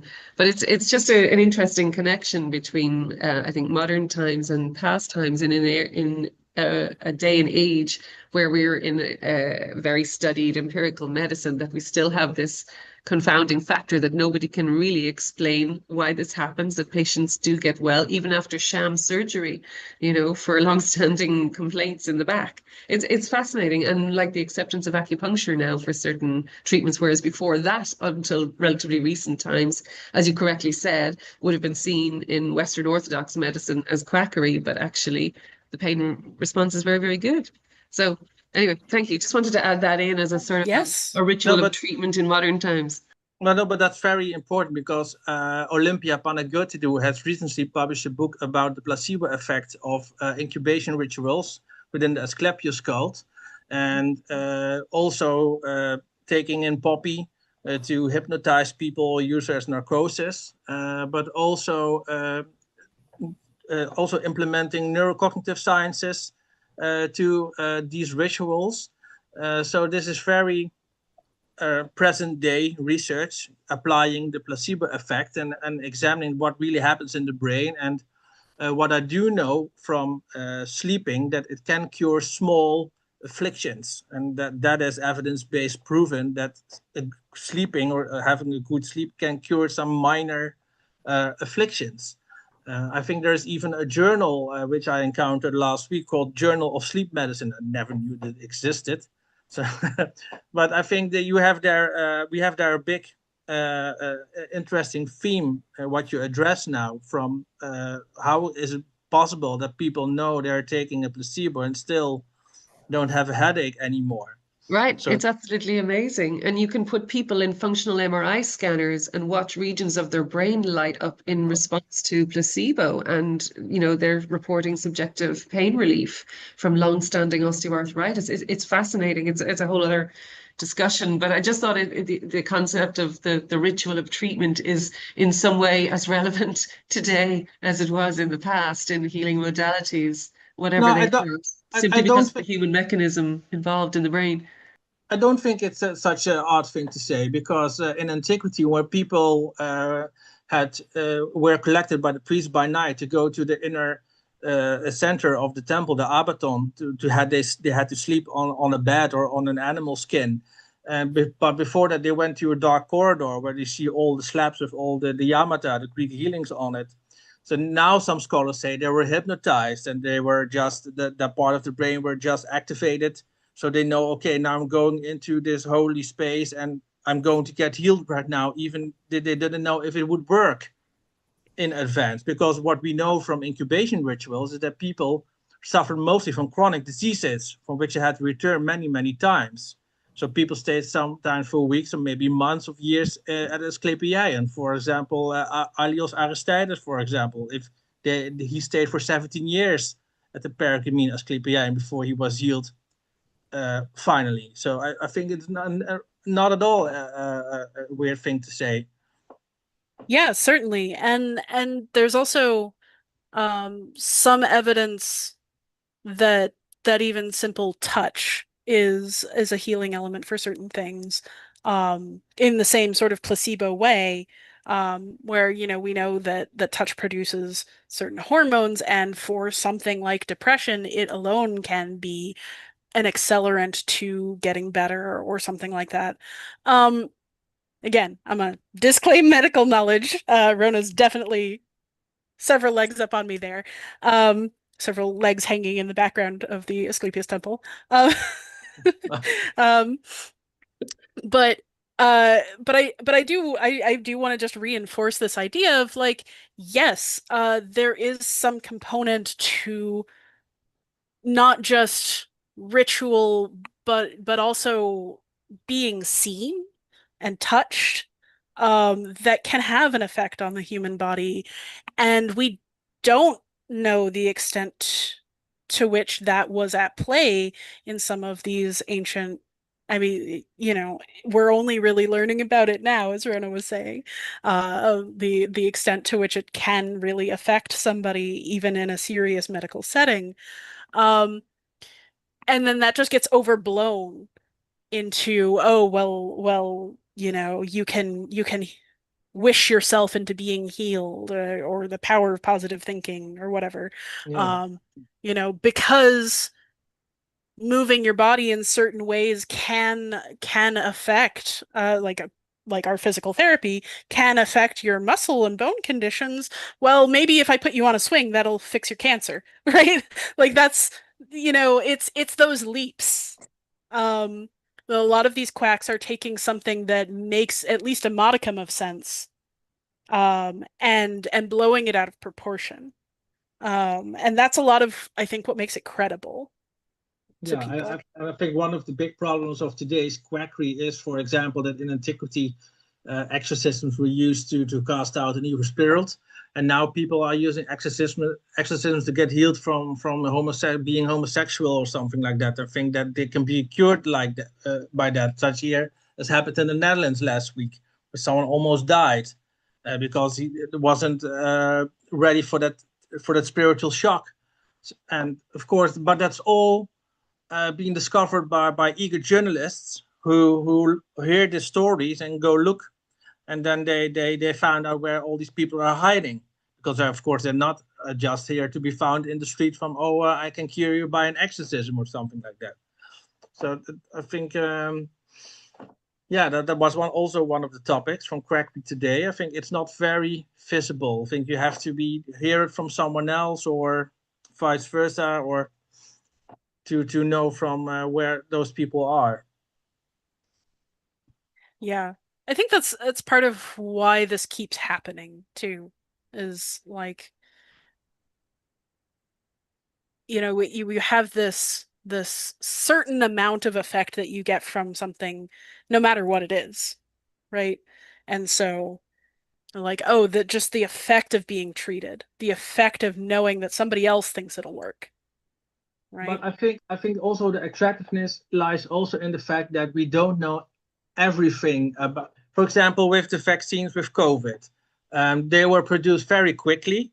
People got very distrustful from how's that possible. So I told my friends, one I knew for 25 years, but he was very distrustful and hostile. Now the friendship is over because he didn't trust me what I said. So I told him normally, yes, we have a long process of testing vaccines for side effects, but now the process was speed up by people putting money in it to speed the process up, because we needed vaccines.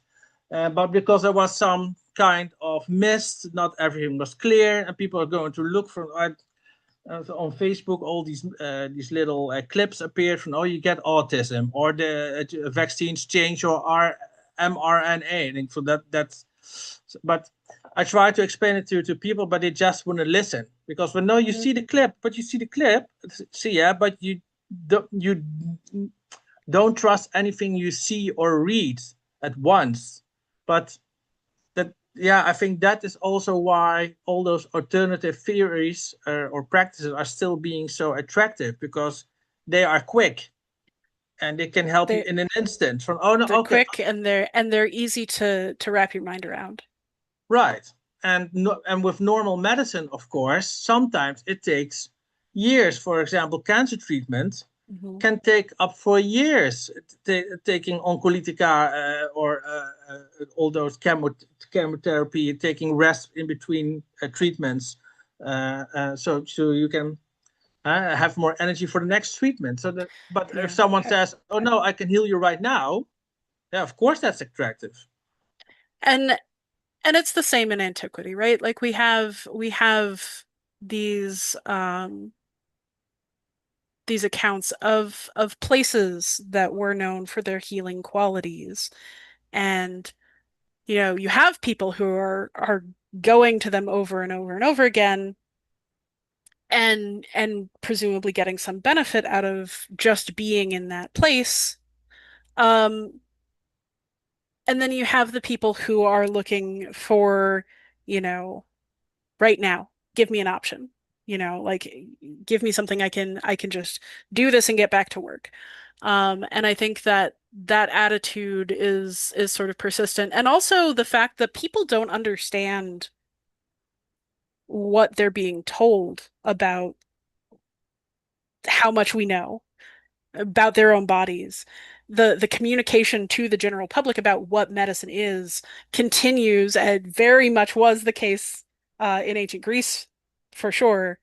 Certainly ancient Rome. Like just think about, Cato again, and the like it's this vagueness of what does medicine look like. I don't understand why this is faster than that, why this is curable and this isn't. And this such a complex topic of the body and health, and people want simple answers.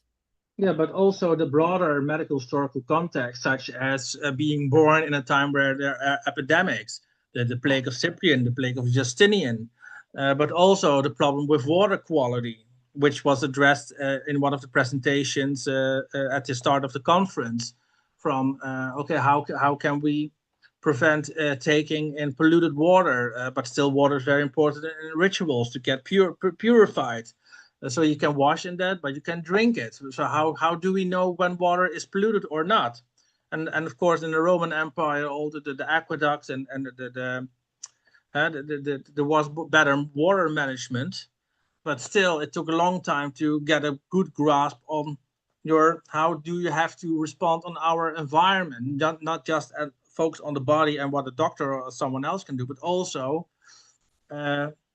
what happens when I got affected by a pathogen or by the Yersinia pestis bacteria in the 14th century, or for example, what happens then? What happens when I get a cold? Why does it happen? I think that was, of course, a big problem in antiquity because they didn't have the knowledge. Right. It's making me think in particular of one very persistent piece of anti-Semitism that comes about now. Many Jewish rituals, we were talking earlier about healing water and holy water. Many Jewish rituals involve washing of the hands and being very particular about how meat is prepared, for instance. And so there were a lot of diseases that didn't hit the Jewish population in places where it hit everybody else. And so instead of asking what are they doing differently that they're not getting sick, they're like, oh, well, it must be their fault. Right? So like the difference between, oh, they're like summoning demons into our water or whatever, and they're washing their hands every day is such a short step, right? It's such a short step of understanding and knowledge and how you think about things. There is a question in the YouTube chat that I wanted to bring up, which is concerning, how the ancients sort of understood healing that happened, for instance, in those incubation rituals. Like, do they attribute it to the god? Do they attribute it to the healers? Do they attribute it to the place? Some combination of them. And like, how do we really parse how they talk about it? In terms of whether people think of ancient healings as distinctly holy or distinctly medical or stuff like that. Well, I think the first question is very easy to answer. They attribute the healing to the god, because we see all those anatomical votives with inscriptions which read, from thanks to Asclepios I was healed. But of course, they knew that they had to travel to, for example, specific temples such as Asclepiaia, or the temple of Amphiaraos at Oropos, or to Minutis for Isis and Serapis. So they knew they had to travel to certain temples, but according to Walter Addison Jane, who published a book in 1925 about healing deities, he said all gods can heal. Still, they needed specific gods to help them, because, for example, with the plagues and the traditional Olympian gods couldn't help them. So I would say that they attributed to the god, which we can see on all these inscriptions we have found. But also, when saints and martyrs took over, you see also the same acknowledgements that it was the saint that healed him, but it was also the saint that punished someone. There is a famous story where a Greek had a kidney disease and went to a sanctuary of the female Saint Thecla. And he went in, and she told her, use the wax of candles, and then you will be healed. So he came out, and he got healed. And then when someone asked him, who healed you? And then he said, Apollo Sarpedonios.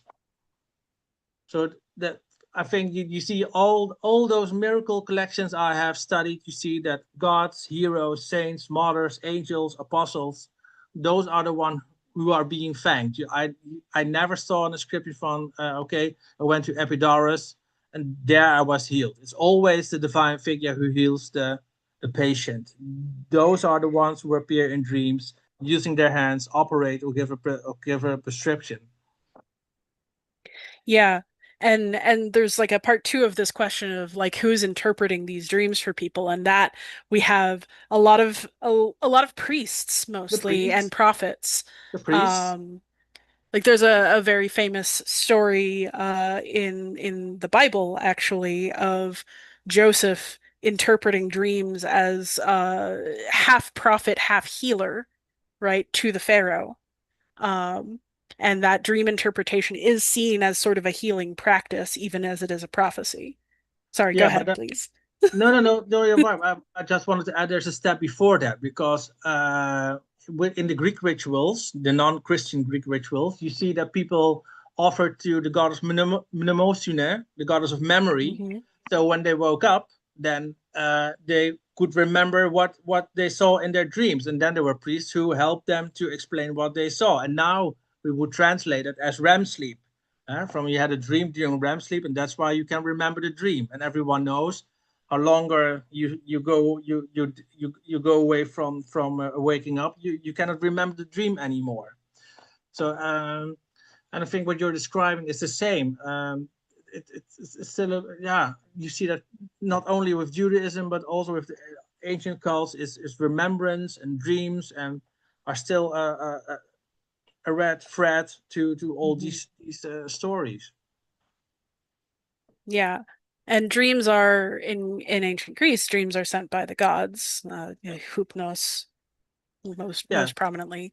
But you also have this sort of dream healing going on, interpreted by the Asclepiads, who are priests of Asclepius or Apollo, depending on how you parse that. So you, and then like you said, you do get people praying to Hygiene, hygiene, and that aspect of various goddesses as well. And so yeah. But I think what you mentioned to someone, I forgot what you said. My memory is also gone already. What did I want to say? I don't.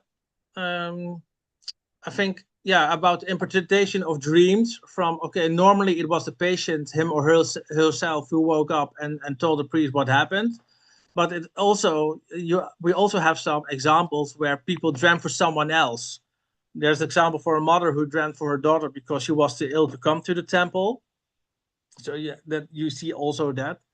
And there's of course a big discussion: are priests just priests, or are they priest doctors, or were there even priests there, or did the god really did everything himself? And you see the same thing with the saints, and that's where also modern critics are coming to accuse those miracles of being quackery. A famous example is modern day scholar Ildiko Sopregi from Hungary, concerning the cult of Isis and Serapis, which was replaced by a cult of Kyros and Ioannes, Cyrus and John.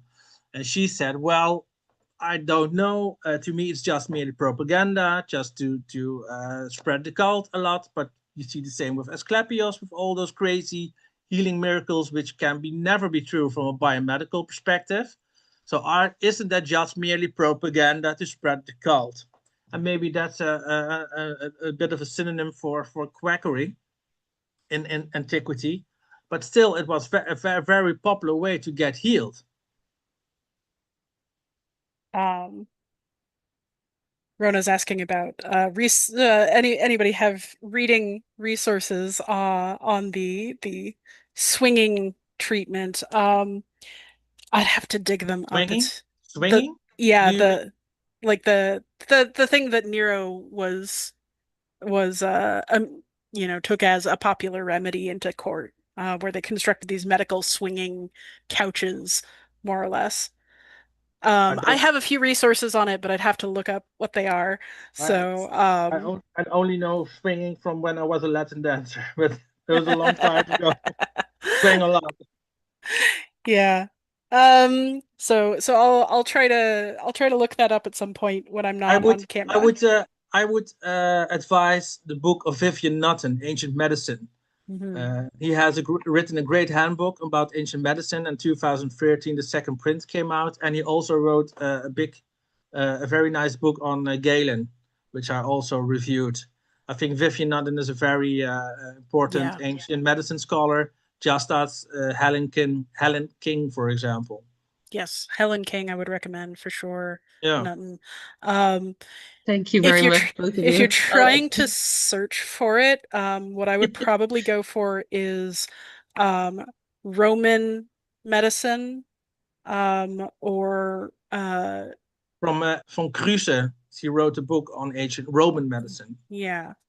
Ancient Roman medicine, if you're looking for this in particular. It's of course difficult. Well, it's extra difficult to Google now that they've installed Gemini everywhere. But it's difficult to Google something like Nero swinging remedy. You're likely to get some modern nonsense about. Thanks, Julie. Yeah, that's exactly what was happening. Yeah, I need to refine my searches better. So you might look at it from the direction of Nero's court. Oh yeah, go ahead. No, I was joking. I'm now looking at Google Translate. Sorry, Google Scholar. I mean, I see Gardner, Nero Tyrannus, the physiological and psychosomatic cause of tyrannical legacy. But yeah, I don't see a lot of hits, to be honest. I only see a book from Sigerist, History of Medicine, but it's from 1987. So that. Yeah. So this is one of those weird practices that got picked up. I remember it so vividly from discussions of Nero, but it kind of goes away and then comes back again in medieval times. So there are definitely scholarly things written about like medical swings, but finding them might be a little bit difficult right now coming up from this angle. I only know about this golden house, August Domea, and from my former supervisor Eric Moorman, but swinging Nero I've never encountered. Yeah, no. So there was a very. It's one of those things that stuck in my mind when I studied it, but it was like a little blip. So I do have some references, but I'll have to look them up for you, and I'll see if I can get them back to you later today. That's okay, Julie. Thank you very much. Don't go to any trouble. I'll just refine my search history a little bit better and go on. Okay, well, good luck. Thank you. I think it's a very interesting misdirection. Yeah, I've never heard of it. It's fascinating. And thank you, Mark, for the book references. Very good. Yeah, yes. Sorry, I cannot be of more help to you. No problem. So, if nobody has further questions right now, then I think we are going to wrap up. Thank you so much, everybody, for joining us, and especially thank you, Mark, for being such a good sport and No taking problem. on this really wonderful discussion that we've had.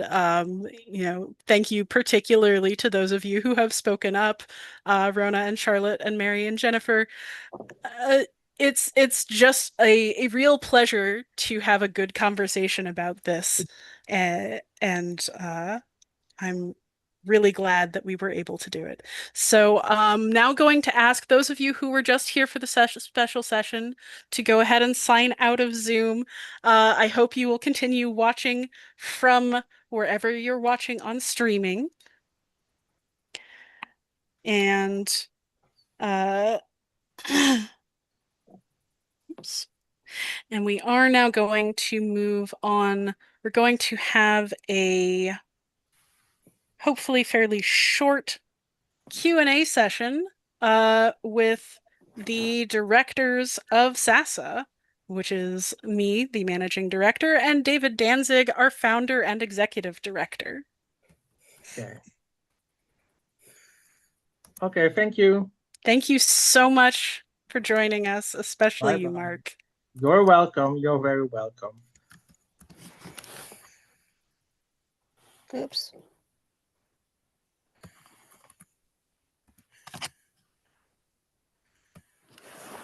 Okay.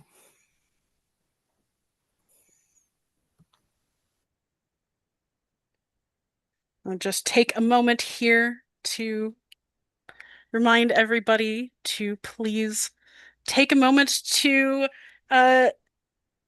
donate.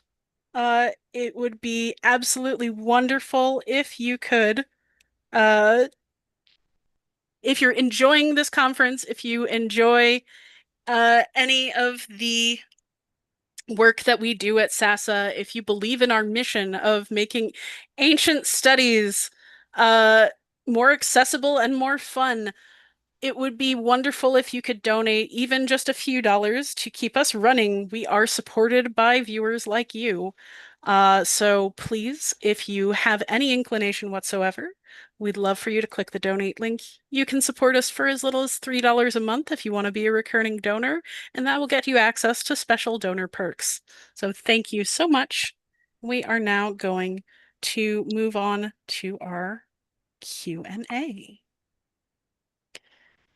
Hi, David. Thanks for joining. Hi, Julie. I really liked that last session. It's a lot of fun. I had some interesting thoughts, but we're not going to get into that right now. No, not in any that type of way. Just in terms of how we think about magic and medicine in non-contemporary Western cultures. But anyway, I think we should talk a little bit about SASA, and I think we need to try to find a starting point. And then maybe we can see if people have comments or questions in the chat wherever you're watching. Yeah, so I came prepared with a few questions. Questions for me. Questions for you. That sounds great. So I wonder, David, if you could reintroduce yourself a little bit and talk about how SASA was founded, how it came to be. Sure. So I'm David Danzig. I was 5 years ago, or 6 years ago, when I was toying with the idea of SASA, which means bringing people together from all ancient studies or really pre-modern studies fields to work together towards spreading our historical approach to the past and to sharing that with everybody and to bringing people into the ancient past in order for people to actively participate in developing and maintaining and educating others in the knowledge we have about the many cultures of the world and the many past cultures of the world. So back in 2019, when I was thinking about this, I was in the PhD program at NYU at the Institute for the Study of the Ancient World. I was doing ancient Near Eastern studies and chugging along, finished up coursework and was heading towards my dissertation phase. And all that was good and well, but that wasn't the point. I was realizing at the same time that it felt to me like that there was a lot of missing pieces, I think, in how I saw other people viewing the ancient world and talking about it, and how much people seem to like things that relate to the ancient world in popular culture, in books, in movies, in video games, today. And how the idea, I guess, to put it into an extreme form, how the idea of ancient aliens could exist. Because I knew we didn't need ancient aliens to explain the ancient world. All we needed were ancient people. If we understood them, then we could understand the pyramids, and we could understand other ancient cultures and societies, what they did, what they didn't do. And we didn't need to resort to aliens as explanations for things. So I guess that then led to the thought that really people didn't really have a good understanding of what we being scholars and students who study different cultures of the past, understand and know about the past.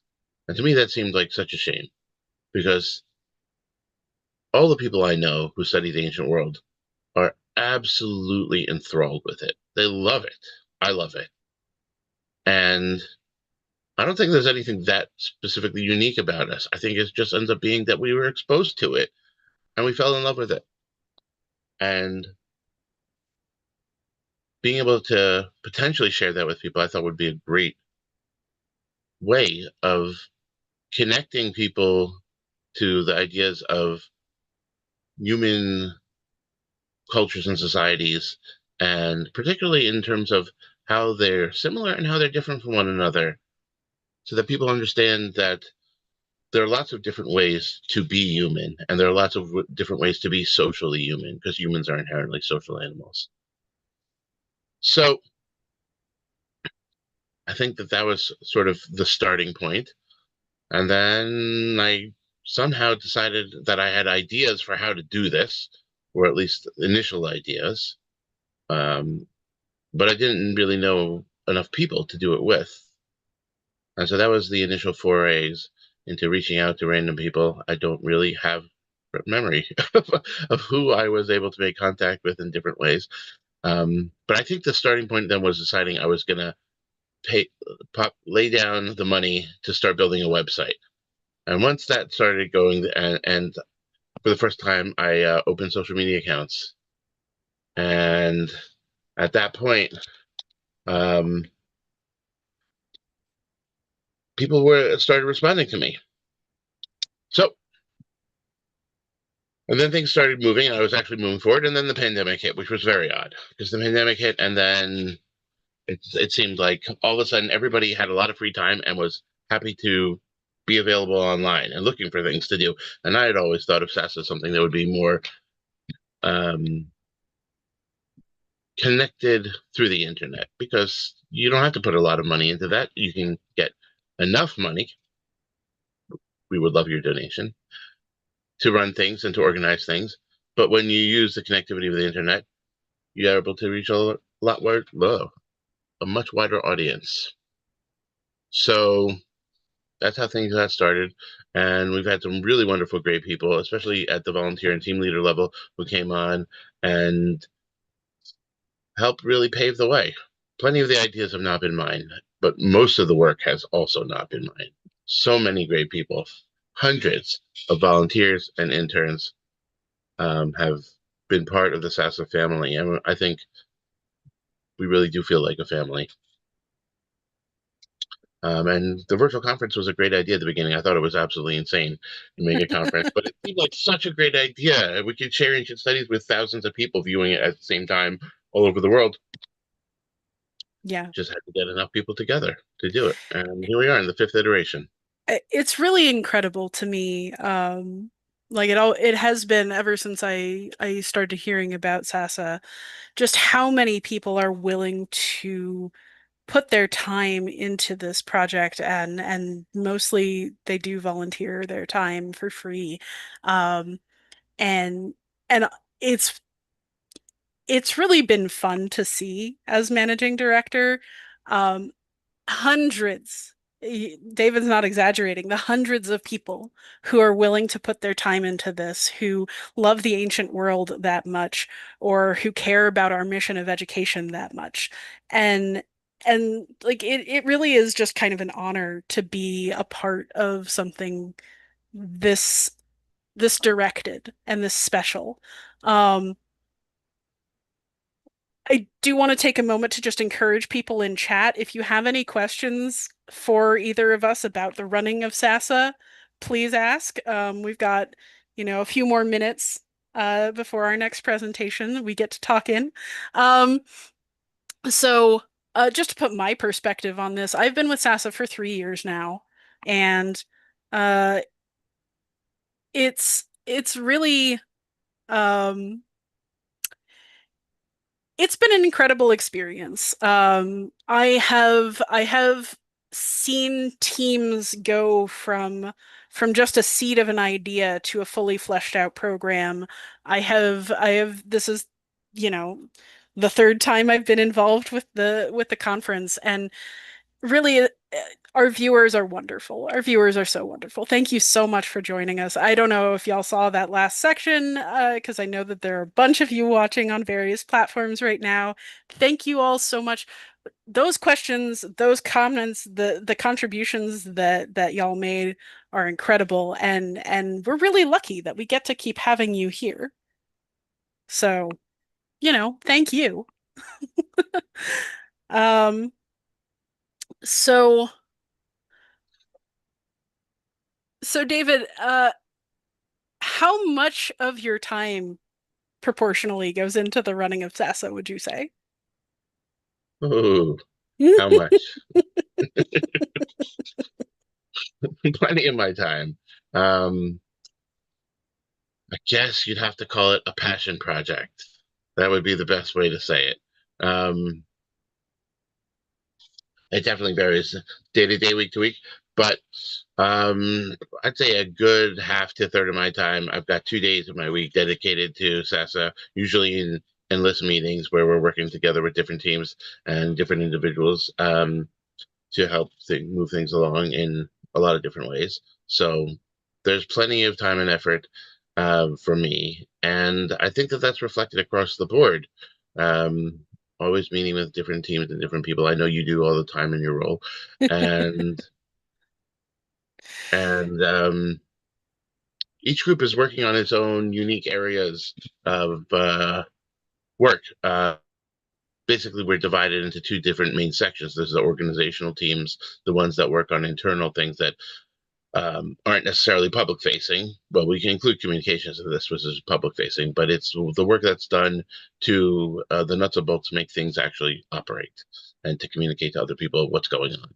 And then there's the programming teams, which are doing all the wonderful things like the virtual conference itself, and like we were talking about earlier, Archeo-gaming education program, and our continuing education program for teachers, which has had some starts and stops, and is still a really great, wonderful goal to be able to bring teachers together and help them gain greater depth in their knowledge of the ancient past, and help them transmit that to their students, whether it's in middle school, high school, and even undergrad teachers, and to their students. So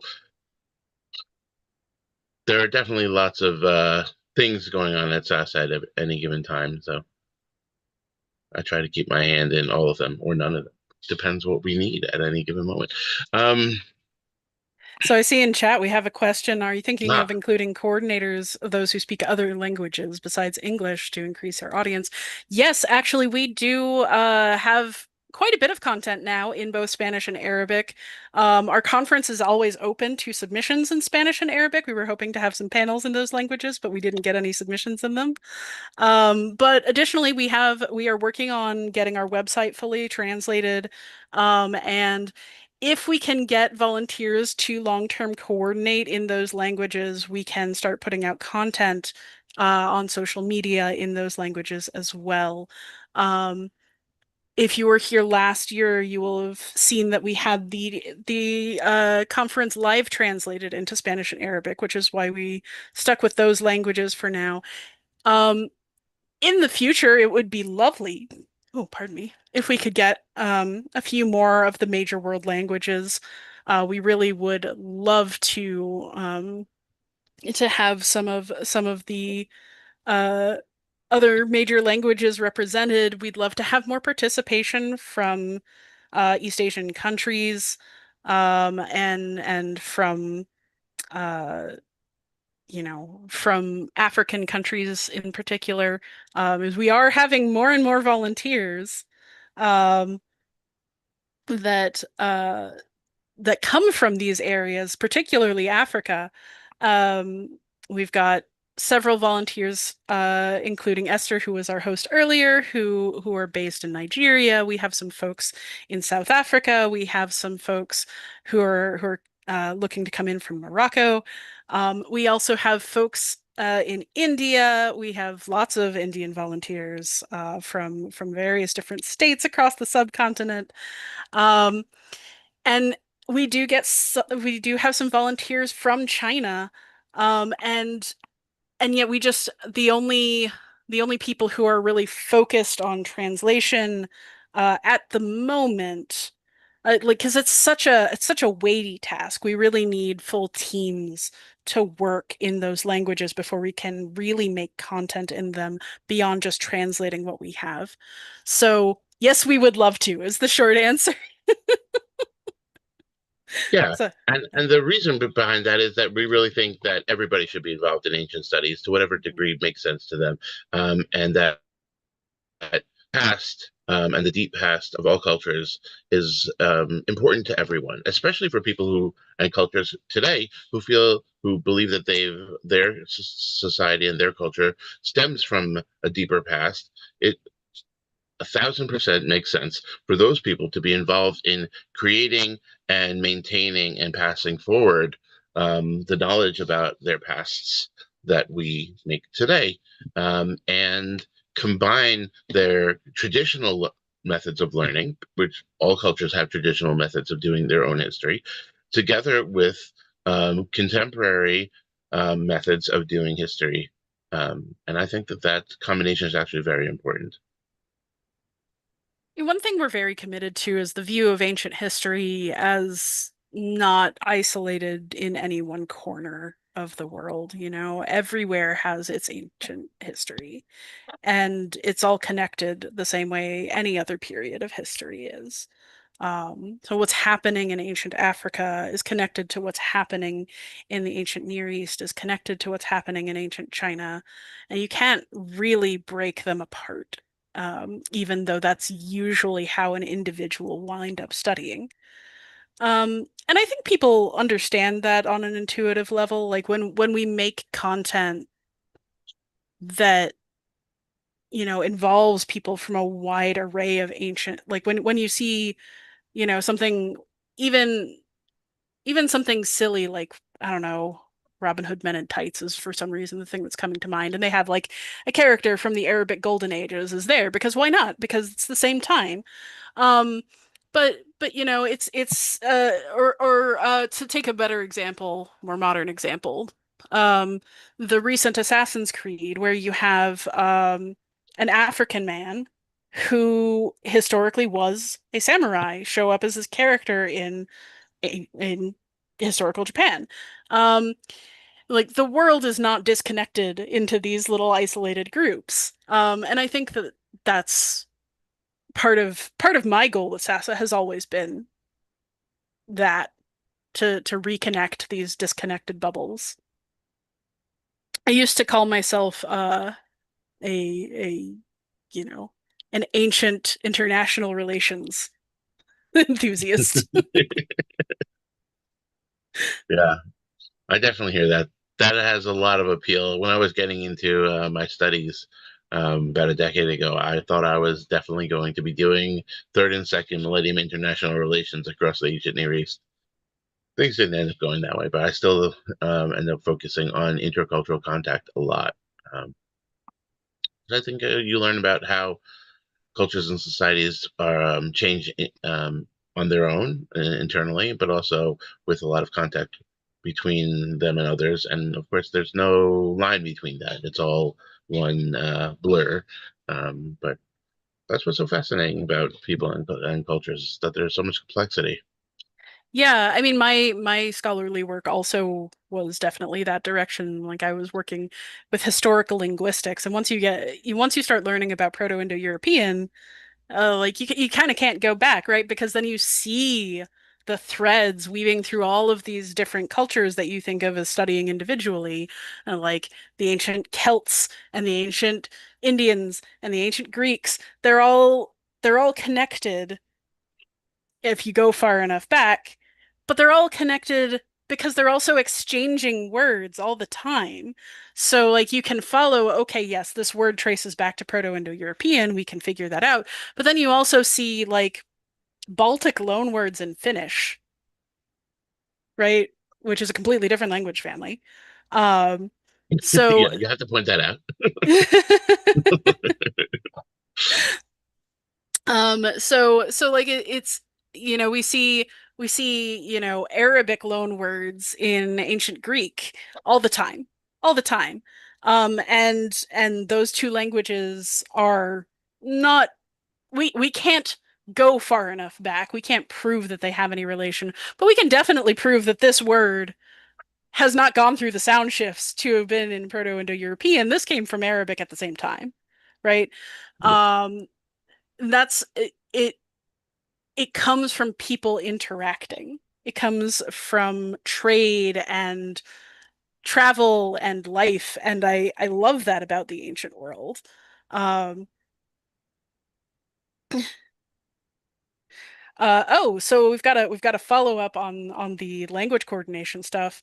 Unfortunately, unless we get a grant, we can't currently pay anyone. So it is all volunteer, and that's a big part of the problem, because translation is such a big job. Um, so while we'd love to be doing that, unless we can find a grant or unless viewers like you want to chip in enough for us to start paying more positions, we don't have a lot of paid positions in the organization. It is I and I didn't look at the percentages, but there's it's something like 95% volunteer.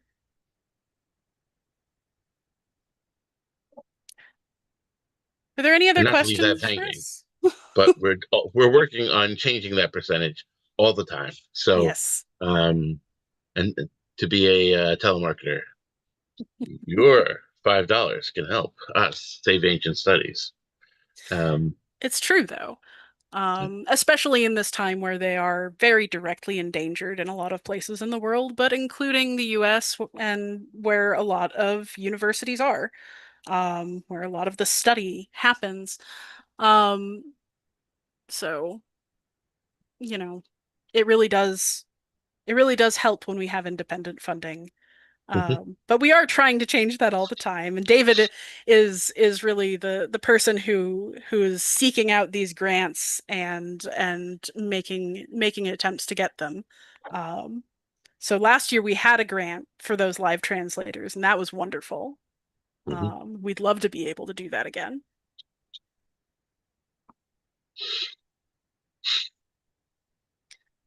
Anybody else have any questions about SASA?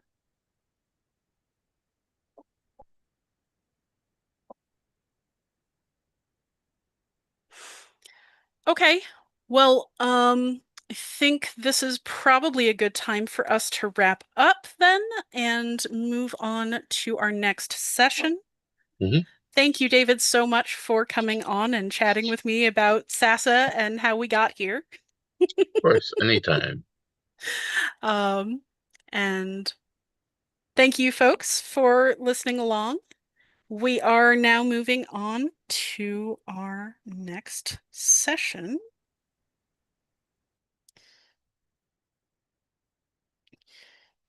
So I just wanted to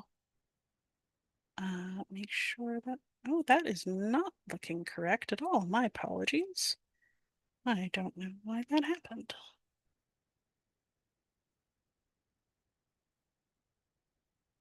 That does not look right. Technical difficulties. Okay, that doesn't want to come up.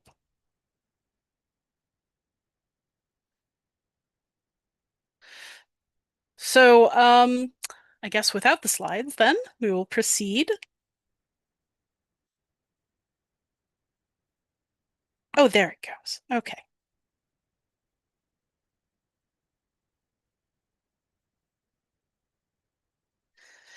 All right. So, our next session is ancient medical texts, and we are moving to our speaker Tanya Blake, who is presenting "Is It Truly Effective? Rethinking Efficacy in the Magical and Medical Texts from Pharaonic Egypt." So,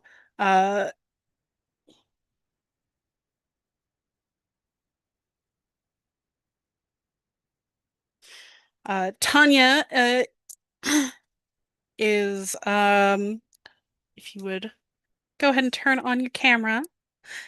Hi.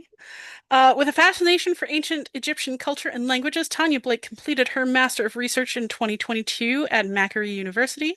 As an independent researcher, she continues to explore her academic interests, building on her thesis work. Tanya is committed to deepening her understanding of ancient texts and the ways in which language reflects broader cultural and cognitive frameworks. Tanya, please feel free to share. The floor is yours. Let's see.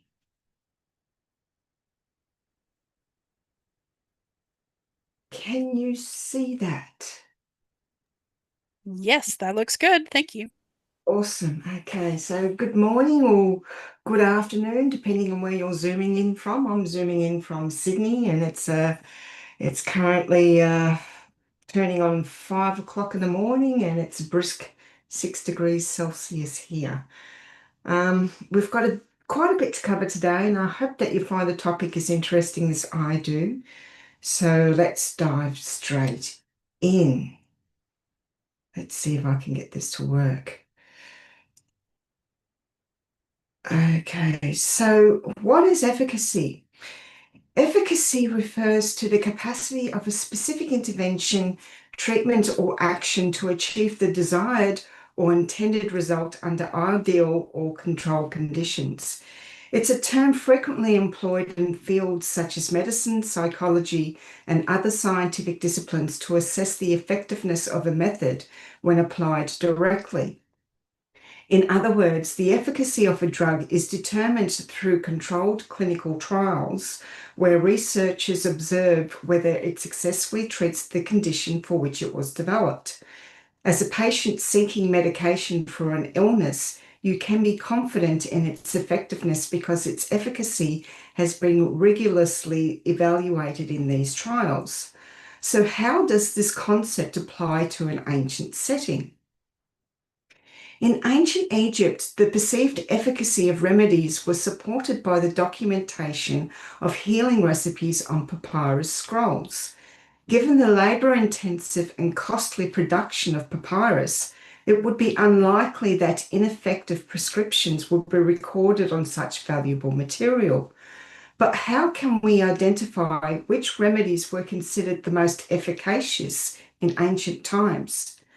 Among the surviving medical papyri, only a select number contain explicit statements or extra textual markers known as paratexts that attest to the efficacy of a remedy or spell. These paratexts often include phrases such as seshma'a, which can be translated as true means or truly effective. While it is possible to assess the pharmaceutical efficacy of ancient Egyptian remedies by analysing their ingredients, preparation methods, and modes of administration, a challenge arises when dealing with remedies that consist solely of magical and religious components.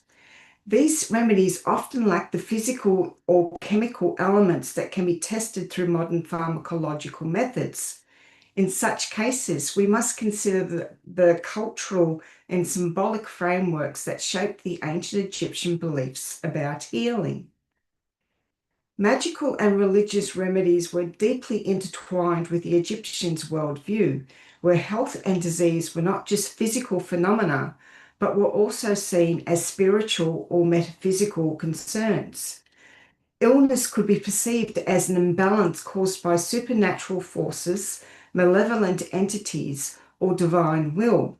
Therefore, the efficacy of these remedies was not purely dependent on physical ingredients, but also on the practitioner's ability to harness sacred powers, recite the appropriate incantations, or perform the necessary rituals. The endorsements of these magical remedies, such as efficacy statements, can be understood as markers of cultural validation. The repetition of specific phrases, names of deities, or use of sacred symbols within these spells was believed to imbue them with real power. The recording of such spells on valuable materials like the papyrus suggests a deep conviction in their effectiveness, reinforcing the idea that these remedies were thought to work within their own cultural and religious context. Thus, when examining the magical and religious elements in healing practices, we must shift our focus from modern scientific frameworks to understanding efficacy through the lens of ancient Egyptian cosmology and belief systems. The endorsements provided in the forms of paratexts, such as seshma'a or true means, offer insights into how the Egyptians themselves assessed the power of these remedies. In order to comprehend how efficacy is indicated within the ancient Egyptian magical medical papyri, a closer analysis reveals that efficacy is marked in three distinct ways. In some cases, efficacy is indicated in the heading of a remedy. For instance, phrases like "another effective remedy" can be found at the beginning of the text. Efficacy can also be marked in a colophon, that is, a postscript, where brief statements such as "very effective" are common. In some cases, more elaborate declarations are present, such as "it is really excellent, tried and tested 1,000,000 times." Another way to identify indications of efficacy is through paratext, which refers to annotations or textual elements added to after the original composition of the text. According to the literary theorist Gerard Genette, paratexts have the potential to shape the reader's interpretation and reception of a work. Furthermore, it is within the realms of possibility that the efficacy statements embedded in the headings and colophons are fossilized texts originating from earlier paratextual annotations. To better understand these markers of efficacy, I actually turned to the available scholarship surrounding this topic. However, it soon became evident that there is a scarcity of research dedicated to this. Furthermore, as will be demonstrated, the few studies that do mention the phenomenon are largely dismissive. Geraldine Pinch notes that such endorsements are common in the magico-medical papyri. While her statement is specific to amuletic magic, a form of prophylactic medicine, this specific remark infers that the presence of efficacy statements within the magical medical papyrological corpus is too widespread to merit further investigation. However, as will be demonstrated, this assumption is unfounded. Similarly, Paul Gallioni describes these texts as unintelligent copies that did not distinguish the original text from the reader's commentaries, implying that the efficacy statements within the papyri, whether in titles or colophons, were insignificant, overlooked by the scribe or copyist. While some texts may support this perspective, we will examine examples that challenge the validity of this claim. Particularly dismissive are the views of Kurt Buehler, who refers to paratext as nothing more than hackneyed phrases which serve chiefly as padding, and Jerry Stannard, who classifies them as incidental data. Although these last two comments were directed at medieval English medical recipes rather than ancient Egyptian magical and medical healing texts, they reflect a broader scholarly tendency to overlook such texts. Despite this, the fact that individuals took the time to annotate a remedy or spell suggests that these so-called hackneyed phrases held significance for the person writing or copying them. The challenge is that we still do not yet fully understand what that significance entails. Fortunately, not all scholars share these dismissive attitudes. Claire Jones, in her research on medieval English manuscripts, suggests that the paratext may have served as attestations to the therapeutic benefits of the remedy, or may have simply indicated that the remedy had been used. Similarly, Anne Grons, in her study of the pharmacological effectiveness of Coptic prescriptions, proposes that efficacy statements might have had a placebo effect on both the practitioner and patient. Although Grons presented this idea in order to promote further discussion on the subject, the conversation revolving around this perspective has largely remained mute. It is a perspective worth considering, as will be explored later in this presentation. So how much are we actually missing? Unfortunately, the largely dismissive attitude towards efficacy statements is not only visible in the scholarship, but also reflected in the text editions themselves. For instance, cases of paratext in particular were completely ignored in the compilation of all medical texts from Pharaonic Egypt in the series Grundes de Medicin de Alten Egypte, a significant body of work in the study of medicine in ancient Egypt. This oversight had an impact on the studies that follow this foundational work in ancient Egyptian healing. And while there have been recent publications addressing magical and medical healing practices, the efficacy statements and their potential meanings or impact continue to be overlooked.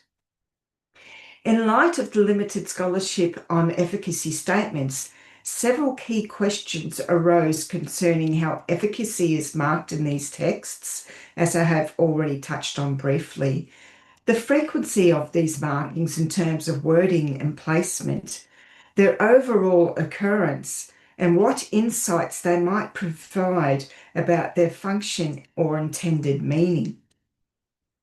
A keyword-based search was conducted in the original Handbook of Medical Texts to identify remedies that included statements of efficacy.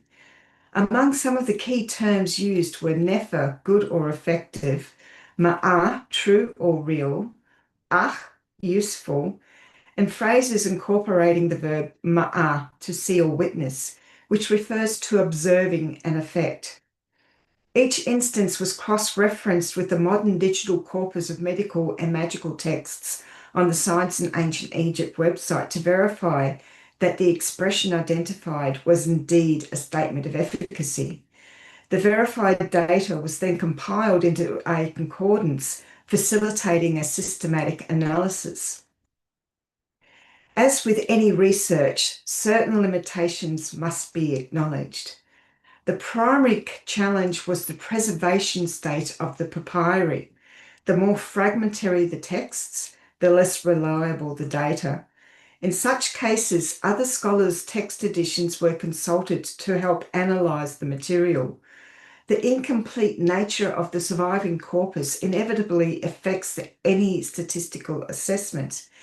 But even with a complete data set, it would remain impossible to determine what proportion of the original healing papyri had been lost over time.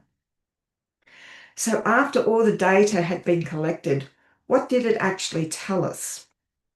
Of the total corpus examined thus far, only 4% of remedies captured in the dataset have attestations of efficacy.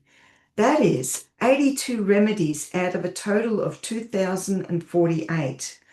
Although these statistics will invariably change as more papyri are discovered and published, you get the idea. The use of efficacy statements is not common. Looking at a snapshot of the data from the perspective of precision and frequency, we can see that paratext almost exclusively makes use of the word nepher, which has the advantage of being used as a quick comment to write in a single logogram. To give examples of these different placements, looking at Papyrus Ebers, the headings are marked in red ink to signal a new remedy.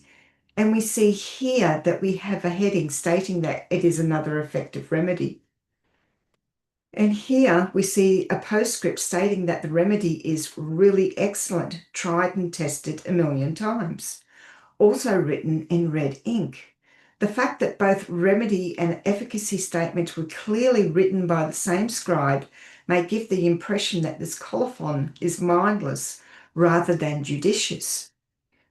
However, when we look in the margins, we see instances of paratext that has clearly been written in a different hand, or even several different hands, judging by the ductus, or if you will, the stroke type and sequence. What we see here is someone who has interacted with this manuscript and has annotated it with the Egyptian word for good or effective. So far, what we have seen are the words and context, namely their location in their relevant texts. But what about the texts themselves, the actual remedies? A comparative analysis of those texts marked with statements of efficacy against those without generates more questions than answers. Out of the 82 remedies that have statements of efficacy, only 15 have what we might call direct parallels. In other words, other remedies that use the same ingredients and same instructions to treat the same illness. To put that into perspective, that's less than 1% of the entire known corpus.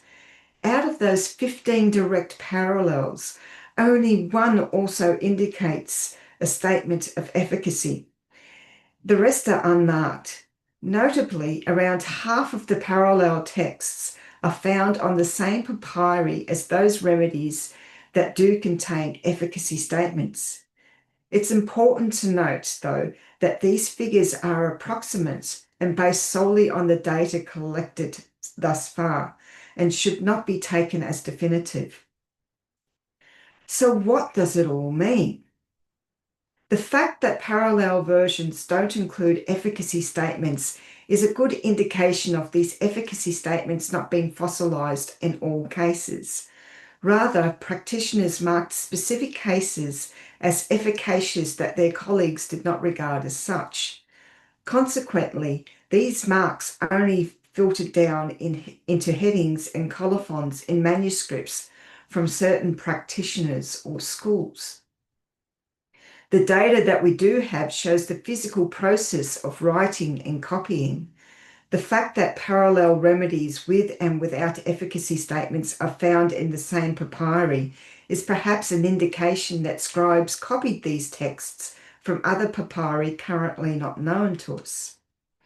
However, the fact that these statements of efficacy also became codified as fixed forms gives us the impression that copying them down was not purely mechanical. It was a way of codifying the opinions of previous colleagues over long periods of time. A close study of the manuscripts also shows us evidence of people interacting with papyri. This means that these papyri were used instead of being archived. So far, we have seen that efficacy is marked in 3 different ways. We can reasonably conclude that some of the codified forms are the opinions of previous colleagues. But what else does the data tell us? When we examine the papyri through the lens of actor network theory, it becomes clear that the efficacy statements may have served another purpose. By examining the relationship between the papyri, texts, scribes, practitioners, and patients, even the phraseology of the efficacy statements themselves, it can be inferred that these statements contributed to creating a placebo effect.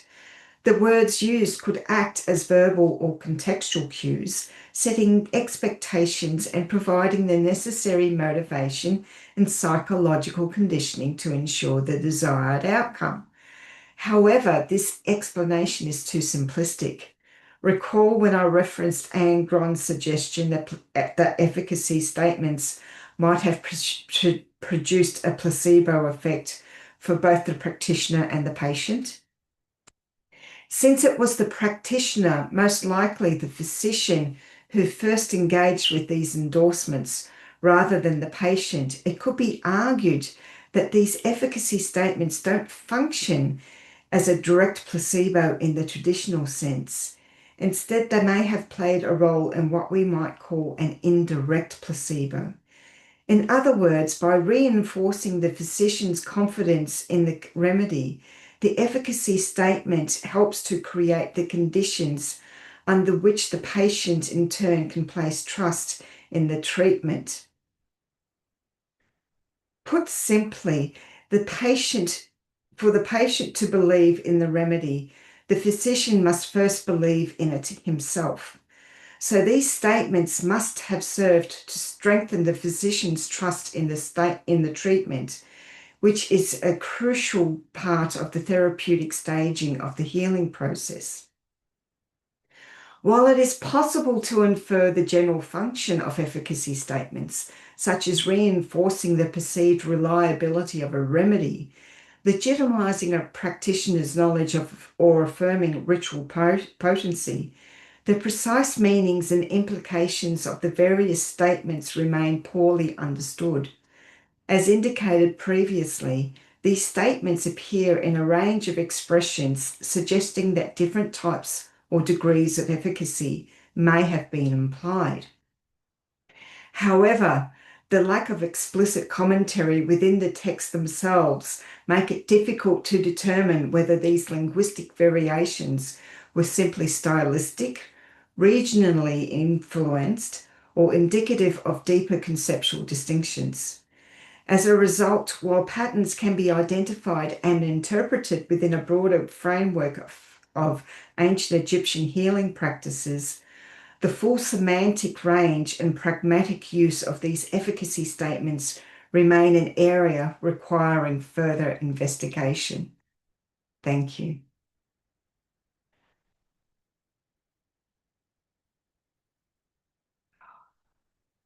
Thank you so much, Tanya. What a wonderful talk. If anybody does have questions for Tanya, please feel free to put them in chat. Okay. We do have a few minutes for questions. Tanya, I'd love to start out with one of my own. You know, we're talking about these sort of paratextual commentaries. In the medical papyri, are there ever any other comments besides efficacy statements? Just, you know, we were talking about the medieval texts briefly, and I know that in a lot of medieval texts we have other commentary, grammar commentary, all sorts of things. And certainly in older Greek texts that get copied, we have that as well. So what other paratextual commentaries are there besides these? What are we looking at?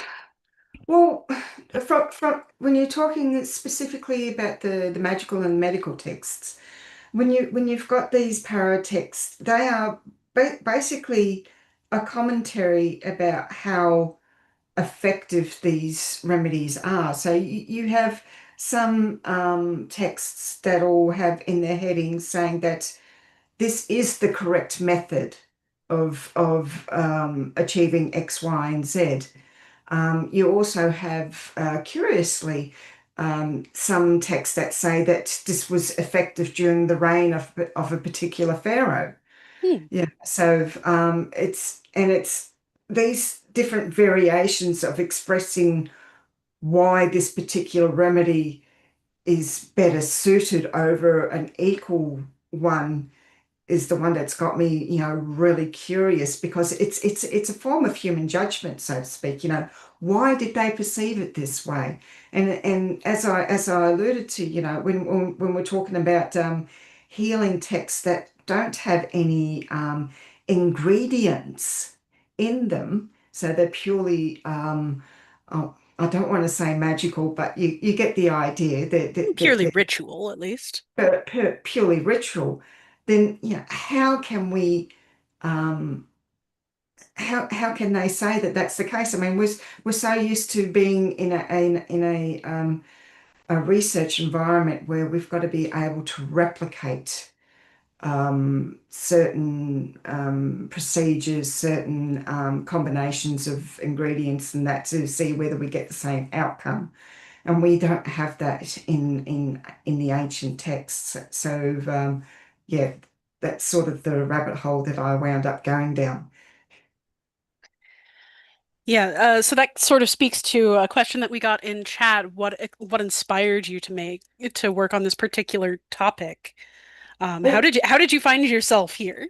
I guess is the question. How did I find myself here?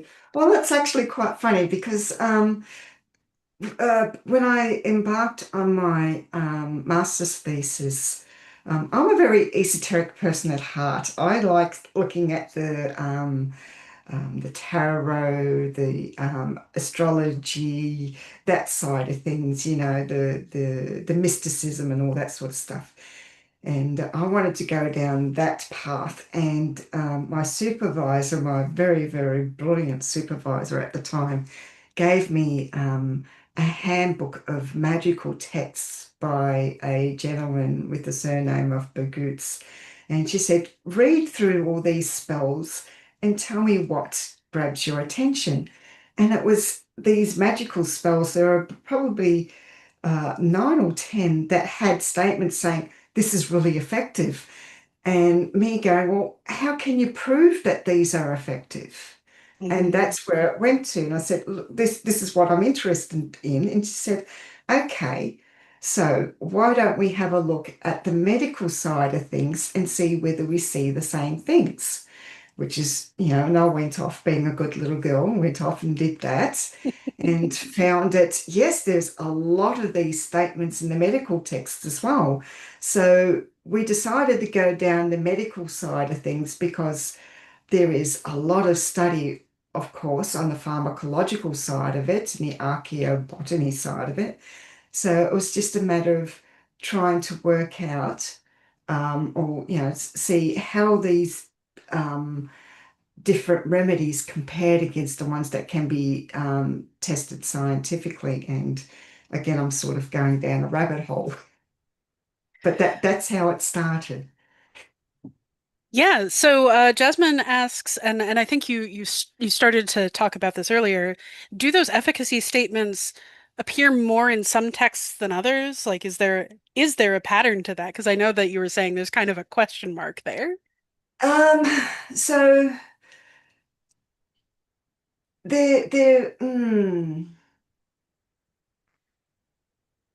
it's difficult to find patterns. What I can say for certain that there doesn't seem to be a certain phrase used for a certain type of disease. So like in the Papyrus Ebers, you've got all these remedies in there, and they're actually classified. So you've got one section that deals with issues with eyes. You've got one segment that issues with digestion and all that sort of stuff. And what I found is that there was no discrimination of where these efficacy statements were applied. What I do know is that they were largely used in Papyrus Evers and largely used in Papyrus Berlin and largely used in the Snake Papyrus. But there's a lot of papyri in between that are incomplete, very fragmentary, and it's there's a pattern, but there's no pattern, if that makes sense.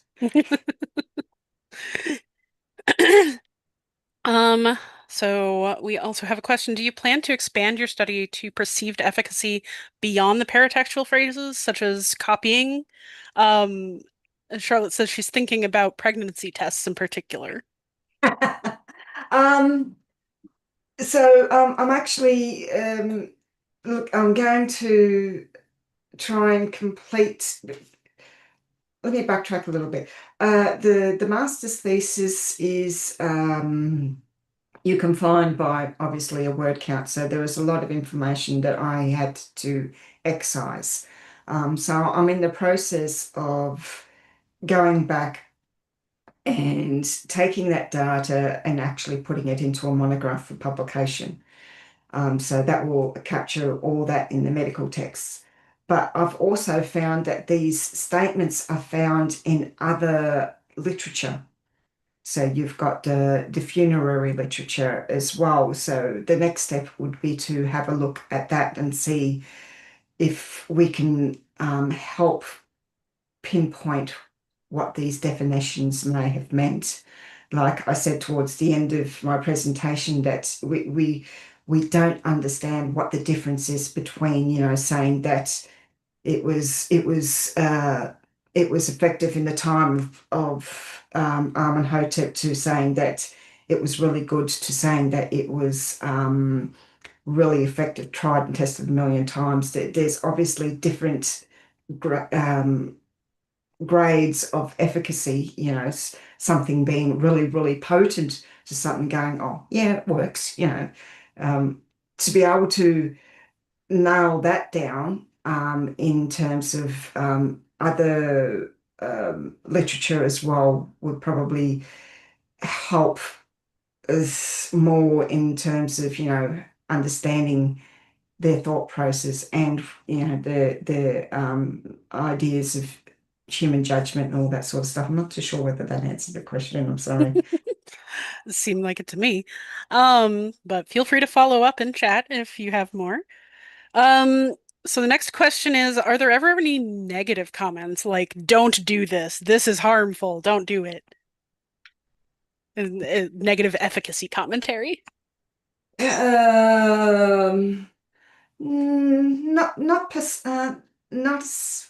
Not exactly. You do have what we call contingent clauses. If this happens, then do this. If this happens, don't do this. So it's giving you clear instructions on what to do and what not to do. But they're not efficacy statements per se. They're more like, a little manual telling you, if somebody has broken their hand, then you wrap it up with a bandage sort of thing and support it, that sort of stuff. You don't let it flop around. Okay, and one last thing before we need to move on to our next speaker. There's a comment here from chat about you referred briefly to the paleobotany. The comment is, it sounds like we need a modern analysis of ingredients to see what we think now of their medication. Do you want to speak a little bit about where that's gone in your experience?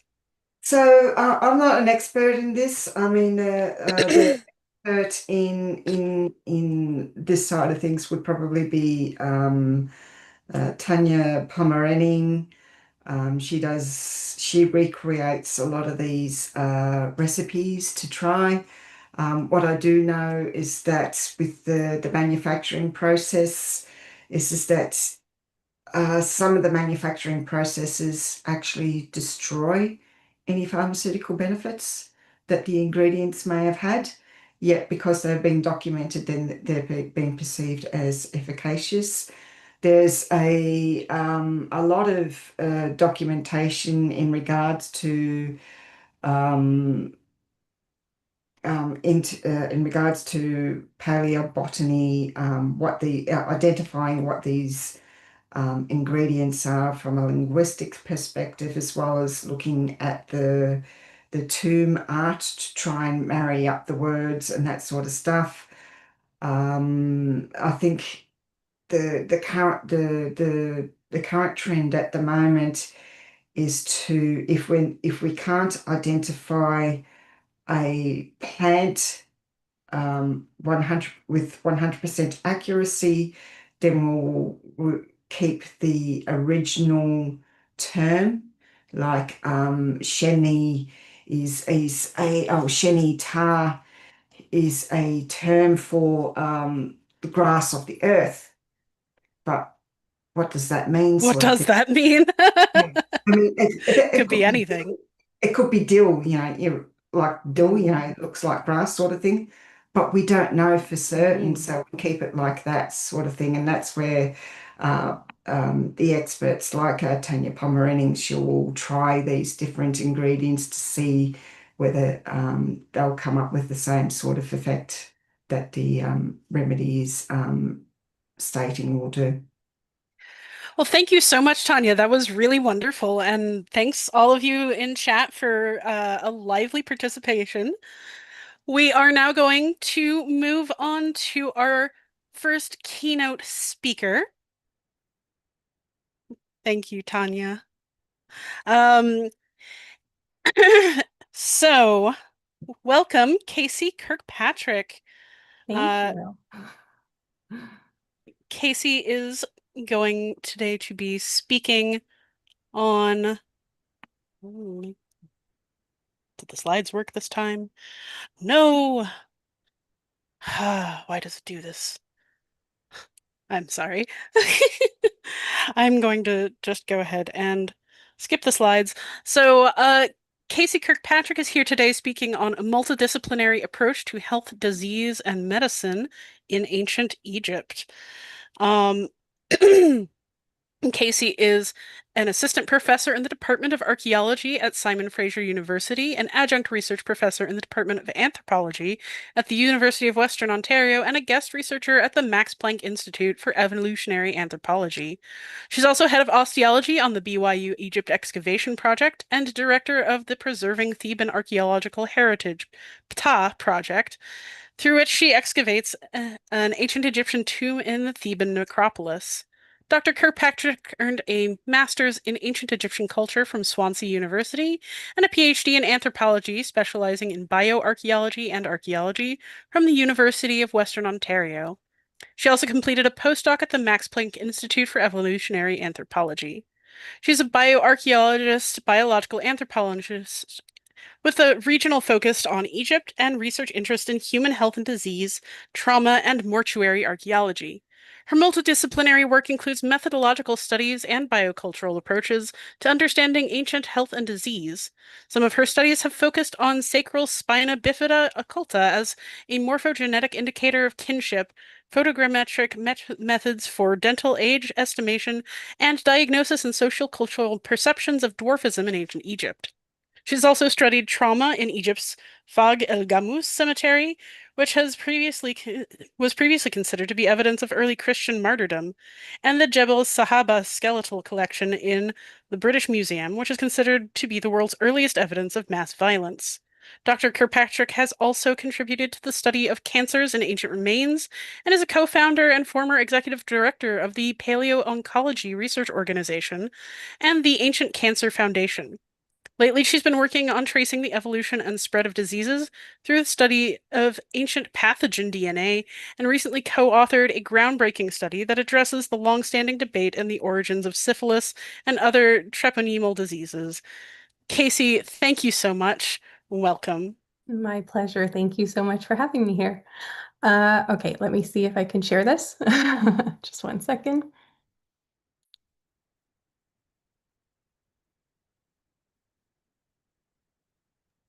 Looks good. All right. Okay, so yeah, I'm going to be talking today about, well, the title is a multidisciplinary approach to health, disease, and medicine in ancient Egypt. I wanted to give a quick trigger warning because I will be showing human remains during this lecture, and I'll be discussing aspects of diseases, trauma, death, and caregiving. So as many of you may know, the Save Ancient Studies Alliance offers reading groups in an effort to increase interest in ancient studies and in turn demonstrate the need for ancient studies and better funding of ancient studies to educational and funding institutions. As funding for the humanities and social sciences continues to dwindle and departments are being dismantled, this is indeed a very important endeavor. And I think it's fitting that we're gathering to discuss health and medicine in this conference as SASA was born during the COVID lockdowns. And it was during this time that I actually found a form of escape from the lockdowns in the SASA reading groups. And I was eventually asked to serve as an educational ambassador and lead my own reading group. So given my academic background and interest in ancient Egypt and ancient health, I, at the time, developed the Secret Knowledge of the Doctor, Health and Medicine in the Ancient World group.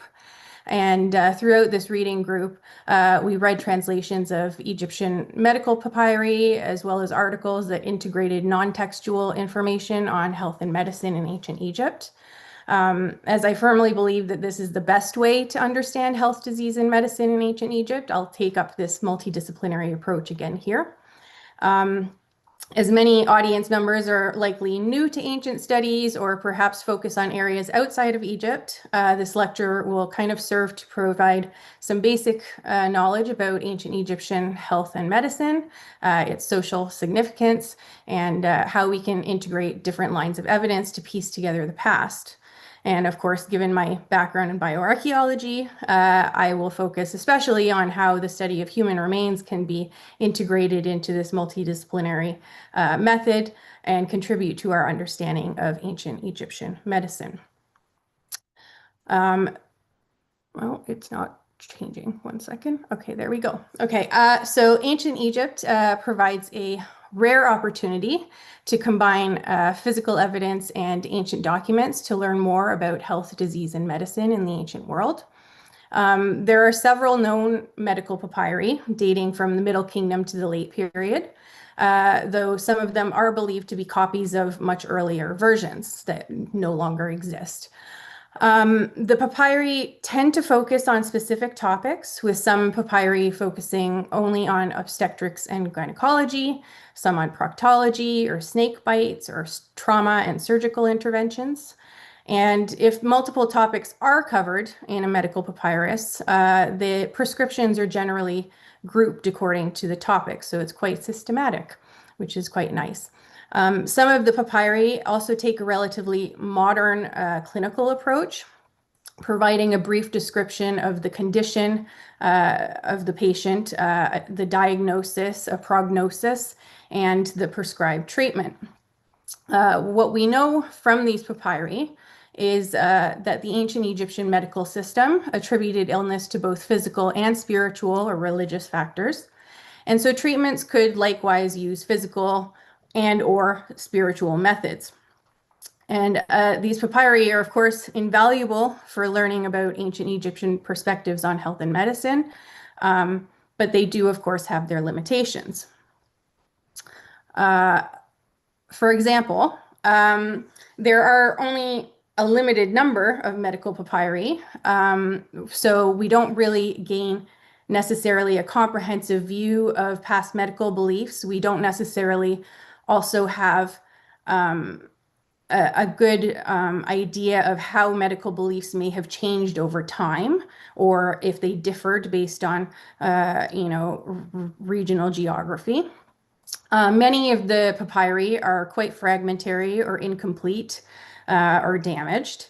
And so, of course, also these descriptions of the diseases or of the prescriptions, they can be incomplete as well.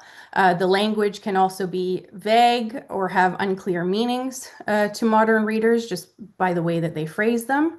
In addition to this, we have some difficulty translating some of the words in there, particularly those relating to ingredients or diseases. And without very specific descriptions of those ingredients or diseases, we're kind of a little bit left in the dark.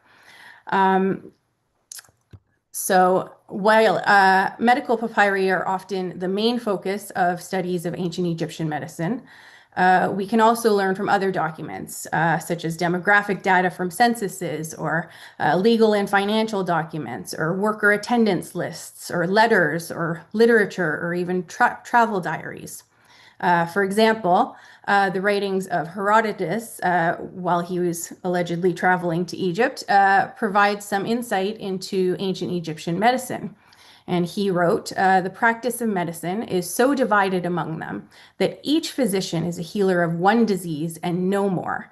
All the country is full of physicians, some of the eye, some of the teeth, some of what pertains to the belly, and some of the hidden diseases. Now, although Herodotus is known to have sometimes exaggerated at times, or at least been misinformed on some topics, medical specialization is supported by the division of topics among the medical papyri, as well as the existence of a medical hierarchy as seen through distinct medical titles, such as chief physician, or shepherd of the anus, or dentist. We see these titles not only on papyri, but also on articles and inscribed architecture. For example, we have wooden panels that were found in niches in the 3rd dynasty mastaba tomb of Hesi-Ra, and these identify him as the chief dentist, which this makes him the earliest known dentist, as well as the earliest known medical practitioner in general. The earliest known female physician comes along not too much later. She lived around 100 or 200 years after Hesi-Ra, and we know her from inscriptions on a false door in the mastaba tomb of her son. And these inscriptions identify her as the lady overseer of the female physicians. Females are also well represented among the deities related to health, healing, and medicine. The deities depicted here are definitely not a comprehensive list of deities related to health and medicine, nor have I listed here all of their characteristics, which are sometimes quite contradictory. For example, Sekhmet, as you can see here, causes and also prevents plagues. She is both someone who's believed to be able to bring an end to humanity, but also is a healer. And now, like, these gods and goddesses would have varied in popularity also depending on the time, like chronologically within history, and also regionally. Generally, we gain knowledge of health-related deities through texts and iconography, and the latter being another important source of information. So, for example, our most comprehensive look at the tools that were used by physicians can be found inscribed on the wall of the Temple of Kamambo. This is pictured on the left. This depiction dates to the Ptolemaic period, and these tools might have been used for eye surgery. Iconography can also tell us more about some of the diseases that may have been present in the past. Like, for example, in this funerary stela for the doorkeeper Ruma, it depicts him with a withered and shortened leg, accompanied by an equinus deformity, like a clubfoot, which is interpreted to be suggestive of poliomyelitis or polio. We can also, of course, look to material culture, such as the healing statues of the late to early Ptolemaic period for information on healing and medicine. These statues were powerful ritualistic tools used for healing and protection. They were inscribed with protective spells and depictions of deities like Sekhmet. And these statues were commissioned by the wealthy and were likely placed in sacred areas of the temples where the texts urged the temple staff to read their names and or pour liquids over the inscriptions to activate their divine healing properties. These statues not only demonstrate medical beliefs of the time, but they also demonstrate that there was some inequality in access to methods of healing, at least as they understood them. In addition to all of these lines of evidence, there are many ways in which biological remains can reveal new information about health, disease, and medicine. Although there have already been some great multidisciplinary studies, given the wealth of textual evidence and the very different methods used by Egyptologists and bioarchaeologists, these lines of evidence are still not always integrated. Relating to the topic of ancient caregiving, Lorna Tilley introduced the concept of bioarchaeology of care, which can be employed as an umbrella term to include any and all bioarchaeological research into healthcare provision. In her 2012 article, she defined the bioarchaeology of care as bioarchaeological research with a focus on the identification of one person providing care to another person who is temporarily or permanently impaired or disabled. It's important to note, though, that according to the social model of disability, disability is not in itself a physical condition, but a social failure to accommodate anyone with physical differences. Therefore, through bioarchaeology, we find pathology and impairment, not disability. And we have to contextualize those remains to try and determine if and how society accommodated and cared for these individuals. When examining human remains for signs of caregiving, Tilley proposed 4 steps for assessment. And these are to describe, diagnose, and document the individual and their lifeways, identify clinical and functional impacts of pathology and determine if care was required, produce a model of the care provided, and interpret the implications of this care for understanding both the caregiving community and the individual. I would also suggest the integration of other lines of evidence as a 5th stage. And given that Tilley focuses on caregiving from one person to another, I would also suggest that we look beyond the bioarchaeology of care for evidence of preventative care, self-care, and spiritual care. Through this kind of interdisciplinary approach, we are better able to piece together ancient Egyptian life histories, lived experiences, and perceptions of health, disease, and medicine. We can also verify or expand upon information gleaned through the medical papyri. So throughout this talk, I have tried to incorporate bits and pieces of Egyptological texts, including from the medical papyri, to contextualize the bioarchaeological data.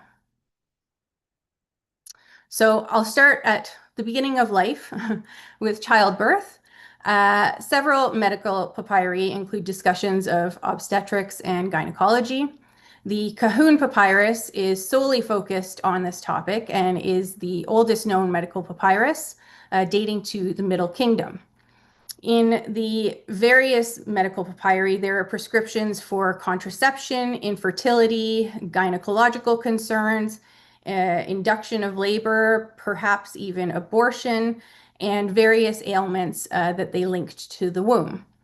The Berlin papyrus even has a description of a pregnancy test, which was discussed in the last session, that involves the woman urinating on bags of wheat and barley to see if they grow.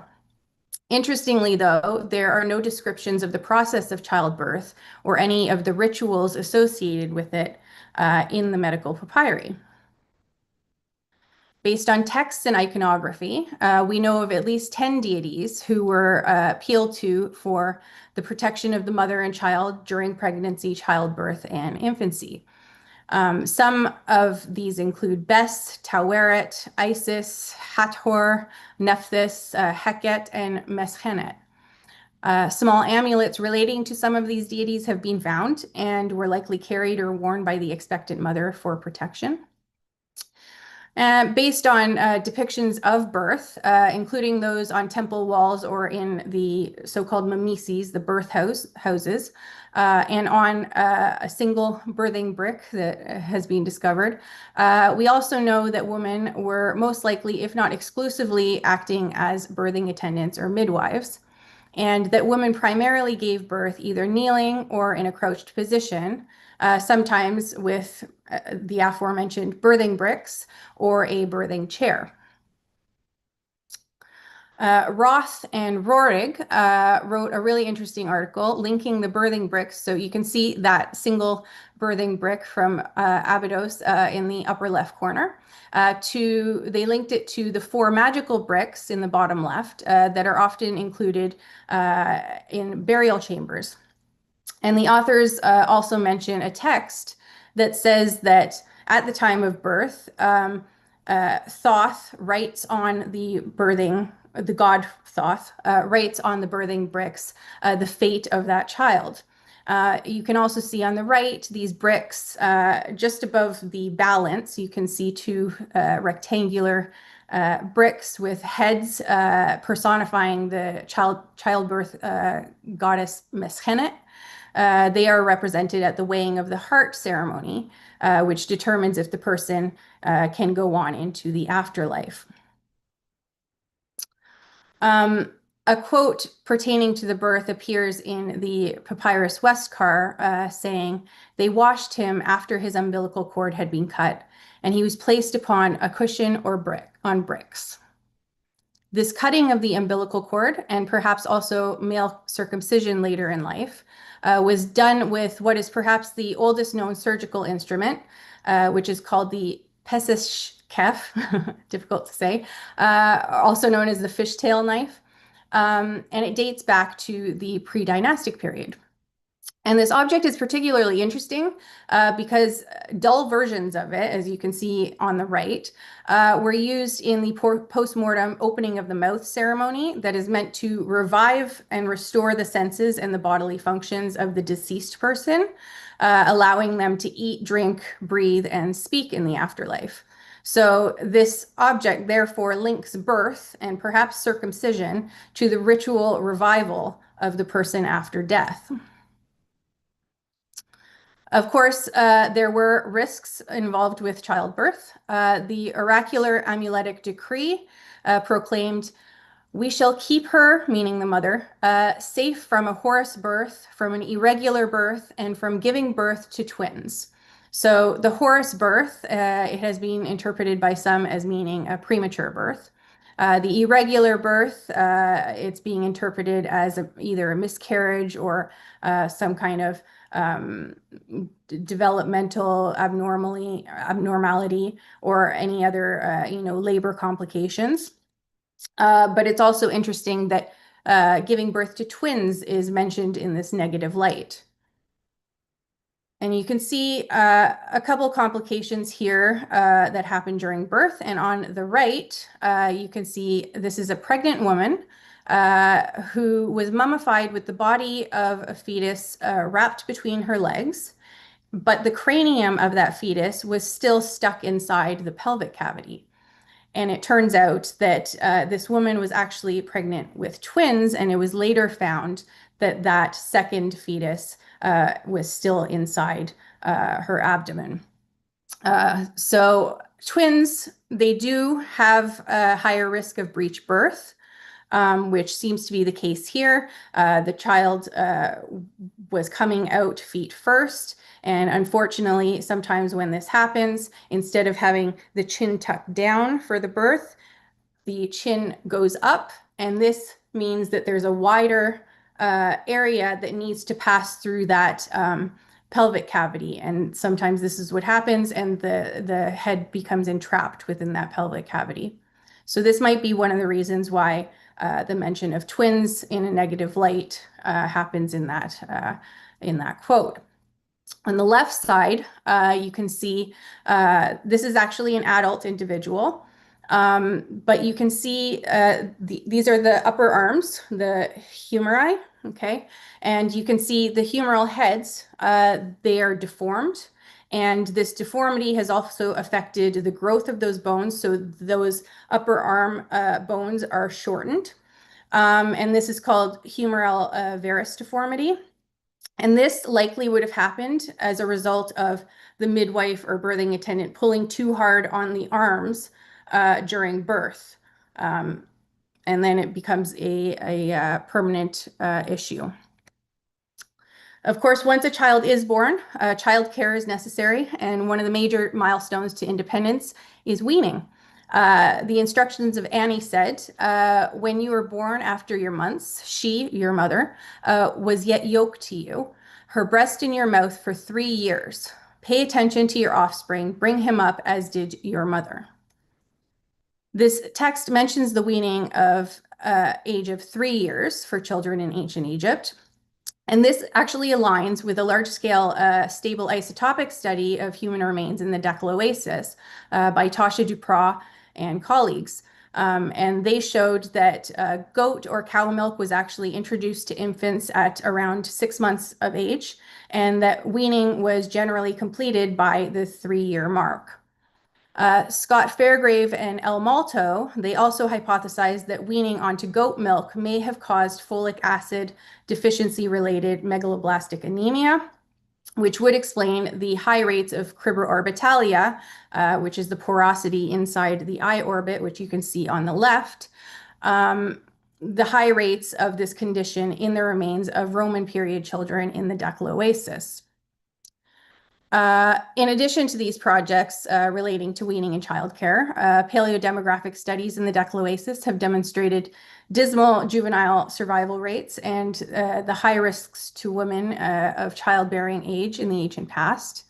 Wheeler and colleagues also presented a rare archaeological case of prolonged and severe child abuse, which you can see on the right.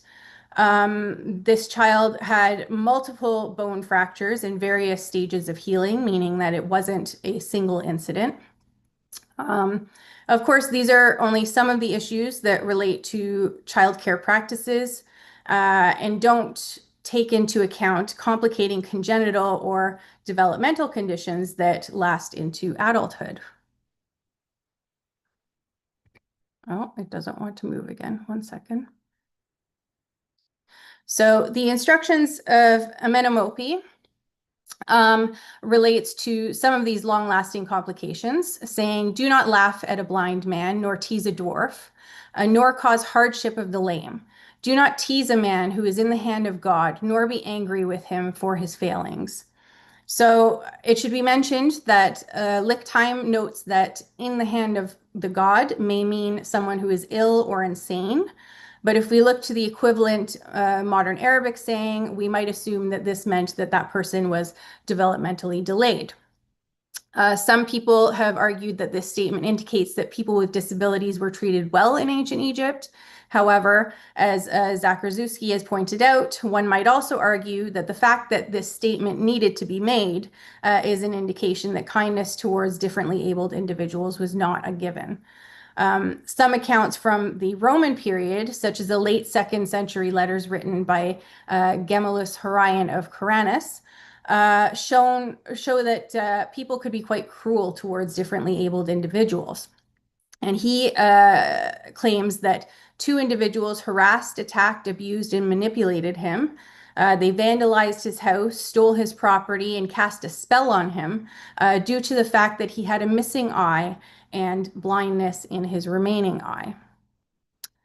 Although there is little bioarchaeological evidence of deafness or blindness, some congenital diseases, deformities, and developmental disorders are more visible in the archaeological record. And these include, but are not limited to, dwarfism, gigantism, osteogenesis imperfecta, scoliosis, spina bifida, and cerebral palsy. An example is this female pictured here, who was 50 years or older, and she was discovered next to and may have actually been buried in a very elaborate sarcophagus in an elite 13th dynasty tomb at Dra Abu Nega. The remains of this woman were found with uneven dental wear and significant osteoarthritic changes on the one temporomandibular joint, which was likely a result of weakness on one side of her body. And she also had a deformity in her left hand with indications that it was a long-term condition. Based on these characteristics, Lösch and colleagues have proposed cerebral palsy as the primary diagnosis. Unfortunately, most of this individual's lower limbs were missing, so we can't know if she may have had any trouble with mobility. But depending on the severity of the CP, it may have required little to full-time care. She would have certainly appeared differently from others, and given her apparently elite burial and the fact that 50% of people with CP have intellectual disabilities, she may have been considered to be one of those who were close to the gods, or at least it appears that she was not discriminated against in death and was afforded a normal or even privileged burial. But how were impairments without cognitive effects treated by ancient Egyptians? So in the case of dwarfism, the ancient Egyptians left innumerable artistic representations of achondroplastic dwarfism, mostly of the god Bes, who was a protector during childbirth, and Ptah, the patron god of craftsmen. Individuals with dwarfism may have been considered to have a special relationship to the dwarf gods. And at least in the Old Kingdom, this may account for the apparent prevalence of dwarfs, people with dwarfism employed as nurses, midwives, or craftsmen. People with dwarfism were also employed as personal attendants, overseers of linen, animal tenders, jewelers, dancers, and entertainers. Several individuals in the Old Kingdom have also been identified as elites who were not necessarily associated with these fields. So it seems that individuals with dwarfism were not necessarily economically disadvantaged and may have enjoyed certain advantages due to their connection to these gods. But they may have also been forced into specific roles in society that they might not have otherwise occupied. This is not to say that all individuals with dwarfism were treated well. Treatment may have differed greatly through time and space, and according to socioeconomic status.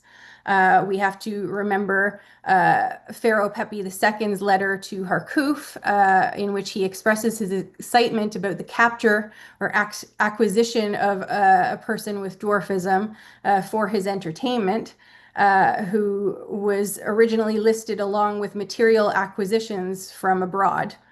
Given this uncertainty about the status of individuals with dwarfism throughout the history of ancient Egypt, bioarchaeological studies are an important way in which we can assess the social status of individuals with dwarfism in the past.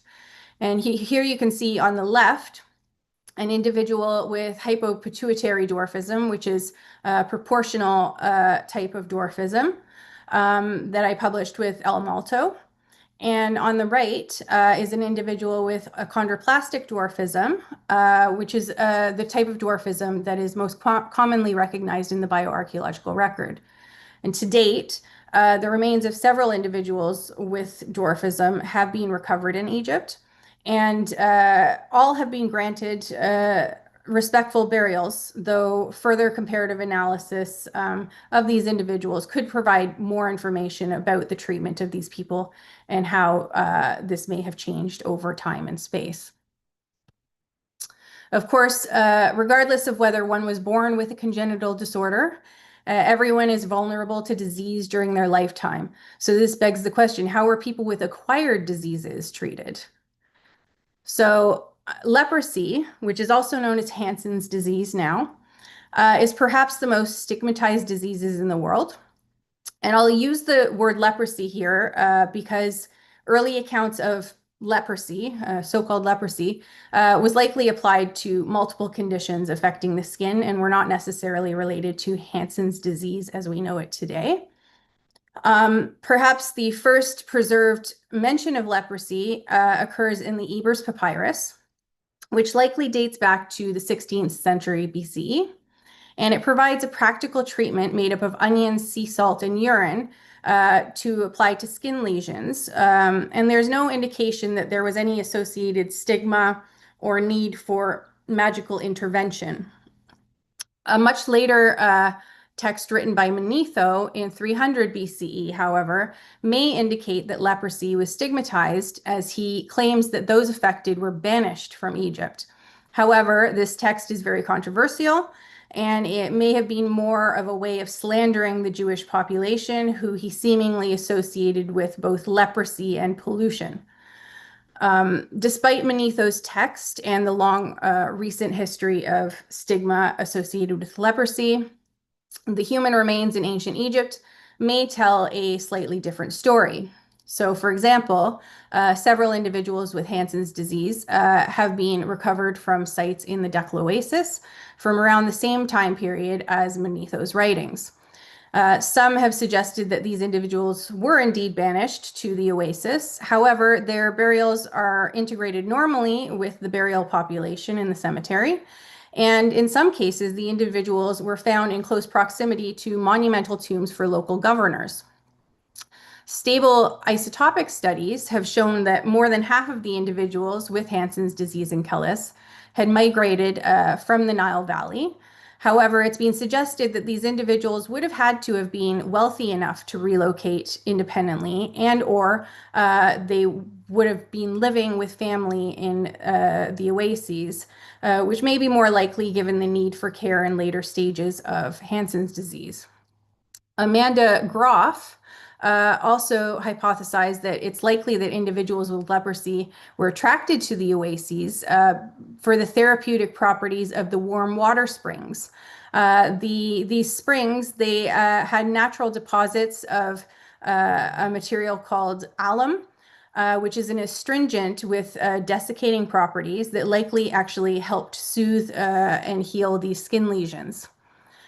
Based on this information, this idea that people with leprosy were universally stigmatized and banished to the Western Desert or even outside of Egypt is being reconsidered. And it's more likely that perspectives towards leprosy and Hansen's disease were more nuanced. Although there are a number of acquired diseases that manifest osteologically, not all diseases are identifiable from visual analysis of human remains. Thankfully, archaeogenetic and paleoparasitological analyses can help round out our knowledge of the diseases that regularly impacted ancient Egyptians. For example, schistosomiasis, head lice, and malaria have been identified through these methods. And this can help us tease apart the conditions mentioned in the medical papyri, while also giving us additional insights into the lived experiences of ancient Egyptians. Now, of course, one of the biggest risks for infection is traumatic injury resulting in open wounds. Although they did not understand the mechanisms for this risk, the ancient Egyptians may have been acknowledging this risk for complications in the magical incantation, repelled is the enemy that is in the wound, cast it out is the evil that is in the blood. And so this brings us to trauma. I'm currently wrapping up a project that's focused on trauma at the Fagel Gamoos Cemetery in Sela in Egypt's Fayum Oasis. This is a Roman to Byzantine period cemetery that's associated with nearby Middle Kingdom rock-cut tombs and the remains of a 4th dynasty pyramid built by Senefru. This site is also where some of the famed Fayum mummy portraits were found. Prior to my arrival, it was written that 24% of the adults examined died violently from sharp force trauma, and most were from the 3rd to 4th centuries. And so they hypothesized that these individuals had been victims of Christian persecution, perhaps during the Coptic Christian Age of Martyrs. However, there had not yet been a formal trauma study, so I decided I would make this the focus of my work there. I still need to do the final analysis for this study, but generally I have found that there is a significant evidence of trauma, particularly healed blunt force trauma affecting the cranium. However, there seems to be much less sharp force trauma than was originally reported. Unfortunately, since the skeletal collection is incomplete and it's certainly affected by selection bias during the collection of elements. We cannot be certain of the true prevalence of the traumatic injury or the sharp force trauma. Some individuals had multiple perimortem sharp force trauma injuries, though, which definitely suggests intentional violence rather than accidental injury. The examined trauma doesn't show the consistency that might be expected in state-sponsored execution or ritual killing, though. And the individuals with traumatic injuries were buried respectfully and were not separated from the rest of the cemetery, nor were their burials deviant in any manner. Also, although this site does contain some burials with Christian artifacts or symbolism on textiles, so far I have found none of the individuals with traumatic injury were associated with indicators of Christianity. And perhaps most significantly, the majority of the individuals with evidence of trauma fall into young and middle adult male demographic groups. And historical documents show that the Fayum was populated by soldiers and Greek mercenaries who were granted land for their services. So although it's certainly possible that some of the individuals interred at Fagel Gamoos were victims of Christian persecution, it is unlikely that all of the trauma seen at this site is related to Christian martyrdom and more likely associated with mercenary work. Here I have on the left 2 examples of trauma from the Fagel Gamoos Cemetery. These individuals remarkably survived severe sharp force cranial trauma and almost certainly required care to do so. Unfortunately, we can't ascertain the level or the length of time this care took, though, since we can't really know if the individual suffered prolonged neurological symptoms. Given the severity of the wounds, it's probable that a medical professional was consulted who may have used the Edwin Smith papyrus prescriptions for open wounds on the head, in which a physician would say, "One who has an oozing wound from a gash in his head that has penetrated the bone. His cranium is split. He bleeds from both the nostrils and the ears. He suffers stiffness in his neck. This is a medical condition with which I shall contend. Because you find that man with a split fracture in his cranium, you must not bandage it. Put him on the ground upon his resting place until the time of the suffering passes. It means his treatment is sitting upright. Make for him 2 supports of bricks to maintain his upright position until you know that he has passed the crisis. Then you should put oil on his head and massage his neck area and shoulders." On the right, you can see also there's a case of a healed fractures in a humerus, which again is the upper arm bones, and a clavicle, which is the collarbone. Given that the clavicle was not properly aligned, this individual may not have sought professional help because there is indeed a prescription in the Edwin Smith surgical papyrus relating to this. It says, "Thou shouldst place him prostrate on his back with something folded between his 2 shoulder blades. Thou shouldst spread out with his 2 shoulders in order to stretch apart his collarbone until that break falls into its place." And interestingly, this method for realigning clavicular fractures is still used today. And it's possible that such a fracture could not be effectively reset or that it popped out of position again after setting it, but it's also possible that this individual just did not seek professional care at all or that it was not available to them. You can also see a humerus broken in 2 places. The prescription for this would not have involved resetting the bone. It just involved using a splint to allow it to heal. So we can't know for sure if they had consulted a medical practitioner or not. Of course, trauma goes hand in hand with surgery. As we can see from this quote in the Edwin Smith papyrus, "Thou shouldst palpate his wound and draw together for him his gash with stitching." So we next consider surgery and prosthesis. Ancient Egyptians were remarkable for their early use of surgery and prosthesis, and although we have learned so much from surgical papyri and the depiction of surgical instruments, the observation of surgical evidence in human remains helps to form a more detailed understanding of surgical techniques and their relative success. So on the left, there's a picture of an arm whose distal end was successfully amputated just below the elbow. In the center, we have a photo of a healed cranial trephination, which is essentially boring a hole into the skull, often used to relieve pressure. Both of these surgeries carried a very high risk of infection. And the fact that these individuals survived long enough for their wounds to heal is a testament to the good care that these individuals received. In some cases of amputation, trauma, or disease, individuals may have required or desired prosthetic devices. Prosthetics are usually crafted by someone other than the affected individual and can, of course, constitute as a form of healthcare.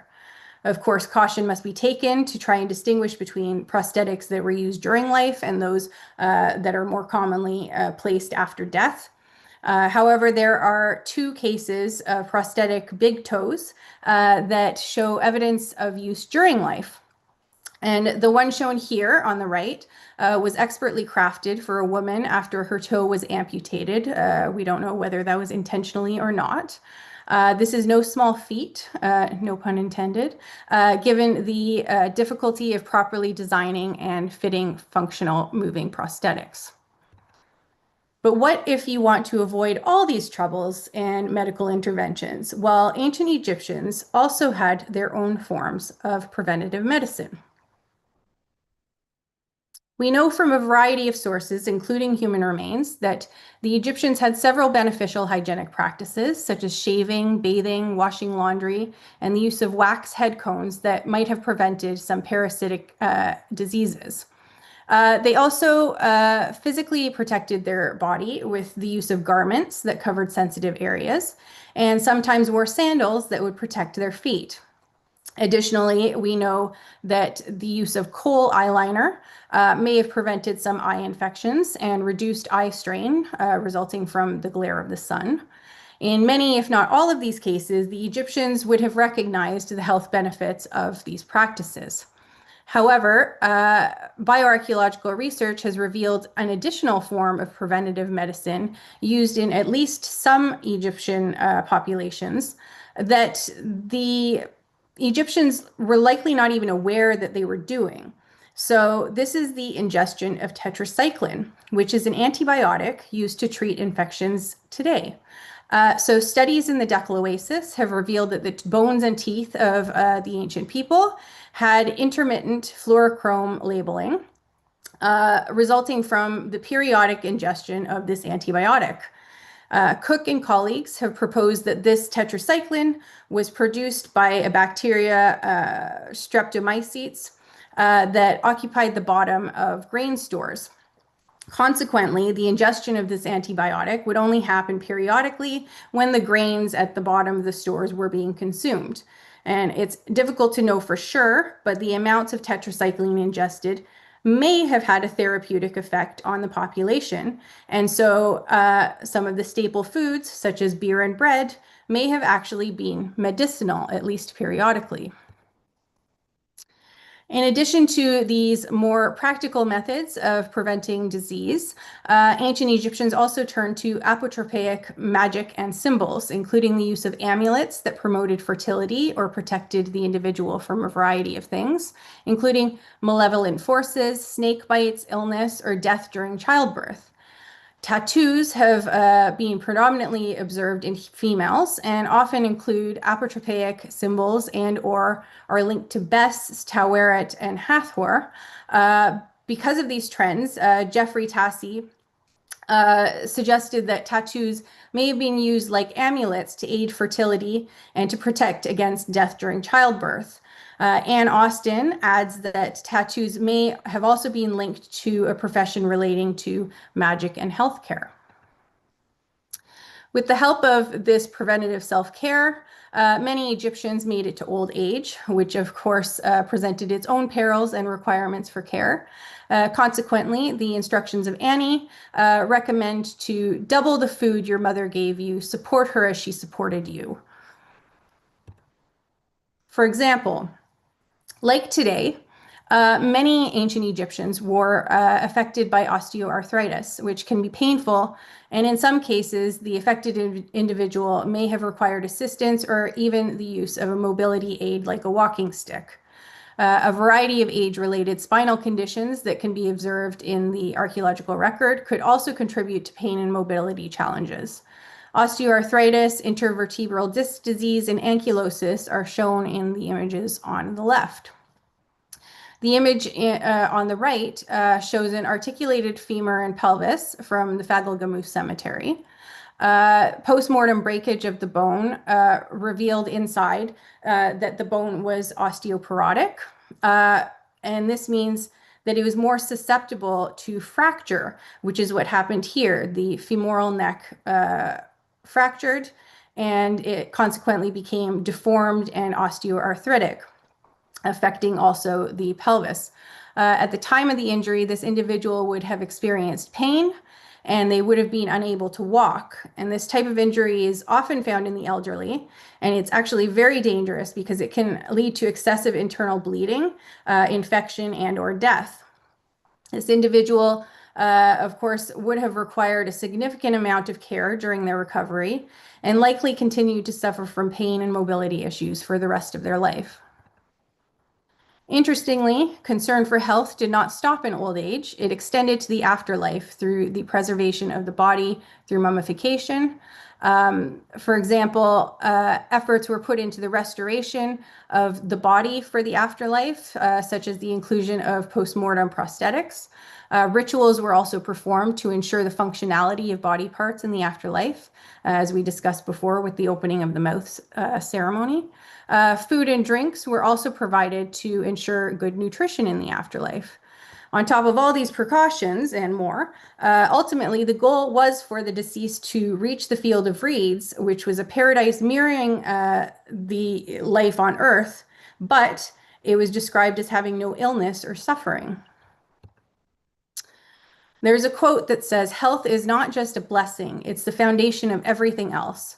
And I firmly believe that this is true not only on a personal level, but also within ancient studies. Not only do health, disease, and medicine have an impact on history and society, but society also shapes them in return. Sociocultural, economic, religious, technological, and political factors all play into how we come to understand our health and disease and death.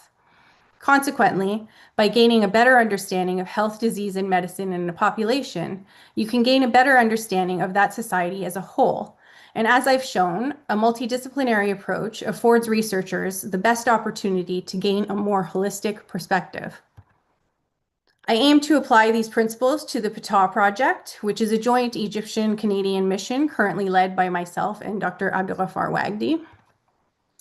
This project aims to excavate, conserve, and study the Camp 23 tomb in the Tombs of the Nobles area in Egypt's famed Theban necropolis. This project began in 2023, and it has already revealed some fascinating discoveries.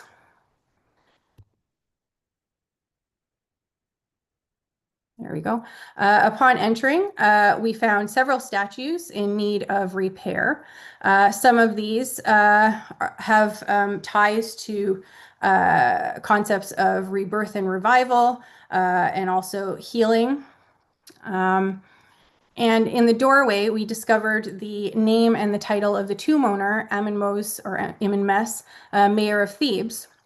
We know from other objects from different sites, someone with the same title who also had titles of counselor to King Ramses IV, God's father of Amun, taxmaster, and chief of the quarry service for a historically significant quarrying expedition.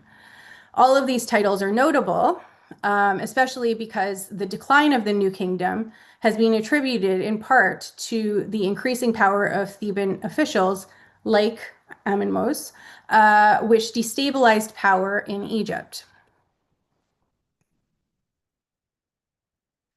We've also found evidence of multiple periods of reuse in the tomb, including a variety of objects, including amulets and many shabtis, most of which were fragmentary, that belonged to at least 5 individuals, probably dating to the 3rd Intermediate period. As the excavation proceeds, we're also finding the remains of multiple individuals in various states of preservation, both inside and outside of the tomb. And with this wealth of material culture and human remains, we plan to combine bioarchaeological, archaeological, and Egyptological methods to provide new insights into the lives and deaths of ancient Egyptians in Thebes during the decline of the New Kingdom, as well as during subsequent periods of foreign occupation, socio-political and economic transitions, and religious changes. Given the current state of funding for the social sciences and humanities, as acknowledged by SASA, we are fundraising for this project. So if you want to support the project, you can donate through the Society for the Study of Egyptian Antiquities, who can provide a Canadian tax receipt. If you prefer to donate to US dollars, you can email me and I can arrange for Simon Fraser University to provide an American tax receipt in exchange for your donation. That's the end of my talk. I just wanted to thank again the leaders of SASA, both for their devotion to securing the future of ancient studies in these very trying times, and for inviting me to speak with you all today. Thank you. Thank you so much, Casey. That was an amazing talk, and it really was such a wealth of information. The chat has been quite lively, and we do, of course, at SASA love your work. Happy to have you back as much as possible. Thank you. And we're very glad to partner as much as we can with the Ptah project and all of your endeavors on that direction. Thank you so much. We do have some time set aside for questions, and there are a few in chat, but please, if you have more, go ahead and ask. So I'll get started with some that were from while you were talking. So Ben Mahomet asks, on Caesarean sections, well, I don't know if you'll have the offhand answer to where they were first used in the ancient world, apart from the nominal Caesar, but were they known within Egyptian midwifery, do you know? Since we do have those bioarchaeological remains of some interesting birth scenarios. I haven't come across anything like that. I think that would have been a very, very risky endeavor. I think also there wasn't, like, although ancient Egyptians had a fairly sophisticated knowledge of anatomy compared to some other societies, because they had experience, with mummification and, kind of being able to look around inside, and compare to animal anatomy through butchery and whatnot. I don't know if they necessarily had the greatest grasp of the uterus necessarily. And I would say it would have been most likely a death sentence if someone tried to attempt that at the time. So I don't think that happens in ancient Egypt. But I mean, someone can always prove me wrong. I don't know. Yeah, it's a tricky one. Mm. I was kind of curious as a follow-up, that papyrus mentioned Horus birth. What exactly were they referring to there? Do we know? Yeah, so, well, it's uncertain, but some have hypothesized that it was a premature birth, and they came up with this hypothesis because they compared it to one of the myths in which Horus was prematurely born. So that's basically all we really know about that. That's our best guess at that. So Charlotte Rose asks, could Manetho's discussion of leprosy indicate later Hellenic views on leprosy, in contrast to earlier Egyptian perspectives? Sorry, can you repeat that again? Could Manetho's discussion of leprosy indicate later Hellenistic views of leprosy rather than earlier Egyptian perspectives? It could. I'm not really familiar with the Hellenic perceptions. Certainly that's possible. I mean, we all have our biases, right? So, yeah. Tony Usabelli asks if you can, like you were starting to with the Herodotus quotation there, can you speak to ancient Greek views on Egyptian medicine much? Not really. Yeah. No. Sorry. So I will say that from my experience, just to put this in there, Greek doctors do tend to like we have a lot of referent back to Egyptian methods, and traveling to Egypt for studying, for a lot of not just Greek doctors but Greek knowledge in general is a very sort of a common idea that Egypt was sort of a predecessor in terms of science and craft in a lot of ways. It doesn't always come to the fore because the Greeks do like to think of themselves as the center of the world. But I would guess that a lot of Greek medicine did originate with the knowledge of Egyptian medicines. So scrolling down to some more questions.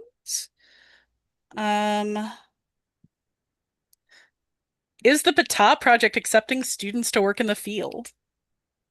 So we're actually recruiting for volunteers right now. Whether it's students or not is uncertain. Egypt has some rules. You have to have a certain amount of experience, and I'm already having a lot of applications, so it will be quite competitive. So yeah, that's the state of that. There's a question here from Telorian on the cranial injury recommendation you mentioned. Do we know if this is sort of similar to modern recommendations of how to deal with a traumatic head injury? I'm not sure if it's, I mean, I don't think it would be a bad idea to keep them sitting upright, to be honest. I know, with traumatic cranial injuries, they do have sometimes, it is known sometimes there will be cerebrospinal fluid coming out of the nose. So that is accurate. Yeah, I'm not certain, to be honest. Yeah. It does make sense to keep the head above the heart to minimize the bleeding. So yeah. Yeah, that's exactly what I was about to say. Yeah. From my very limited knowledge, it makes at least baseline sense. Yeah. So Augusto Gayubas asks, is there evidence of treatment of oncological diseases in ancient Egypt? Yeah, so okay, in the medical papyri, there is a disease called the disease. And essentially there's a few different conditions that people have said, oh, maybe this is a tumor, maybe this is cancer, but it's very difficult to say for sure because they're generally described as either like an eating away or as a swelling, and these can be a lot of different things. I think the in particular, though, the prognosis is very grim, and it's essentially just say your prayers. Recently, a team, I think it was Cambridge University, they came across a skull in the Duckworth collection, and this individual had metastatic carcinoma, and so like destructive lesions were found like all over the skull. And near these lesions, there were, it looks like perimortem scratches. And so perimortem, of course, it's around the time of death. So we don't know necessarily if this was done in an attempt to treat it or if it was done to try and investigate shortly after the death while the bone was still kind of, not desiccated yet. But there is that potential that they were trying to conduct some kind of surgery in that case. But as far as I know, that's the only case in which there is any possible evidence of surgical intervention. with cancer, at least in the physical of the human remains.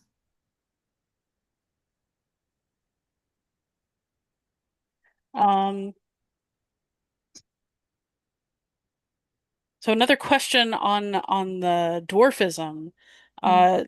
Do you happen to know what the sort of normal height range for Egyptians at the time was?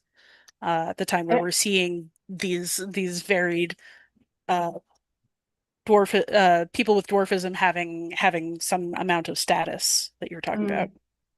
So I don't know off the top of my head. I think they were shorter than us in general. But what you do when you're trying to determine whether someone has pathologically short stature is basically you look at the stature of everyone in the population, and specifically like you divide them by sex and figure out the averages, right? And so in this paper that I wrote with El Malto, we found out actually that the standards that were originally proposed for determining pathologically short stature were incorrect. So at the time, it was believed that the person had to have at least 3 standard deviations from the average to be determined as identified as someone with pathologically short stature. But this was actually based on clinical understandings and clinical diagnostics. And actually, it's meant to be 3 standard deviations in growth changes, which of course we can't see in the archaeological record, right? We're looking at just like a picture, like a moment in time. So we ended up having to say, okay, this is not correct. And actually it should be more like 2 standard deviations. And so this is how we determine this. In achondroplastic dwarfism, there are other indicators of like morphological changes that can indicate, this is someone who was affected by dwarfism, but it's particularly difficult in like pituitary dwarfism or any other kind of proportional dwarfism, because it's just, is this person just short, or is this, a clinically, significant condition? Jasmine asks, who had access to physicians? How widespread was the knowledge from the papyri? So I think this is like a little bit debatable. A lot of people, I think, like to think that it was very like accessible to everyone.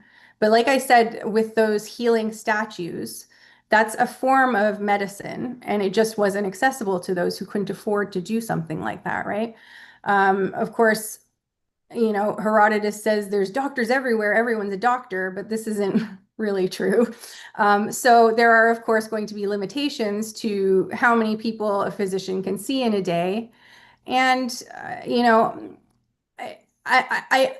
I don't know if there's a good answer. There's some indications that people who are working for the king, they might be given medical services, like for example, the pyramid builders. So maybe it was fairly equal. I don't know if we have really the data to say anything with complete certainty, though. So I have another question. It's a bit of a silly one, but I'm fascinated by this sort of hierarchy of medical doctors. And I think I'm not the only one to be a little bit tickled by the shepherd of the anus. So what other interesting specialties or very odd names do you come across in looking at this medical hierarchy? That's the best one, I think, to be honest. Yeah, I'm not sure. I don't remember off the top of my head. Yeah, that's the best one. What can top that, really? Really, it is quite special. Yeah. Quite lovely. So John asks, I wonder how many modern medicines owe their origins to pharaonic Egypt and the pharmacology that we inherited from them. I know we talked a little bit earlier in Tanya's presentation about paleobotany and the recreation of Egyptian medicines. I wonder if you could speak a little bit more on that line. Well, I mean, I think like modern Western medicine in general, like it's often attributed to like ancient Greek medicine, but as you mentioned, ancient Greek medicine was highly influenced by Right. Egyptian medicine. So I think, you know, a lot of what we have today is kind of built upon ancient Egyptian medicine way, way back, right? I think maybe nowadays there are perhaps people who are interested in natural remedies, and sometimes they look to these papyri and, you know, give these things a try. Some of them I would not recommend. But there It's are like certainly what was it, urine and onion juice? yeah, yeah. And, you know, using crocodile dung as a Yes, yeah, contraceptive, we talked and about that earlier too. yeah, Oh like gosh. putting feces into open wounds, Mm, not a good idea. no. Some of the things that they did, like, were, you know, there was something to them. Like I mentioned with the replacement of the clavicle, also dislocated jaw. They use the same process as now to relocate the jaw. They were using honey, which has some antibiotic properties. Yeah, so there's bits and pieces there, but I wouldn't, you know, embrace it wholeheartedly. We have a question. Do we know what specialties women had access to as medical professionals? I'm not sure, to be honest. I haven't looked into that. And I'm not sure. Maybe there's a study out there that kind of looks into the different titles that women were afforded. I'm not sure. That's a good Yeah, question. because definitely, like if we look over to Greece, definitely women were for a lot of for a long time and in a lot of places, although not always, fairly well restricted to treating other women, Mhm. and particularly to midwifery, and other feminine concerns, as it were. Yeah. And that could But be the that case because there's the like ancient Egyptian version of the medical school was the House of Life, the Père Ankh. And it seems that it was divided into women and men. And so Pesachet, she was like the chief of the women physicians, right? So it seems like it was a separate medical, I don't know, system almost. Yeah. So yeah, it could have been very much like divided by gender and, you know, obstetrics and I gynecology would be and that kind of interested thing. in looking into that. Yeah. Charlotte says there's some evidence for a midwife title that's not directly mentioned in the medical magical texts themselves. So it Mm. might even be like a subset within that Mm. system, especially given how hierarchical and Yeah. specially titled things were. I wonder if there's more to that. Yeah. Um, so you talked a little bit about parasite prevention. Um, Is there any evidence they knew to like boil water to keep away worms or waterborne infection? I'm not sure about that, but I know that they probably, you know, drank beer more because it was safer, you know? Yeah. Um, Yeah. Fermentation yeah, beer and wine, all across the these things ancient were, world is yeah, often to exactly. prevent waterborne diseases. Exactly. Yeah. Okay, well the chat is still going, but we are at 4:45 almost, so I do want to give you some time to rest. Thank you so much for your patience and for your wonderful contribution. Oh, thank you. This has been an absolutely fabulous talk. Everybody, please thank Casey for her time and her wonderful projects. I did put a link to the Ptah project in chat. I'll put it again just in case. Thank you. And yeah, we love to see it. Thank you so much, Casey. Thank you. Bye.